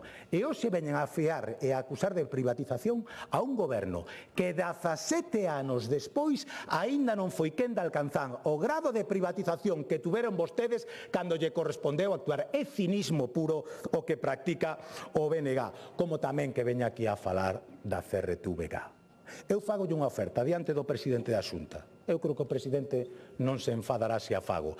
Eu lle ofrezo ahora mesmo, se quere, facemos unha reforma da lei para que o Parlamento de Galicia elixa os representantes da televisión pública exactamente igual que os elixiron vostedes no Congreso dos Diputados, donde a maioría que conformaron vostedes quedouse co 100% e excluiu da elección de un só representante ao grupo que máis votaron nas urnas os españois. Ese o seu modelo de diálogo e participación pública. O do SAF xa é un clásico, eu creo que é tremendo, eu digo, verdad, a mí pareceme tremendo. O sea, o SAF é un servicio municipal porque así o decidiron vostedes dous. Bueno, pois señora Rodil, pois nada, é que no bipartito mandábamos nós, e fomos nós o que aprobamos esa lei. Fixeron a vostedes e decidiron que fora municipal, e agora presentan aquí enmendas pedindo que sexa asumido 100% do custe pola Xunta de Galicia. O sea, nin o Goberno Central, nin os concellos, que o asuma a Xunta de Galicia. Pero É increíble, é dicir... Silencio, por favor.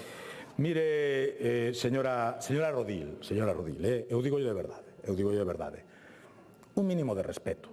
Se non o ten a min, polo menos os datos e as propias enmendas que presentan vostedes ao orzamento. Polo menos, se non respetan os galegos, respétense a sí mismos, que se están faltando gravemente ao respeto. Yo digo de verdade.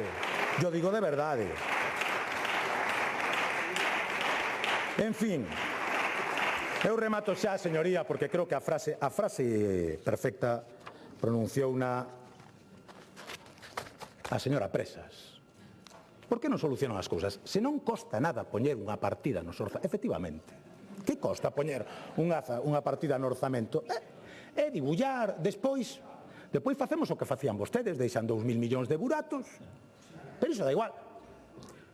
Señoría, por favor, a vostede yo explico despois en castelán, que sé que é o idioma no que habitualmente se pronuncia, pero ahora mismo estou falando para o resto da Cámara. Mire, eu de verdad...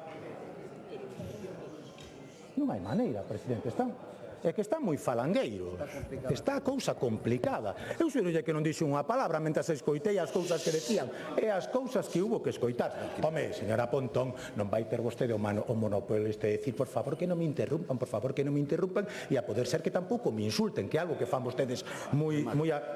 Remate, por favor, señor Pazos. Tranquilos, estamos rematando. Mire, señorías, por hoxe. Galicia se merece algo mellor. Se merece algo mellor do que lle poden ofrecer vostedes. E por iso estamos aquí. Por iso temos 40 representantes que van a garantir que sigamos pola senda da previsibilidade, da estabilidade e do bo goberno que os galegos e as galegas levan ratificando en 6 eleccións consecutivas. E na mentras, vostedes sigan aí, chamándonos e invitándonos aos demás a manter contacto coa Galicia real, mentras siguen na súa burbulla preguntándose día tras día por que son tan malos os galegos que non os elixen a vostedes coas ideas brillantes que teñen. Eu digolle de verdad que con estes antecedentes, hoxe alguén aquí tuvera a feliz idea de acusarnos a nós de estar encastillados, é simplemente para que en algún momento fagan vostedes unha asamblea desas que tanto lles gustan e empecen a pensar nos galegos en vez de como sobrevivir ás cuchilladas permanentes das súas respectivas organizacións. Gracias.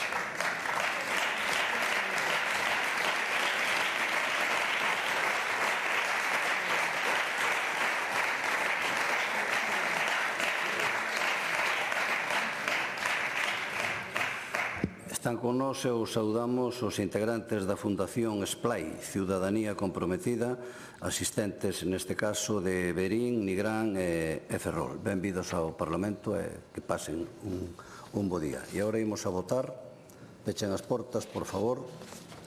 O esquema das votacións, en primeiro lugar, vamos a votar emendas de cada un dos grupos emendantes ao articulado. Logo votaremos as emendas de cada un dos grupos emendantes ás seccións e ás entidades públicas instrumentais.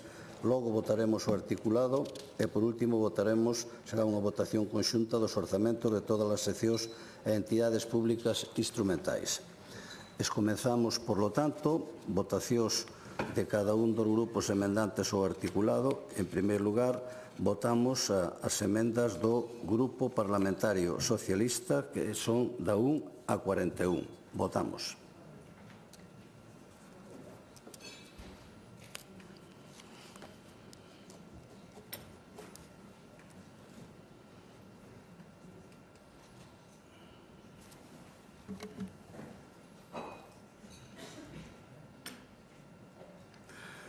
Presente 72, afirmativamente 33, en contra 39, quedan rexeitadas.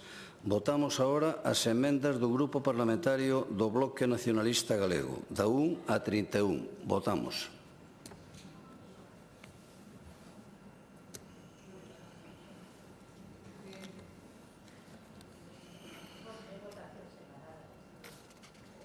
Perdón?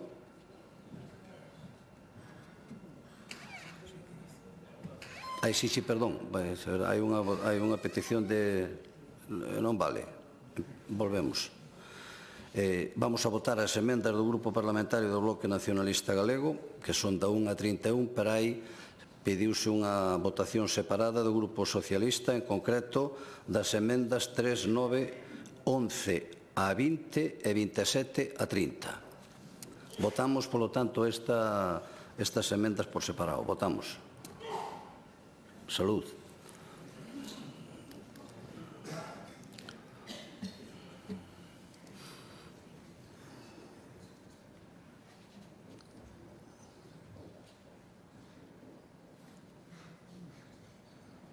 Presente 72, afirmativamente 33, en contra 39, quedan rexeitadas. Votamos ahora o resto das emendas do Grupo Parlamentario do Bloque Nacionalista Galego. Votamos.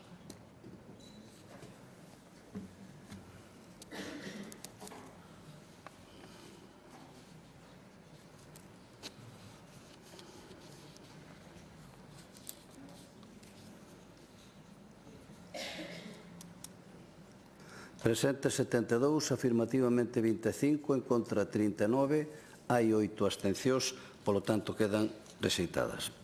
Ahora imos a votar as emendas de cada un dos grupos parlamentarios emendantes ás seccións e ás entidades públicas instrumentais. En concreto, sométese a unha votación conxunta as emendas do Grupo Parlamentario Socialista. Votamos.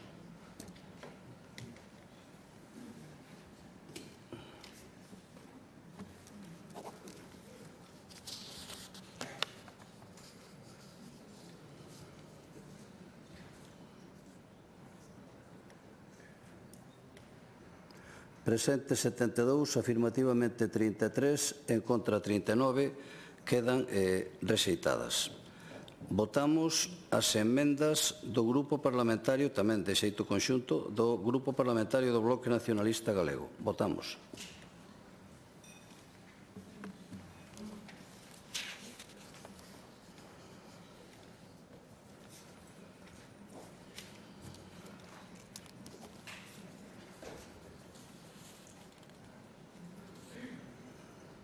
Presente 72, afirmativamente 33, en contra 39, polo tanto quedan rexeitadas.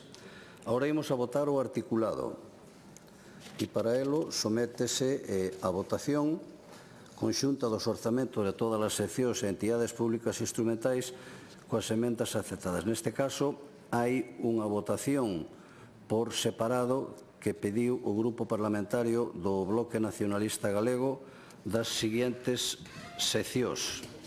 Perdón. Primeiro articulado sobre seccións.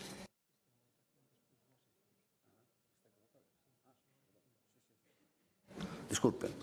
Imos votar agora o articulado. Hai que votarlo. Votamos.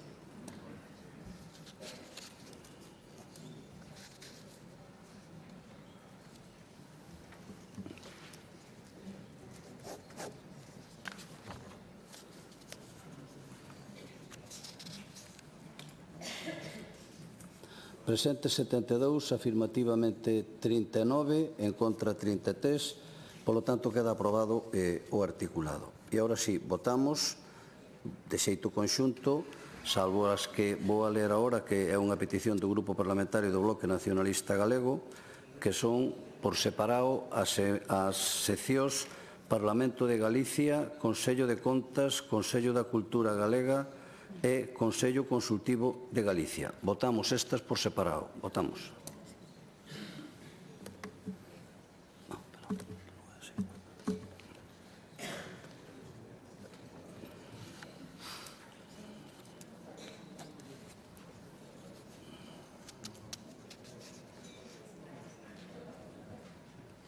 Presente 72, afirmativamente 39, non hai votos en contra, hai 33 abstencións, polo tanto queda aprobado.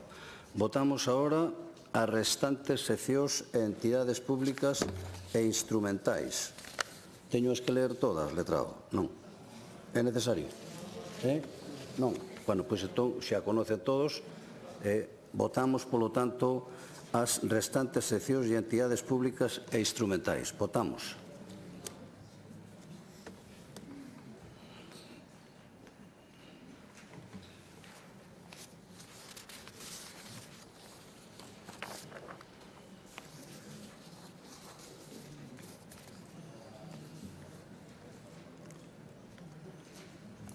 372, afirmativamente 39, en contra 33, polo tanto quedan aprobadas.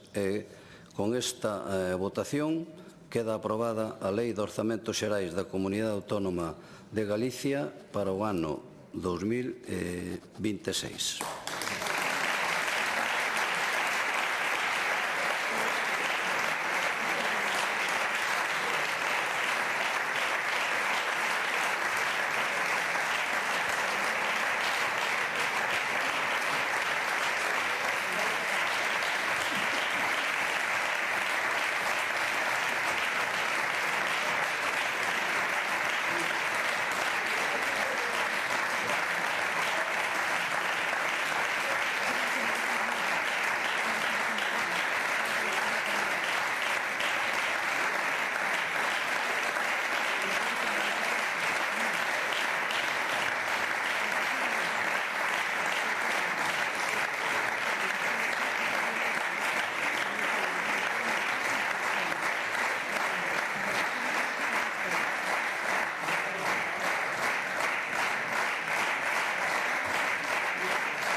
Pois penso que somos a primeira comunidade que aproba os presupostos. Pois sí, pois hai que presumir un pouco deso tamén. E agora continuamos.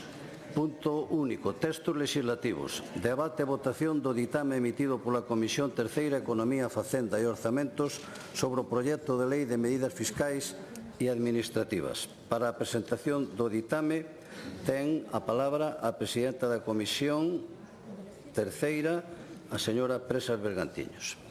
Bo día. Procedo á presentación do ditame sobre o proxecto de lei de medidas fiscais e administrativas. O proxecto de lei tivo entrada no rexistro do Parlamento 20 de outubro de 2025.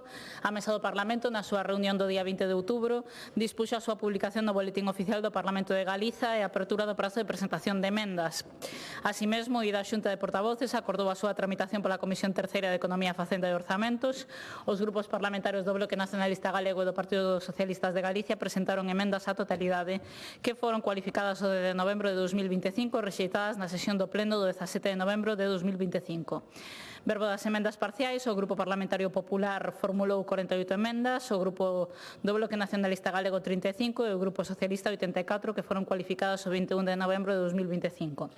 A Comisión Terceira, na sesión do 24 de novembro de 2025, designou as seguintes persoas ponentes. Por parte do Grupo Parlamentario dos Populares, Julio García Comesaña titular, José Alberto Pazos Couñago suplente. Por parte do Grupo Nacionalista, Olaya Rodríguez Fernández titular, Noa Presas Bergantiño suplente. Por parte dos Socialistas, Patricia Iglesias Rey titular, María Elena Espinosa Mangana suplente.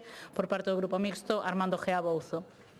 A ponencia, reunida o 25 de novembro de 2025, estudou o texto articulado do proxecto xunto coas emendas presentadas e rematou o informe que contén as recomendacións que lle fixo a Comisión, consistentes en aprobar por maioría as emendas formuladas polo Grupo Parlamentario Popular, coa excepción da número 32, que foi retirada. Recomendouse tamén a aceptación das emendas 41, 42, 44 e 45 do Grupo Socialista. Rexeitáronse por maioría as restantes formuladas polos grupos parlamentarios do Bloque Nacionalista Galego e Socialistas de Galicia. A Comisión, reunida o 9 de decembro de 2025, aprobou por maioría o informe de ponencia. O texto do ditame que se somete a debate e votación nesta sesión plenaria consta dunha exposición de motivos seguida de 89 artigos. O articulado vai seguido de 5 disposicións adicionais, 4 disposicións transitorias e 3 disposicións derradeiras. O articulado agrúpase en 2 grandes títulos, o título 1 referido a medidas fiscais e o título 2 relativo a medidas administrativas.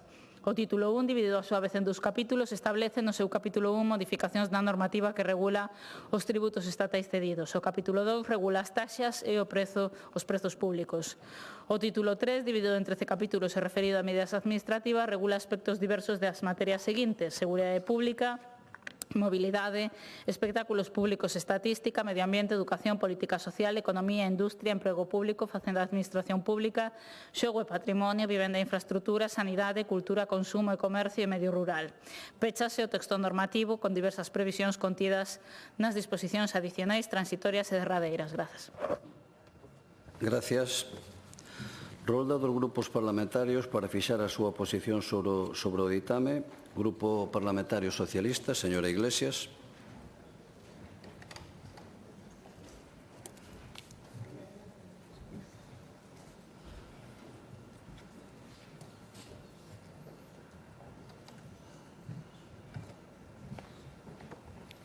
Grazas, presidente. Bos días a todos e a todas. Bueno, o primeiro de todo, dende aquí, o meu agradecemento a todas os agarimos e as palabras de cariño polo falecemento do meu pai. Estou realmente agradecida. E tamén apoio a Ceciliana no seu, este periplo que vas empezar agora.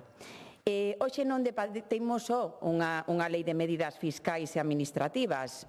Hoxe debatemos un síntoma dun goberno soberbio, creemos nós, sen proxecto, sen rumbo, un goberno de propaganda, sometido a un seguidismo político irracional que mira cara a Feijóo, ese Feijóo que nos pensamos que está desnortado e que marca dende Madrid unha folla de ruta cada vez máis próxima á extrema dereita negacionista.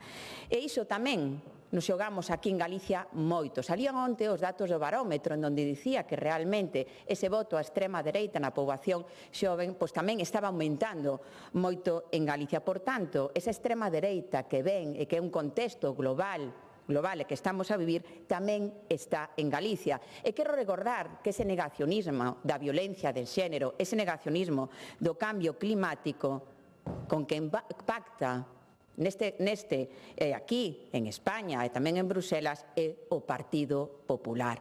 Pacto coa extrema dereita. Porque cando Feijóo perde o norte, quen perde é Galicia. E os datos vou nos dicir. Como se non se explica, se non é por esa obediencia cega, que Galicia rexeite 4.000 millóns de euros de débeda pública que lle ofrece o Goberno de España, que permitirá aforrar en xuros máis de 700 millóns, segundo apunta a IREF. É boa para Galicia, non hai ningún tipo de matiz de explicación coherente. Ou se declare en rebeldía no Consello de Política Fiscal e Financiera e se séntese, vamos falar e negociar dun novo sistema de financiamento autonómico. Claro que ten a ver que unha proposta, hai que gobernar. O vote non no Congreso dos Diputados a senda de estabilidade orzamentaria que implicaría un incremento de gasto e poderíamos ter maior inversión en sanidade, en educación, en política social. Ou se cuestionen esos fondos do plan de vivenda mentres miles de familias non poden chegar a adquirir unha vivenda ou alugar un aluguer asequible. Evidentemente, os concellos, unha política fácil a que exerce a Xunta de Galicia, ceden os terreos para construir, o Goberno central financia e a Xunta propaganda en materia de vivenda.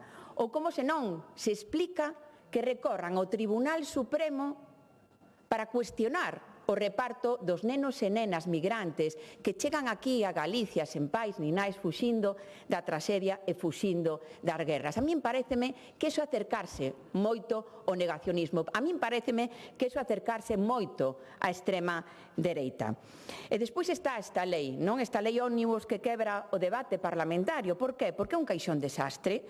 Unha lei que modifica, como dicía o noso voceiro, máis de 30 leis distintas: vivenda, enerxía eólica, patrimonio cultural, emprego público, administración local, minería, política industrial, medio rural, todo xunto, sen informes sectoriais, sen participación, sen luz, nin taquígrafos, unha técnica legislativa que creemos nós que é impropia dun país que aspira a ter institucións fortes.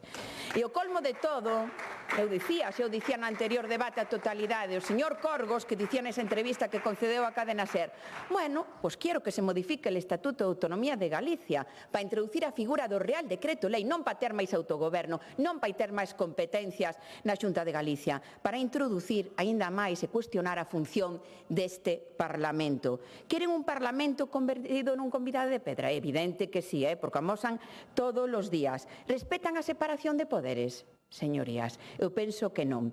A lei de acompañamento, que debería limitarse a axustes orzamentarios, convértese nunha ferramenta a que acumula todavía máis e cabe máis poder no Executivo, furtando o debate democrático nesta Cámara. E cales son as medidas fiscais que se introducen neste proxecto de lei? Pois o titular é unha política fiscal regresiva, incoherente e antisocial. Din que baixan impostos, falaba tamén o señor Corgos de impostos, rebaixas selectivas. Selectivas, sí, para algúns, evidentemente. É unha baixada para uns poucos e unha hipoteca para a maioría. O 96% da poboación galega non recibe ningún beneficio da súa rebaixa, señor Corgos. Galicia, e o certo, os datos están aí, deixará de ingresar nas arcas públicas 793 millóns de euros, que se di pronto no 2026. E ao mesmo tempo, esa política incoherente, pois rexeitan a quita de 4.000 millóns de euros que voa para Galicia, como dicía, sen matices. E como se te toca a lotería e non vas recoller o pleno. Por qué? Polo seguidismo vergoñento que practica Rueda de Feijóo. E a quen beneficia esas rebaixas selectivas?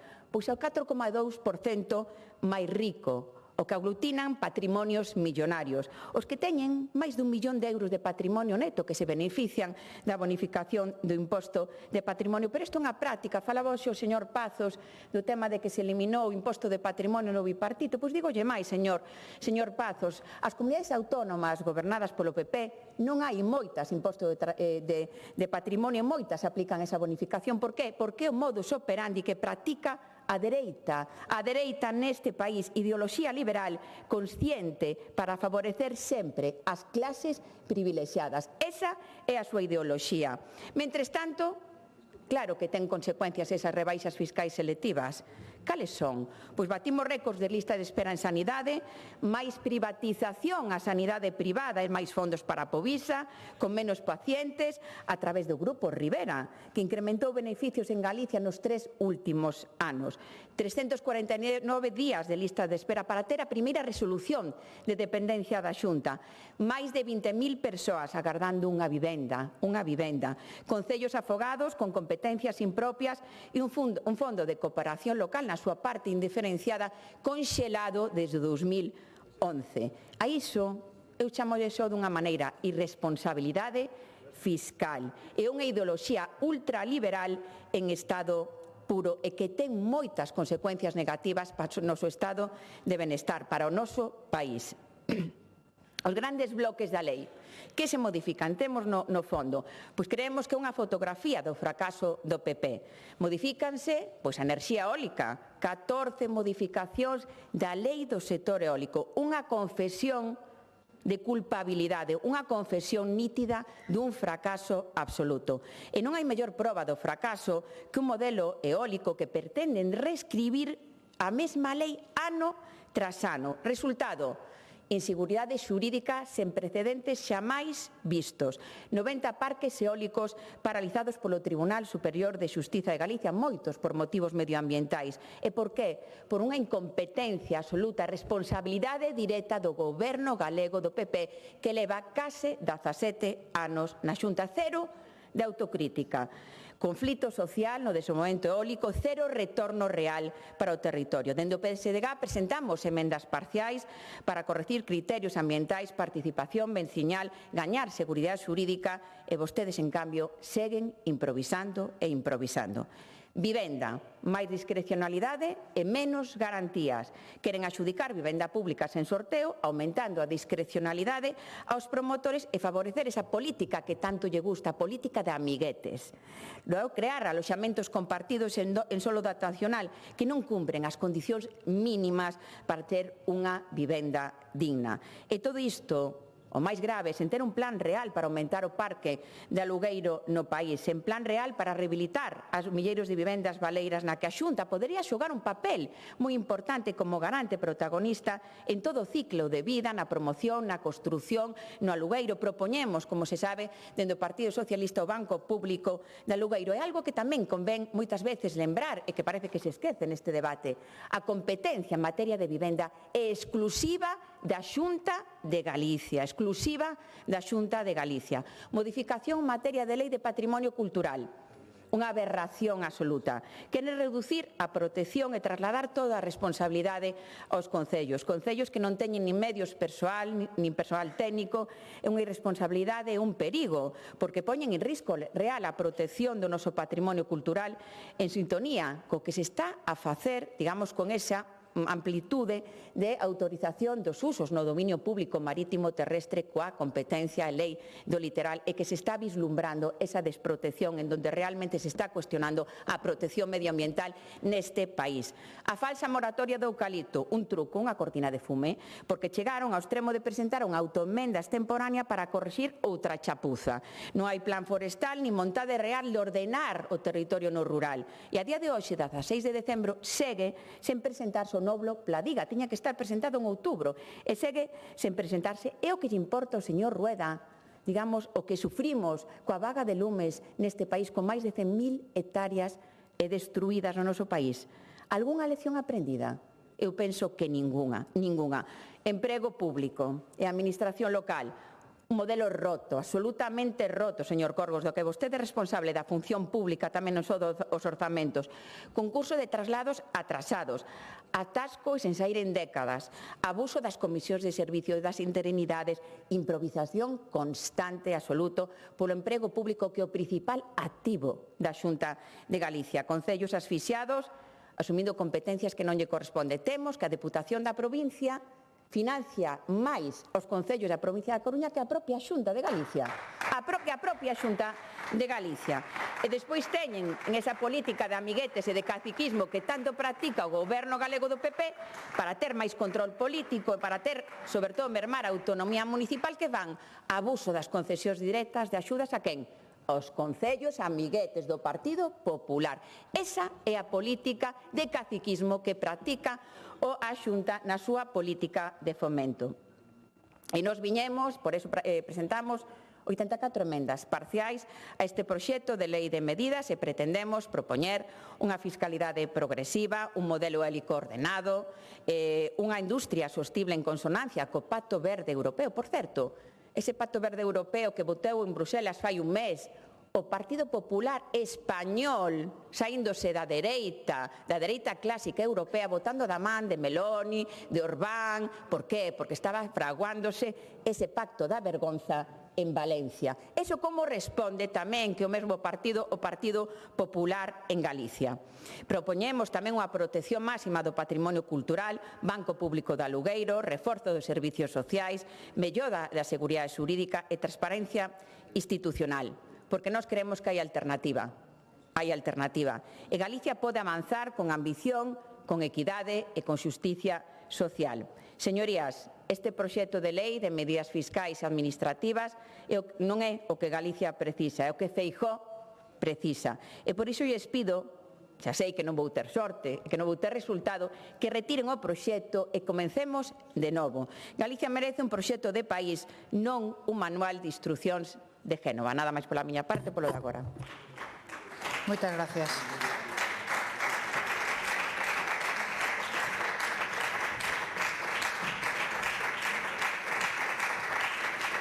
Quenda do Bloque Nacionalista Galego, señora Rodil.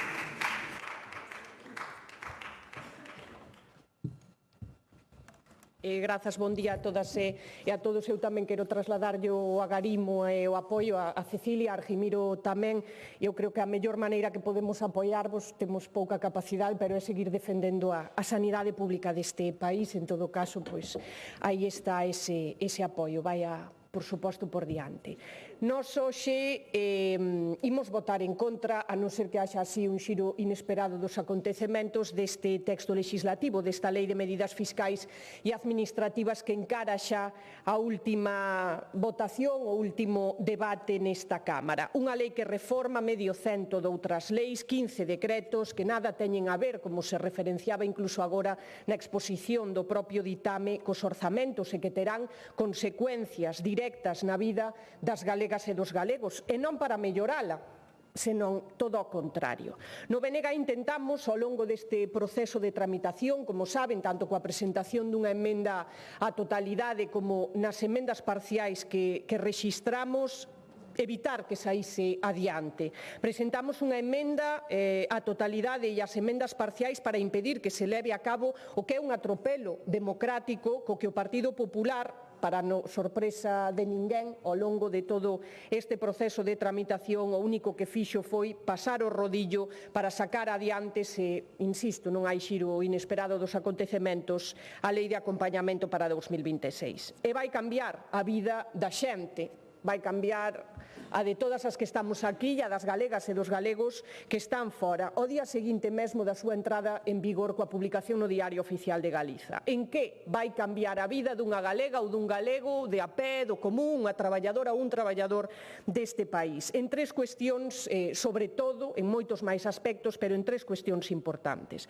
En primeiro lugar, esta lei de acompañamento vai supoñer menos protección para o territorio e para a paisaxe, un ataque á biodiversidade en favor das empresas amigas do Partido Popular, especialmente empresas do lobby eléctrico e, por suposto, a Santísima Trinidade das Pasteiras, que é a que está fregando as maus con esta lei de acompañamento. Con esta lei, o día despois de se publicar no Diario Oficial de Galiza, un parque eólico e as súas liñas de evacuación van estar por enriba das áreas de especial interese paisaxístico, así recoñecidas e protexidas nas directrices da paisaxe, o que até que se publique esta lei no DOGA debía ser conservado, debía ser protegido ou mesmo debía ser elevada a súa protección ao máximo nivel europeo a través da declaración da Rede Natura 2000, vai pasar a ser unha minucia ao lado do interese económico das empresas que promovan parques eólicos. Vamos poñer exemplos concretos, porque non falamos de grandes teorías políticas, senón de espazos naturais e territoriais concretos onde vive a biodiversidade que nos dá a vida aos demais e no que habitan tamén moitas galegas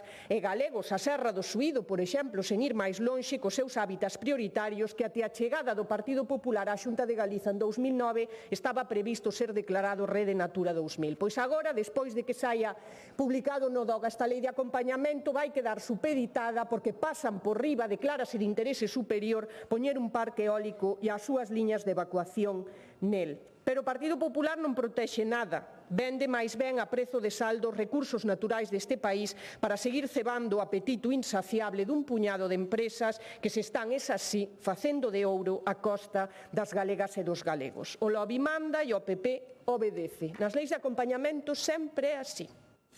Tanto se falamos do sector eólico, do mineiro, que tamén se debaterá na sesión plenaria ordinaria que comezará con posterioridade, ou da política forestal deste país. Ese é o gran cambio realmente, a gran medida que introducen xunto coas reformas en materia de vivenda nesta lei de acompañamento para 2026. Con esta lei, o PP fai que onde había piñeiro, donde había pinos, vai empezar a haber eucaliptos. E onde a terra xa non valía para seguir repoboando, porque esta especie, este cultivo é o que ten un prexuízo tan grande sobre o territorio que chega a un punto que non lle chega nin lle serve esa terra para seguir reproducíndose nin a el mesmo, pois donde o goberno do Partido Popular con esta lei o que lle ofrece ás propietarias deses eucaliptais é que vayan plantalos a outro sitio onde máis lle conveña e, sobre todo, onde máis interese e rendemento económico lles teña. Isto nun país que ten máis de 438.000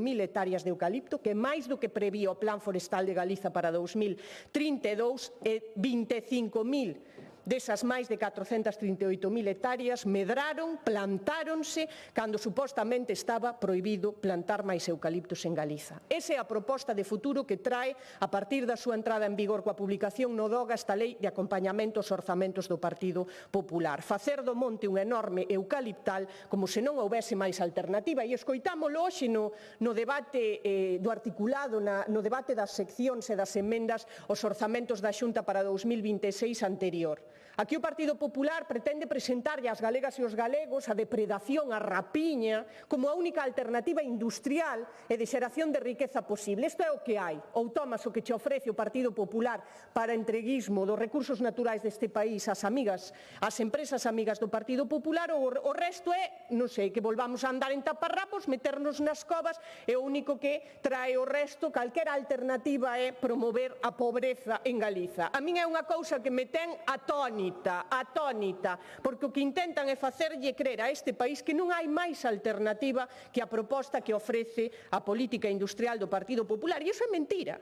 É radicalmente mentira. Hai alternativas industriais posibles, hai un monte, cando falamos de política forestal, produtivo, traballado, ordenado, que xera rendibilidade e riqueza no territorio e no país, apostando na multifuncionalidade, na variedade de especies autóctonas, na xeración de valor engadido a través de segundas e terceiras transformacións da madeira en Galiza, que non hai hoxe e non promove tampouco o Partido Popular. E, sobre todo, neste país hai moito futuro recuperando parte da terra forestada para poñela a disposición do sector primario galego que tanta base territorial necesita para seguir medrando e facéndose máis eficiente, máis sostible aínda. E iso é o que lle dixeron milleiros de galegas e galegos, milleiros de persoas, unha vez máis este domingo en Santiago de Compostela. Que hai vida, que hai riqueza nun modelo económico sostible, non depredador e non extractivista, que é a única oferta, a única proposta que nos trae e que defende o Partido Popular.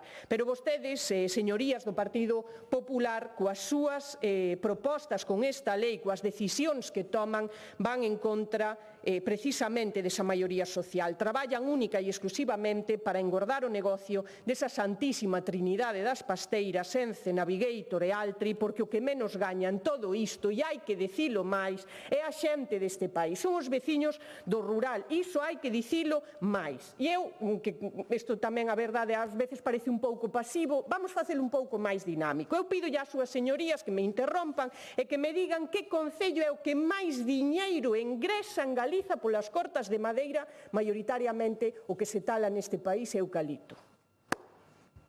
Digan, non. Digan e non, interrompan. Digan un. Eu supoño que se nos queremos a propaganda do Partido Popular, pois será o concello onde máis cortas se produzan. Saben que di o IGE, son datos oficiais do Instituto Galego de Estatística. Saben cal é o concello galego que máis ingresa pola venta de madeira? A Coruña, rural. O segundo é Lugo, o terceiro Santiago e o cuarto é Narón. Ningún destes concellos poden contrastalo cos mesmos datos do IGE e corta prácticamente madeira, porque o rural é o que soporta os prexuizos da política forestal do Partido Popular ao servizo das pasteiras. Pero os rendementos nin quedan no rural, nin na maior parte dos casos quedan tan sequera neste país. Ese é o modelo económico do PP, que as empresas rapiñen, cada vez menos impedimentos legais para que poidan facelo a pracer, non vai a ser que lles estorben a protección dos intereses das galegas e dos galegos. E aínda estamos a tempo. As emendas dos grupos da oposición, as emendas do Bloque Nacionalista Galego están vivas. Están vivas, aínda hoxe poden chegarse a acordos e rectificar. E eu convidos a que acepten a emenda que presenta o Bloque Nacionalista Galego, a única que é de modificación e non de substitución na parte legislativa de medidas administrativas. Aprobemos a moratoria indefinida ao eucalipto que defende o Bloque Nacionalista Galego para frear a expansión desta especie que ten un enorme impacto ambiental e nos recursos hídricos.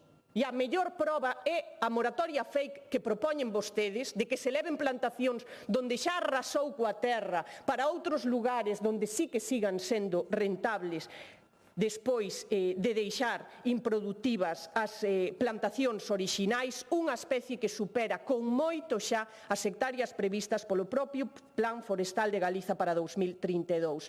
Unha emenda na que propoñemos, defendemos e, insisto, tendémoslle esa man a que poidamos chegar a un grande acordo de país aprobándoa, que propón unha aprobación no prazo máximo dun ano dun plan de identificación, de control e de erradicación de plantacións ilegais de eucaliptos. Hai 25.000 hectáreas máis xa no inventario forestal continuo que recoñecen que están aí desde que se aprobou a moratoria anterior, un plan de vixianza, control e sanción sobre esas novas plantacións non autorizadas e un plan de axudas con 5 millóns de euros dirixida ás persoas propietarias de piñeirais neste país que están afectados polas bandas vermella e marrón. Porque o pino tamén xera riqueza en Galiza e vostedes tiran a toda esa cadea de valor aos pés dos cabalos con esta moratoria para que se produza unha substitución automática de piñeirais por eucaliptos.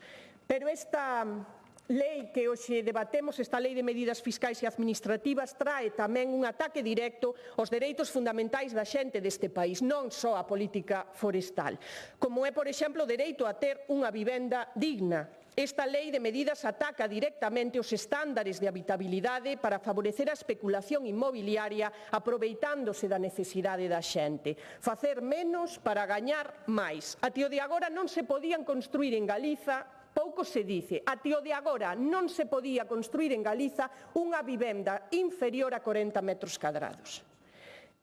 Que propón a lei de medidas fiscais? Que é o que vai sufrir calquera galega e calquera galego o día despois de aprobarse esta lei e publicarse no DOGA? Que a partir de agora o Goberno do Partido Popular permita construir vivendas de 32 metros cadrados cunha praza de aparcamento cada 5 vivendas. E, ojo, pisos con sala de estar, comedor e cama, todo xunto, menos mal que especifican que polo menos o cuarto de baño ten que estar nunha estancia afastada. Porque é que, se non, xa directamente eu non sei, díganme vostedes, que sería vivir nese espazo. Até hoxe unha vivenda dun dormitorio debía ter polo menos 45 metros cadrados, a partir de agora 31. Até o de agora unha familia con fillos vivindo nunha vivenda de 2 habitacións tiñan que dispoñer como mínimo de 56 metros cadrados. A partir da entrada en vigor, cando lle dean o botón verde vostedes esta mañá ou xa medio tarde, agora un aloxamento compartido terá que apañarse esa familia de 2 persoas adultas e unha nena ou un neno con 38 metros cadrados. Esa é a proposta que defende o Partido Popular de Galiza para este país, que quen non poida pagar unha vivenda decente nos precios absolutamente prohibitivos que existen hoxe no mercado de aluguer en Galiza, que se busque a vida con menos espazo do que ten, por certo, unha área pequena nun campo de fútbol estándar da FIFA. Ese é a dimensión que vostedes lle propoñen como alternativa habitacional, sin nin siquiera toparlle o prezo de aluguer a un prezo inferior ao do mercado a xente deste país, precisamente, sobre todo os que teñan menos de 36 anos. E por si fose pouco, aínda meten outra reforma na lei de vivenda con esta lei de acompañamento para que a partir de agora o acceso a vivenda de protección autonómica en aluguer, vivendas subvencionadas con 50.000 euros de todas as galegas e de todos os galegos, que os cartos que manexa o PP na Xunta non son do Partido Popular, que esa vivenda de protección autonómica en aluguer pase a depender da promotora do inmoble, fronte á fórmula que existiu para todos os casos até o de agora de sorteo. O Partido Popular o que abre a porta ao escurantismo, á opacidade e, sobre todo, á discrecionalidade, porque na lei di que son as promotoras privadas quen pode escoller do rexistro de demandantes de vivenda a persoa que quere que vaya a vivir aos seus pisos, non ás súas vivendas, pero non lle establece ningún criterio. Cal vai ser o que decida a empresa? Eu dicía no debate en comisión, cal vai ser o primeiro criterio? Conocer a alguén dentro. Que favorece o Partido Popular votando do lado de fora a Administración que tiña a obriga de velar polos dereitos das persoas que teñen a necesidade e o dereito de entrar a unha vivenda digna? Que é o que fai? Que este despropósito, cal é a consecuencia que ten? Que ao final haxa absolutamente discrecionalidade, que se favorezan intereses particulares, persoais ou quen sabe. Se me pagas por debaixo da mesa, sales tú desa lista de máis de 20.000 persoas e non outra, porque, insisto, o Partido Popular dalles manga ancha para elixir a esas promotoras privadas, pero non lles establece nin un só límite, nin un só criterio obxectivo que deban cumplir. É un despropósito que deixa ben claro cal é a política de vivenda que defende o Partido Popular. Facer negocio con todo, tamén ca necesidade da xente que vive a maior crise habitacional que vivimos nos últimos anos. E, por último, esta lei o único que afonda en un atropelo democrático en sí mesma, dicía ao comezo, por un proceso de tramitación absolutamente acelerado, donde non se somete nin á consideración do Consello Económico e Social as reformas que se prevén nela, donde temos que debater medio cento de reformas legislativas nun totum revolutum, que eu xa non teño tempo ni sequera a citar máis, pero, ademais, non me gustaría acabar sin mencionar outra das reformas que introducen, que é unha lousa máis no lombo dos concellos asfixiados, aos que cargan vostedes con máis competencias agora na protección da maior parte do territorio, sin ter orzamentos, nin capacidade nin recursos para garantir esa protección. Advertiu de como se lesionaba o patrimonio de Galiza o Consello da Cultura Galega. Pero que caso lle vai facer o Partido Popular na súa soberbia, en esa concepción absolutista do poder e da maioría que teñen, a un órgano, quero lembrar, estatutario, que nace a súa orixe e a súa razón de ser é para velar, entre outros, outras pola protección e a salvagarda do patrimonio deste país. Eu remato, o BNG vai votar en contra deste atropelo que só deixa a Galiza máis desprotexida e as galegas e os galegos con menos dereitos dos que tiñan o día antes de que vostedes lle dean a ese botón. Muchas gracias.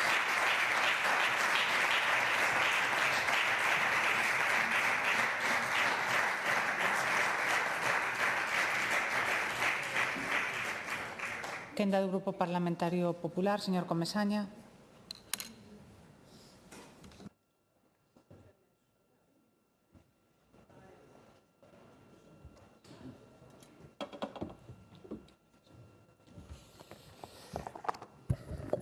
Moitas gracias, presidenta. Señorías, hoxe culminamos a tramitación dunha lei que, dende logo, non improvisa nin agocha nada e que é competencia deste Parlamento. Culminamos a tramitación da Lei de Medidas Fiscais e Administrativas que acompañan os orzamentos da Xunta de Galicia para o ano 2026. Por certo, xa decía o presidente, o primeiro Parlamento Autonómico que aproba os seus presupostos ahora mesmo. Non sei se Canarias, que había unha hora retrasada, estará a punto de aprobalos, pero somos a primeira comunidade que os aproba e creo que é un motivo de orgullo para todo o Parlamento, aínda que unha parte del non o valore así. Como decía, esta lei é importante, non é unha lei ideolóxica, é unha lei útil, unha lei necesaria e que, o sinto, señora Iglesias, é plenamente constitucional esta lei. E, por suposto, estatutaria. Falaba vostede, de moitas cousas, pero o da quita débeda, que déxeme dicirlo ao principio. Mire, eu teño unha hipoteca e meu irmán ten outra. Eu pago 10.000 euros e meu irmán paga 100.000. E meu pai decide que vamos a xuntar as dúas hipotecas nunha e eu vou a pasar a pagar 60.000 e ele vai a pasar a pagar 60.000. Eu teño que estar contento que se do meu pai. Pero vostedes creen que de verdade alguén entende eso? Como poden querer convencernos de que quitarnos a débeda para metela na do Estado e pagala logo entre todos é millor? Pero de verdade que creen que somos parvos os galegos? E ademais logo dicen que o que aforramos o podemos investir en que? En que? Xa falamos moitas veces dos informes da IREF e da propia Ministerio de Facenda. Deixen xa ese discurso, por favor, céntrese en outras cousas que teñen que facer, ao mellor, máis importantes nestes días. Señorías, quero comenzar polo que foi obxecto de debate hai 2 semanas, precisamente, o decía a señora Rodil, a legitimidade e a necesidade de leis de acompañamento. O Tribunal Constitucional o dixo moi claro. As leis de medidas son perfectamente válidas cando existe conexión material cos orzamentos. Estamos hoxe votando os orzamentos e agora estamos coa lei de medidas. Cando, ademais, se respecta a tramitación parlamentaria. Que porta de atrás? Que agochar? Onde está a porta? Eu non coñezo a porta do Parlamento. Mellor vostedes, sí. Eu entro pola mesma porta que vostedes. Esta lei entrou exactamente pola mesma porta. Ningunha porta de atrás. E, ademais, tivo a tramitación parlamentaria e, dende logo, non se elude ningún control democrático. Estamos no pleno do Parlamento de Galicia, todos os grupos parlamentarios representados froito das eleccións, e aquí non se agocha nada, señora Rodí. Como digo, todo isto se cumple nesta lei. Aquí hubo un proxecto de lei, hubo comparecencias do conselleiro, varias, hubo enmendas de vostedes, hubo dictames que se leron aquí, hubo debate en comisión e hai debate en pleno. Este é o segundo debate en pleno, de totalidade e de enmendas parciais. Aquí non hai fraude democrático ningún. Aquí hai un Parlamento funcionando, claro que vostedes, algúns xa non se acordan como funcionan os Parlamentos, pero este sí, este funciona. Por iso sorprende que algúns grupos siguen repetindo ano tras ano os mesmos mantras, que se unha lei ómnibus, que se un caixón desastre, que se debería ter tramitido polo CES. O sea, esa é a máis clara. Léase a norma do CES que di que claramente as leyes de orzamentos e as que acompañan non teñen que pasar polo CES. Está posto na normativa do CES, señora Rodil, é moi fácil de ler. Esta, como digo, é a que máis me gusta. Son clásicos, como, os clásicos de sempre, como a novela de Castelao, que hoxe se falou del, como Pedriño e Rañolas, os de sempre, dando sempre o mesmo discurso. O ano que ven xa o teñen fácil, a seguir con isto. Pero a realidade é ben distinta. Esta lei non é un atallo, é unha ferramenta. Unha ferramenta que permite adaptar o ordenamento xurídico para que eses orzamentos non sexan papel mollado e para que as políticas públicas se poden executar con seguridade xurídica.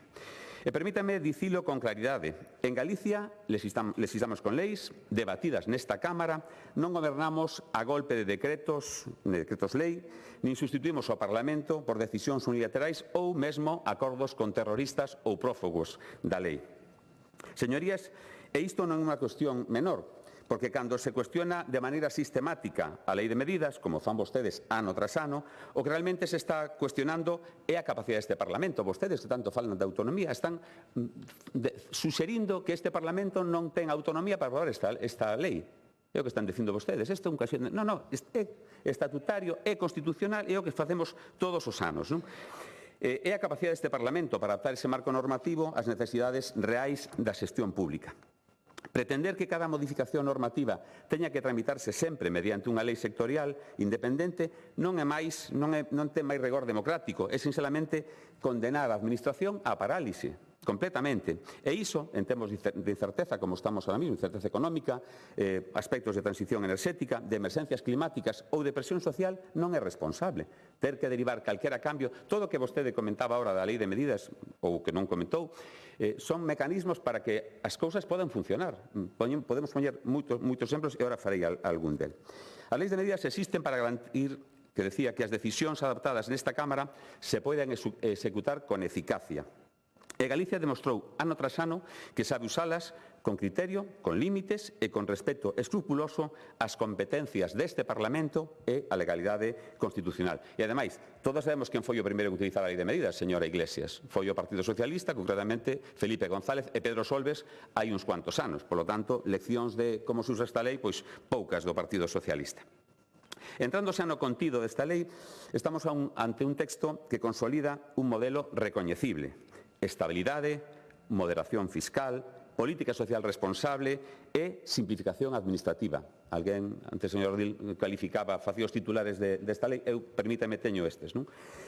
Repito, estabilidade, moderación fiscal, política social responsable e simplificación administrativa. Un modelo que non se improvisa, dende logo, e que se pode medir con datos. Imos a falar, en primeiro lugar, de fiscalidade útil e de protección ás persoas. Suprimimos a tributación das compensacións... En materia fiscal, esta lei mantén unha liña clara que é a de non subir impostos e aliviar a presión fiscal sobre rendas medias e baixas. Rendas medias e baixas. Presión fiscal menor para rendas medias e baixas. Hai que repetirlo moitas veces, como no colegio, señor conselleiro, porque algúns teñen a cabeza dura neste sentido.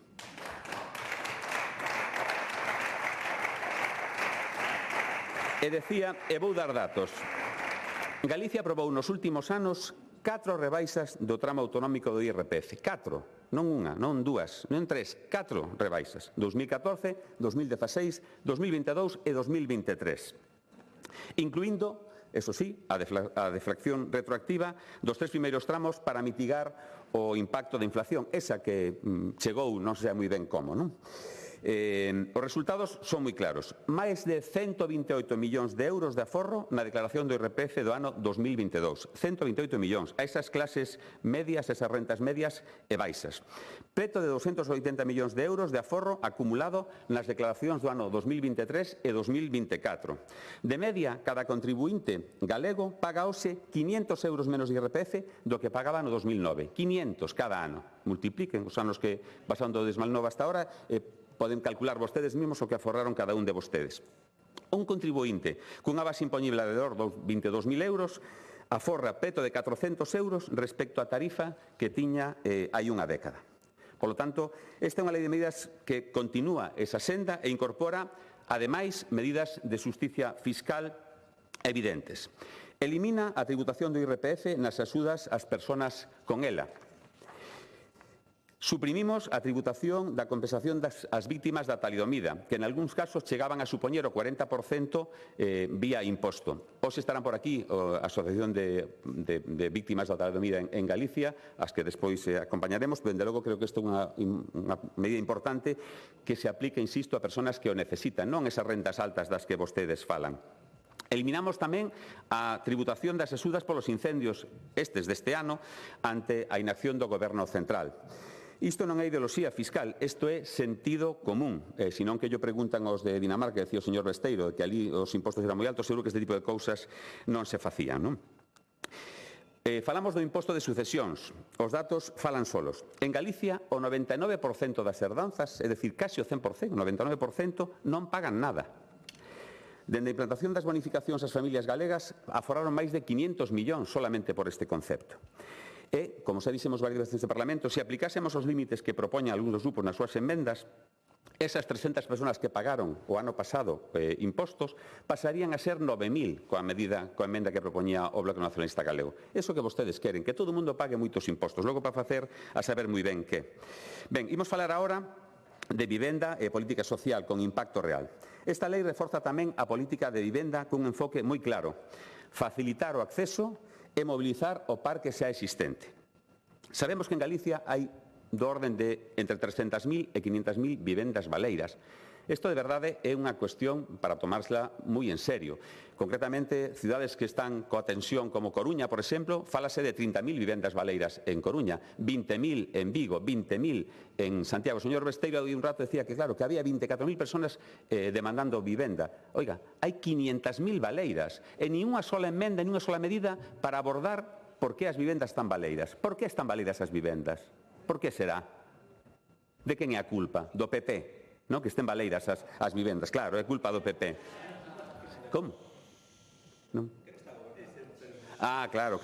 Sí. A culpa está dito, BNG dixit, a culpa das vivendas baleiras, as 500.000, é do PP tamén. Sí, é culpa do PP. Ben, pois esta lei de medidas adapta, fai propostas para precisamente intentar disminuir ese número de vivendas baleiras, pero non só, tamén se intenta facilitar o acceso á vivenda habitual mediante tipos reducidos no imposto de transmisión do patrimonio nos actos xurídicos documentados, bonificación específicas ás familias monoparentais ou ás vítimas de violencia de xénero, esa que tanto a veces dicen que lles importan, elevando os límites de acceso pasando dos 150.000 que había ata agora ata os 240.000 euros. Tamén reforzamos a vivenda pública, agilizando os procedementos. E claro, sí, temos a mala costumbre de pedirlle aos concellos que nos den suelo, evidentemente, que non é do concello, é da población, nos dá o suelo, e nós, con fondos cos impostos dos españoles, que non son de Pedro Sánchez, pois temos a mala costumbre de facer vivendas, gestionar e facer vivendas. Pois sí, somos culpables deso, señora Iglesias. Cometemos ese erro de xeito reiterado.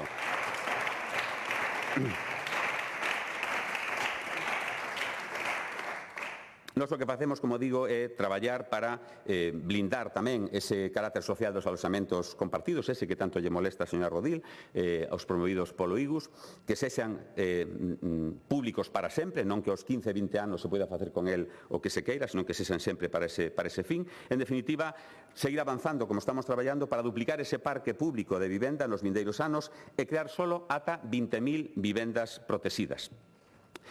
Vivenda pública para vivir, como decía, e non para especular. Tamén avanzamos na simplificación administrativa ou todo o ámbito industrial enerxético, potenciando máis si cabe todo o peso do sector mineiro, que ahora mesmo xa é un 2% do PIB galego e que queremos seguir apoiando coas medidas que se contemplan na lei. Vou falar brevemente de algún dos aspectos que se comentaron nas intervencións anteriores, algún non quero deixalo sin comentar. Falaba a señora Iglesias do tema da sanidade. Bueno, falaba de Povisa, claro, o Grupo Rivera Salud, señora Iglesias, aumenta esa votación nos 3 últimos anos porque nos 3 últimos anos adquiriu dúas empresas privadas que estaban en Ferrol en Lugo. É lóxico que a súa facturación aumente, eso non sei se é moi malo. O que sí é bo é que o presuposto, o porcentaxe de presuposto do Goberno galego adicado á sanidade concertada neste caso se manteña ano tras ano nese 4%, ao que facía referencia o señor Pazos, e non chegue nunca ao 6% que alcanzaba cando gobernaban vostedes, non?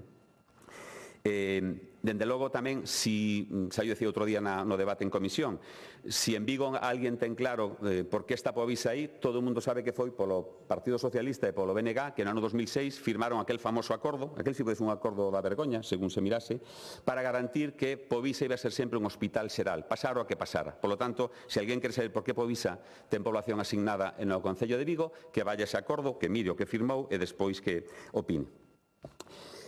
Logo decía decía, señor Iglesias, que a Xunta non financiaba máis que a Diputación en Coruña. Señor Iglesias, si só o CHUAC é 3 veces o presuposto da Diputación. O mellor vostede se refiere ao presuposto asociado aos concellos. Bueno, pois sumando todo o que a Xunta de Galicia adica aos concellos na provincia de Coruña, claramente supera o presuposto desa Diputación. Por lo tanto, pídolle que revise os datos, non? Bueno, o BNG saliu co mantra do eucalipto. Eu tamén vou facer unha cousa dinámica, señora Rodil. Que levante a man o que neste Parlamento coñece alguén que fixo unha casa, que pagou a carreira aos seus fillos, que comprou un coche cos cartos do eucalipto. A ver, no, incluso mellor algún no bloque tamén coñece algún que fixo isto. No, aquí os malos son o Concello da Coruña. Bueno, vostede coñece alguén que lle pagou a carreira aos seus fillos co diñeiro dos eucaliptos? Sí ou non? Sí ou non? Non coñece a nadie. Debe ser a única galega que non... No, pois eu coñezo... Mire, eu non vivo nun concello, eu vivo nun concello desos que corta moito eucalipto, en Vigo. En Vigo estamos cortando eucalipto todos os días, hasta nas bateas cortamos eucalipto. Pero eu coñezo a moita xente que vive, que pode pagar a carreira dos seus fillos vendendo eucalipto. E vostedes non. Usted onde vive, señora Rodil? En que concello vive vostede? Xa está ben deste mantra do eucalipto. Mire, tamén antes falaba da minería. Por que non van a falar da minería ao Barco de Valdeorras? Por que non van a falar do eucalipto a eses concellos que non é a Coruña, señora Rodil? Que nos quere vender? Que a Coruña é o concello que máis eucalipto corta? Pero de verdade, que... o que máis ingresa. Bueno, en definitiva, como decía, esta lei de medidas é necesaria, é útil e, sobre todo, ainda que por moito que lles pese, é estatutaria e constitucional. Mais nada, moitas gracias. Moitas gracias.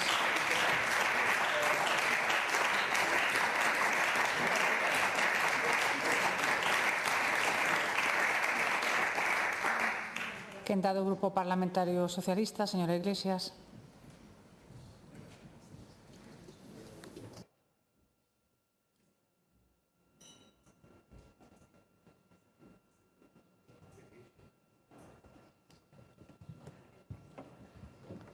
Grazas, presidenta. Señor Comesaña, pode repetir o conto, se quere, cantas veces cantas queira, non, da responsabilidade fiscal e social, pero segue sendo iso, un conto para non dormir. Un conto mal contado, porque os feitos derrumban ese relato. A verdade é que eu teño a cabeza bastante dura, sí que é verdade, son teimuda, por sonche de Carballo, pero o que sei distinguir é que é bo para Galicia aceptar esa quita da débeda de 4.000 millóns de euros. E non o digo eu, o di a AIREF, que Galicia é unha das comunidades autónomas máis beneficiadas, e xa o dixo tamén o noso vocero e reiterei neste pleno. A este paso, por esas ordes, ese seguidismo vergoñento de Feijóo que ordea os presidentes e presidentas das comunidades autónomas gobernadas polo PP, a única comunidade autónoma beneficiada pola quita vai ser Cataluña, non polos independentistas, senón polas ordes de Feijóo. O mundo ao revés, señor Comesaña, o mundo ao revés. É certo, están aí os datos tamén da Axencia Tributaria de Galicia, tamén os orzamentos, pois claro que hai. Neses beneficios fiscais selectivos renuncian a que ingresen as arcas públicas moitos cartos, 793 millóns de euros, 793 millóns de euros. Evidentemente, favorecen a minoría deste país, a 4,2% da poboación. E non o digo eu tampouco. O dixo o señor Cargos cando presentou en rolda de prensa os orzamentos neste Parlamento. Dixo 115.000 galegos e galegas salerán beneficiados polos beneficios fiscais selectivos das rebaixas fiscal para o proxecto de orzamentos 2026. Por tanto, aquí cada un que cargue cas súas palabras. E, como digo eu, e a AIREF se advertiu claramente que a Galicia pode incumprir a regla de gasto este ano e os sucesivos non porque gaste máis, senón por recadar menos. Esa é unha realidade, Eso sí, falaba dos impostos, que a vivenda se pagaban cos impostos de todos os españois, non cos fondos que transfire o Goberno de España. Vale, aquí, hombre, pois tamén podemos facer moito con unha xusticia social redistributiva como marco artigo 31 da Constitución, cos impostos que paguen máis os que máis teñen tamén en Galicia, e reforzar o estado de benestar, señor Comesaña, a sanidade, a educación e a política social. Eso tamén se pode facer aquí en Galicia, máis autogoberno fiscal e ter a cabeza alta que somos unha nacionalidade histórica, a altura de Cataluña e a altura do País Vasco. Así digolle, máis autonomía e máis autogoberno fiscal. Pero, mentres tanto, a realidade ven teimuda E a realidade que viven os galegos e galegas día a día é o seguinte: listas de espera na sanidade disparadas, dependencia colapsada, aposta do goberno galego por unha macrocelulosa no corazón de Galicia. Que volveu dicir a sociedade galega? Altri non, ben claro este domingo. Vivenda inaccesible é a principal preocupación dos galegos e galegas. Non poden acceder a vivenda, nin a adquisición, nin a aluguer. E facharía hoxe unha noticia que Galicia encabeza o aumento de multipropietarios de vivendas. O 28% está de 3 ou máis vivendas, aglutinan o 28% das vivendas. É un dato preocupante, señor Comesaña. Concellos afogados, perda de PIB industrial no último trimestre, fondos de vivendas en executar. E mesmo temos tamén o plantón da conselleira de Medio Ambiente na cumbre do clima para falar do cambio climático, do reparto dos fondos. Son negacionistas tamén do cambio climático despois da peor vaga de lumes que vivimos neste país. Tamén se negan a dar plantón para reparto dos fondos e loita contra o cambio climático. De que lado están? Colexios públicos en profesores de apoio para os nenos e nenas en necesidades educativas especiais, que é unha realidade que están a vivir todos os días os países nais. Entonces, evidentemente, nós queremos que este proxecto de lei, un modelo que non mira para os de abaixo, nin polos do medio, nin polo que máis apoio precisan do goberno galego, miran para esa minoría selectiva do 4,2%. E moi brevemente, respecto ás emendas do PP, evidentemente vamos votar en contra, porque son emendas para corrixir os seus propios erros, autoemenda, se rectifica e nin arranxa ao fondo do problema. E sobre as emendas do BNG, adiantar a nosa abstención, moitas das súas emendas expresan preocupacións lexítimas que podemos compartir, pero a técnica legislativa baseada na supresión total de artigos enteiros ou capítulos enteiros entendémonos que non construen tampouco unha alternativa útil como pretendemos nos exercer. Por tanto, xa remato, Galicia merece máis que este proxecto de lei, amosa moito que é a Xunta de Galicia, unha política de brazos caídos, unha política que non goberna, vive da propaganda, xestionen dunha vez, gobernen dunha vez. É unha lei ómnibus que non resolve o problema da vivenda, non resolve a sanidade, a dependencia, non resolve o emprego público, non resolve o financiamento municipal e non resolve o modelo eólico no noso territorio e a falta dun pulo industrial propio de Galicia. Frente a iso, o PSDG ofrecemos aceptar a quita da débeda de 4.000 millóns de euros xa, unha fiscalidade xusta e redistributiva, servicios públicos fortes desde o corazón do público, non aumentando a financiación pública, a privatización, os concertos a privada, vivenda pública accesible, alugueiro social, transición enerxética ordeada, industria sostible e innovadora, defensa do autogoberno, autonomía fiscal e, evidentemente, o que sempre dicimos, gobernen, que lle toca a vostedes gobernar e, por favor, deixen de facer un seguidismo vergoñento do señor Feijóo aquí en Galicia. Moitas gracias.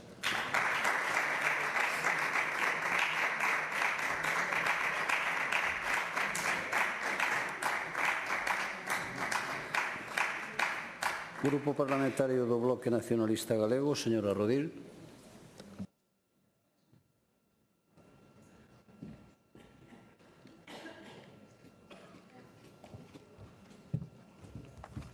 Grazas, presidente. Eu tamén, antes de máis, para que non se me esqueza, nos imos absternos, xa o formulamos tamén na comisión nas emendas do Partido Socialista, precisamente en sentido contrario ao que dicía a portavoz agora. Nós non consideramos lexítimo, aínda que legal, o procedemento de modificar 50 leis por este mecanismo de lei ómnibus de medidas fiscais e administrativas, pois non imos entrar a reformar esas propostas. Dicía o señor Comesaña, no BNG o que lles propoñemos é que traian unha lei de vivenda.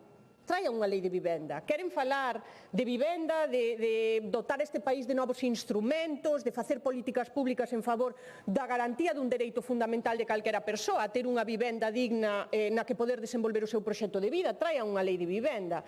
Queren reformar a legislación en materia ambiental ou industrial para desenvolver a potencialidade eólica que ten Galiza. Pois traian unha reforma da lei do sector eólico, traian unha nova lei. Pero é que vostede, señor Comesaña, Comesaña o que fan é outra cousa.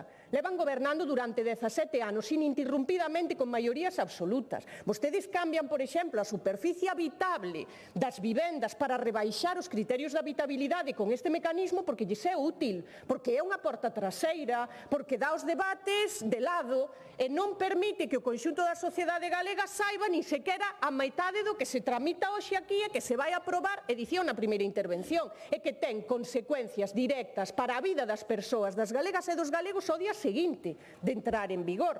Eu dixenllo na comisión, insisto agora, retiren o dos aloxamentos compartidos. É unha barbaridade. É unha barbaridade porque o único que merma é a garantía dun dereito fundamental.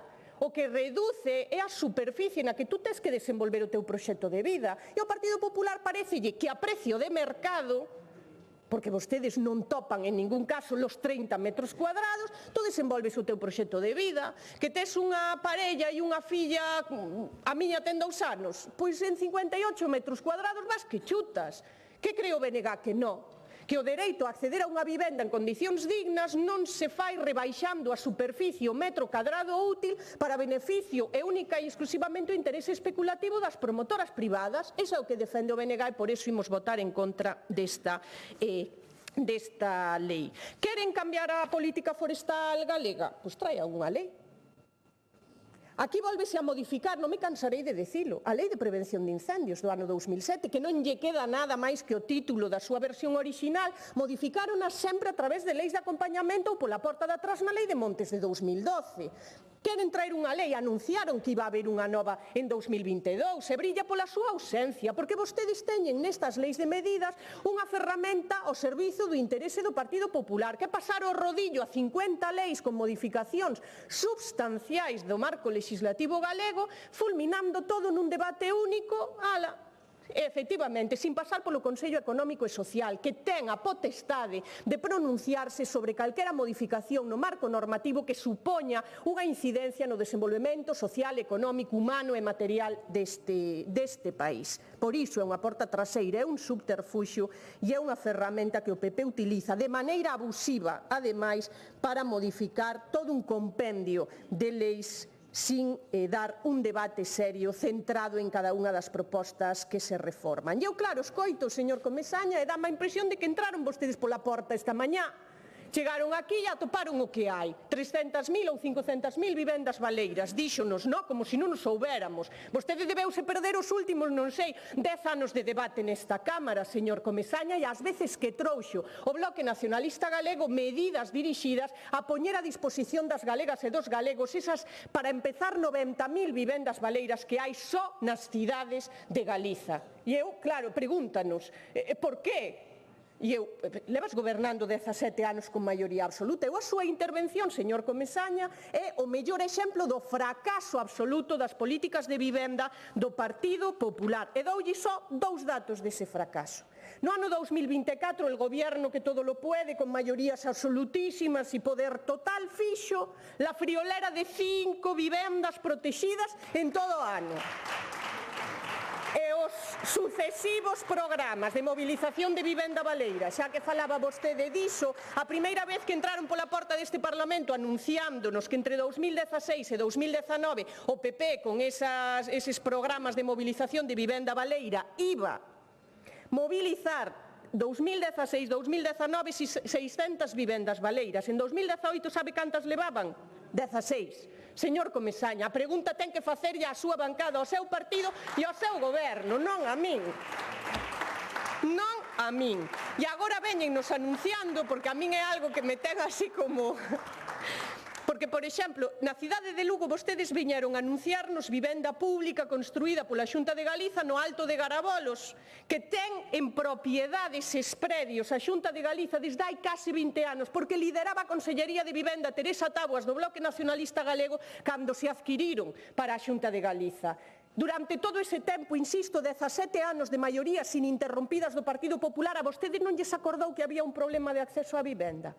Son o reflexo, as súas críticas sobre a falta de acceso á vivenda e o retrato que vemos cada día nas dificultades de milleiros de persoas neste país para acceder a un dereito básico e fundamental, o da súa política, que non é fracaso por incompetencia, sino por unha decisión política de non facer nada para favorecer o negocio e a especulación, que é o mismo que nos traen nesta lei de acompañamento. Permitir que fagan menos metros cadrados de superficie habitable polo mismo precio de mercado polo que pagarías un piso de 3 vivendas. E xa para rematar, porque claro, preguntoume de onde viña, pois dun sitio onde hai moitos eucaliptos, precisamente na ribeira de Piquín, se te chantas no medio do chao, hai xente que é de cerca, é o único que ves por todas partes. Sabe de que viven as miñas veciñas e os meus veciños? Do seu traballo e hoxe das pensións dos vellos. Non precisamente das cortas de eucaliptos, pero é que non é a miña percepción, nin o que a min me pareza na miña particularidade. Son os datos oficiais do Instituto Galego de Estatística, señor Comesaña. 2 de cada 3 persoas teñen máis de 60 anos e o que ven nesas cortas da madeira son rentas complementarias a pensións da agraria ou de autónomos que son baixísimas. Así que non, señorías, vostedes non traen aquí esta lei para facer de Galiza un eucaliptal para favorecer o interese particular das galegas e dos galegos, sino seguir engrandando e engordando o negocio a Santísima Trinidade das Pasteiras, que é para a única para que traballa o Partido Popular. Gracias.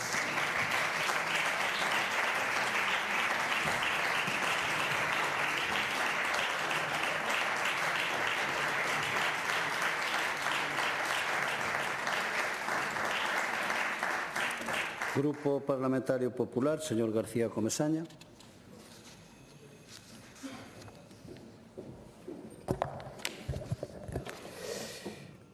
Moitas gracias, presidente. Señorías, despois de escutar estas intervencións da oposición, convén facer algunhas precisións claras, porque neste debate volvemos a asistir a esta mestura de lugares comuns, contradicións e propostas que xa coñecemos de outros anos. En primeiro lugar, insistir outra vez en cuestionar a lei de medidas como instrumento legislativo. Nada novo, os de sempre. Pedriño e Rañolas, novamente. E compre dicilo con claridade, non hai ningunha sentenza do Tribunal Constitucional que invalide este tipo de leis. Dende logo, animo a que volva a ler novamente a normativa do CES, donde exceptúa desa función do CES precisamente a lei de orzamentos, precisamente. No. Bueno, lean a normativa. Ben, e despois, claro, é curioso que nos fale o BNG e o PSOE de usar mecanismos para aprobar leis de xeito raro, non? Estas son as gráficas dos reales decreto-leis aprobados polo Goberno Central nos últimos anos. Concretamente, neste ano 25 levamos 14. O sea, de que estamos a falar? Non? De que estamos a falar, neste caso, co PSOE e co BNG? Bueno, aquí o interesante que cousas que van na lei de medidas deste ano, xa sabemos que as vai elevar o PSOE ao Tribunal Constitucional, como o ano pasado, e que, máis curioso, algunhas delas van figurar en normas que vai aplicar o propio Goberno para todo o Estado. Co cal, vayan escollendo das que comentamos agora, cal pode servir para eso, non? Bueno, claro, non é democrático, claro, non. É moito máis democrático convocar manifestacións, sei que multitudinarias, os mismos 20.000 de sempre, os da sanidade, os de educación, os de Altri, efectivamente, para torcer a vontade deste Parlamento. E digo ben, porque neste Parlamento aprobamos por unanimidade unha PNL co asunto de Altri. Sí, co mesmiño, vostedes, e nós votamos todos polo modelo de Altri neste Parlamento. Pero como non me gusta el resultado, convoco unha manifa, ¿vale? Convocamos a manifestación, eso sí, convocaron tamén, foron ali a manifestarse, a partillar con la flor innata del ecologismo subvencionado. Vostedes sí que van con gente de bien, señora Rodil, vostedes van con gente de bien. Ondiñas veñen, non, porque nada popular. Na manifestación nada popular. Ondiñas veñen e van, non. E eso sí, facemos unha manifestación e eso sí que torce a vontade popular. A vontade deste Parlamento de autorizar e aprobar un proxecto como de Altri cando se plantexou naquel momento. Eso é sí que torcer a vontade popular. E, por certo, señor Rodil, cando queira dar leccións da guerra civil sin que nadie llas pida, e fale de Roxos, fale de Paracuellos. A ver se atreve. A ver si me atrevo. Sí. Señorías, como digo, sí, claro, como que dixo vostede outro día, exactamente igual, que queda grabado como que dixo vostede outro día. Como decía, as propostas do BNG e do Bloque, o de sempre, non? Máis presión fiscal, aínda que o disfracen con palabras amables. falar de imposto ás grandes fortunas, que xa que dixemos antes que se alguén o quitou foi, o que no puso no seu momento foi o goberno socialista. E falando de vivendas tamén, escoitamos ese discurso, pero con poucas propostas viables. Nós, como decíamos, sí que estamos a mobilizar vivenda baleira. Claro, vostedes sí que non falan do motivo realmente porque a vivenda está baleira. O mellor teñen que ese goberno que apoian en Madrid empezar a traballar xa de verdade cos motivos reales, a ocupación, a desconfianza dos propietarios en alquilar porque saben o que lles pasa. Sí, ese é o motivo real de que haya vivendas baleiras ou un dos máis importantes. Seguimos facendo análise das nosas emendas. Eu quero destacar unha, co pouco tempo que me queda, que sí que non quero que quede atrás, por non falar das emendas retóricas da oposición, que foi a emenda do Grupo Popular para convocar esa oposición extraordinaria de 311 plazas no Servicio de Prevención e Defensa contra os Incendios. Non falamos de declaracións, falamos, en este caso de persoal, de medios e seguridade pública. Tamén quixera comentar novamente o tema da débeda, señora Iglesias.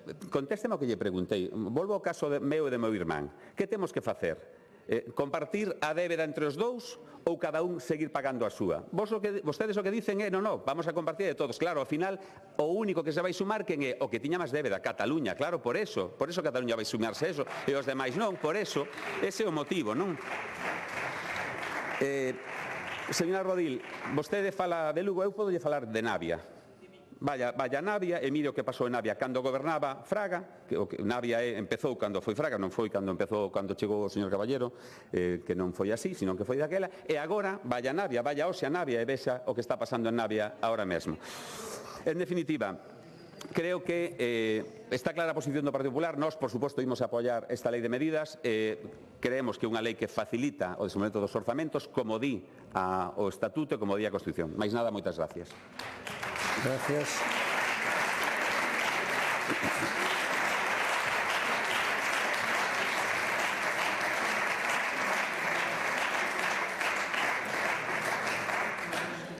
Pois rematado o debate, procedemos á votación do texto legislativo e comenzamos votando as emendas mantidas, en concreto a do Grupo Parlamentario Socialista, número 1 a 40, 43 e 46 e a 84. Votamos.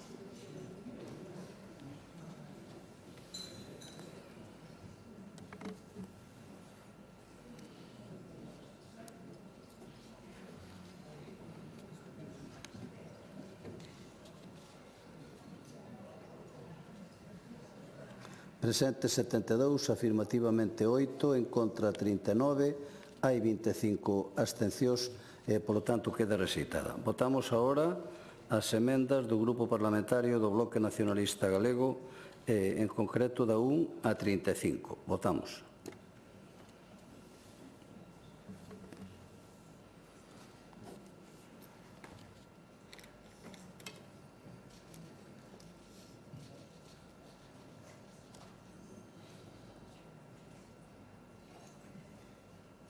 Presentes 72, afirmativamente 25, en contra 39, 8 abstencións, polo tanto queda rexeitada.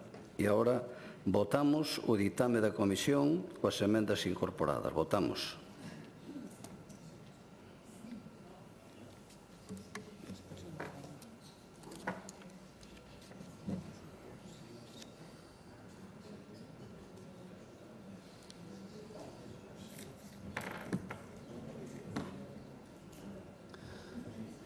Presentes 72, afirmativamente 39, en contra 33 e, polo tanto, con esta votación queda aprobada a Lei de Medidas Fiscais e Administrativas. Remata aquí o Pleno, pero non remata, porque continuamos xa co desenrolo do seguinte.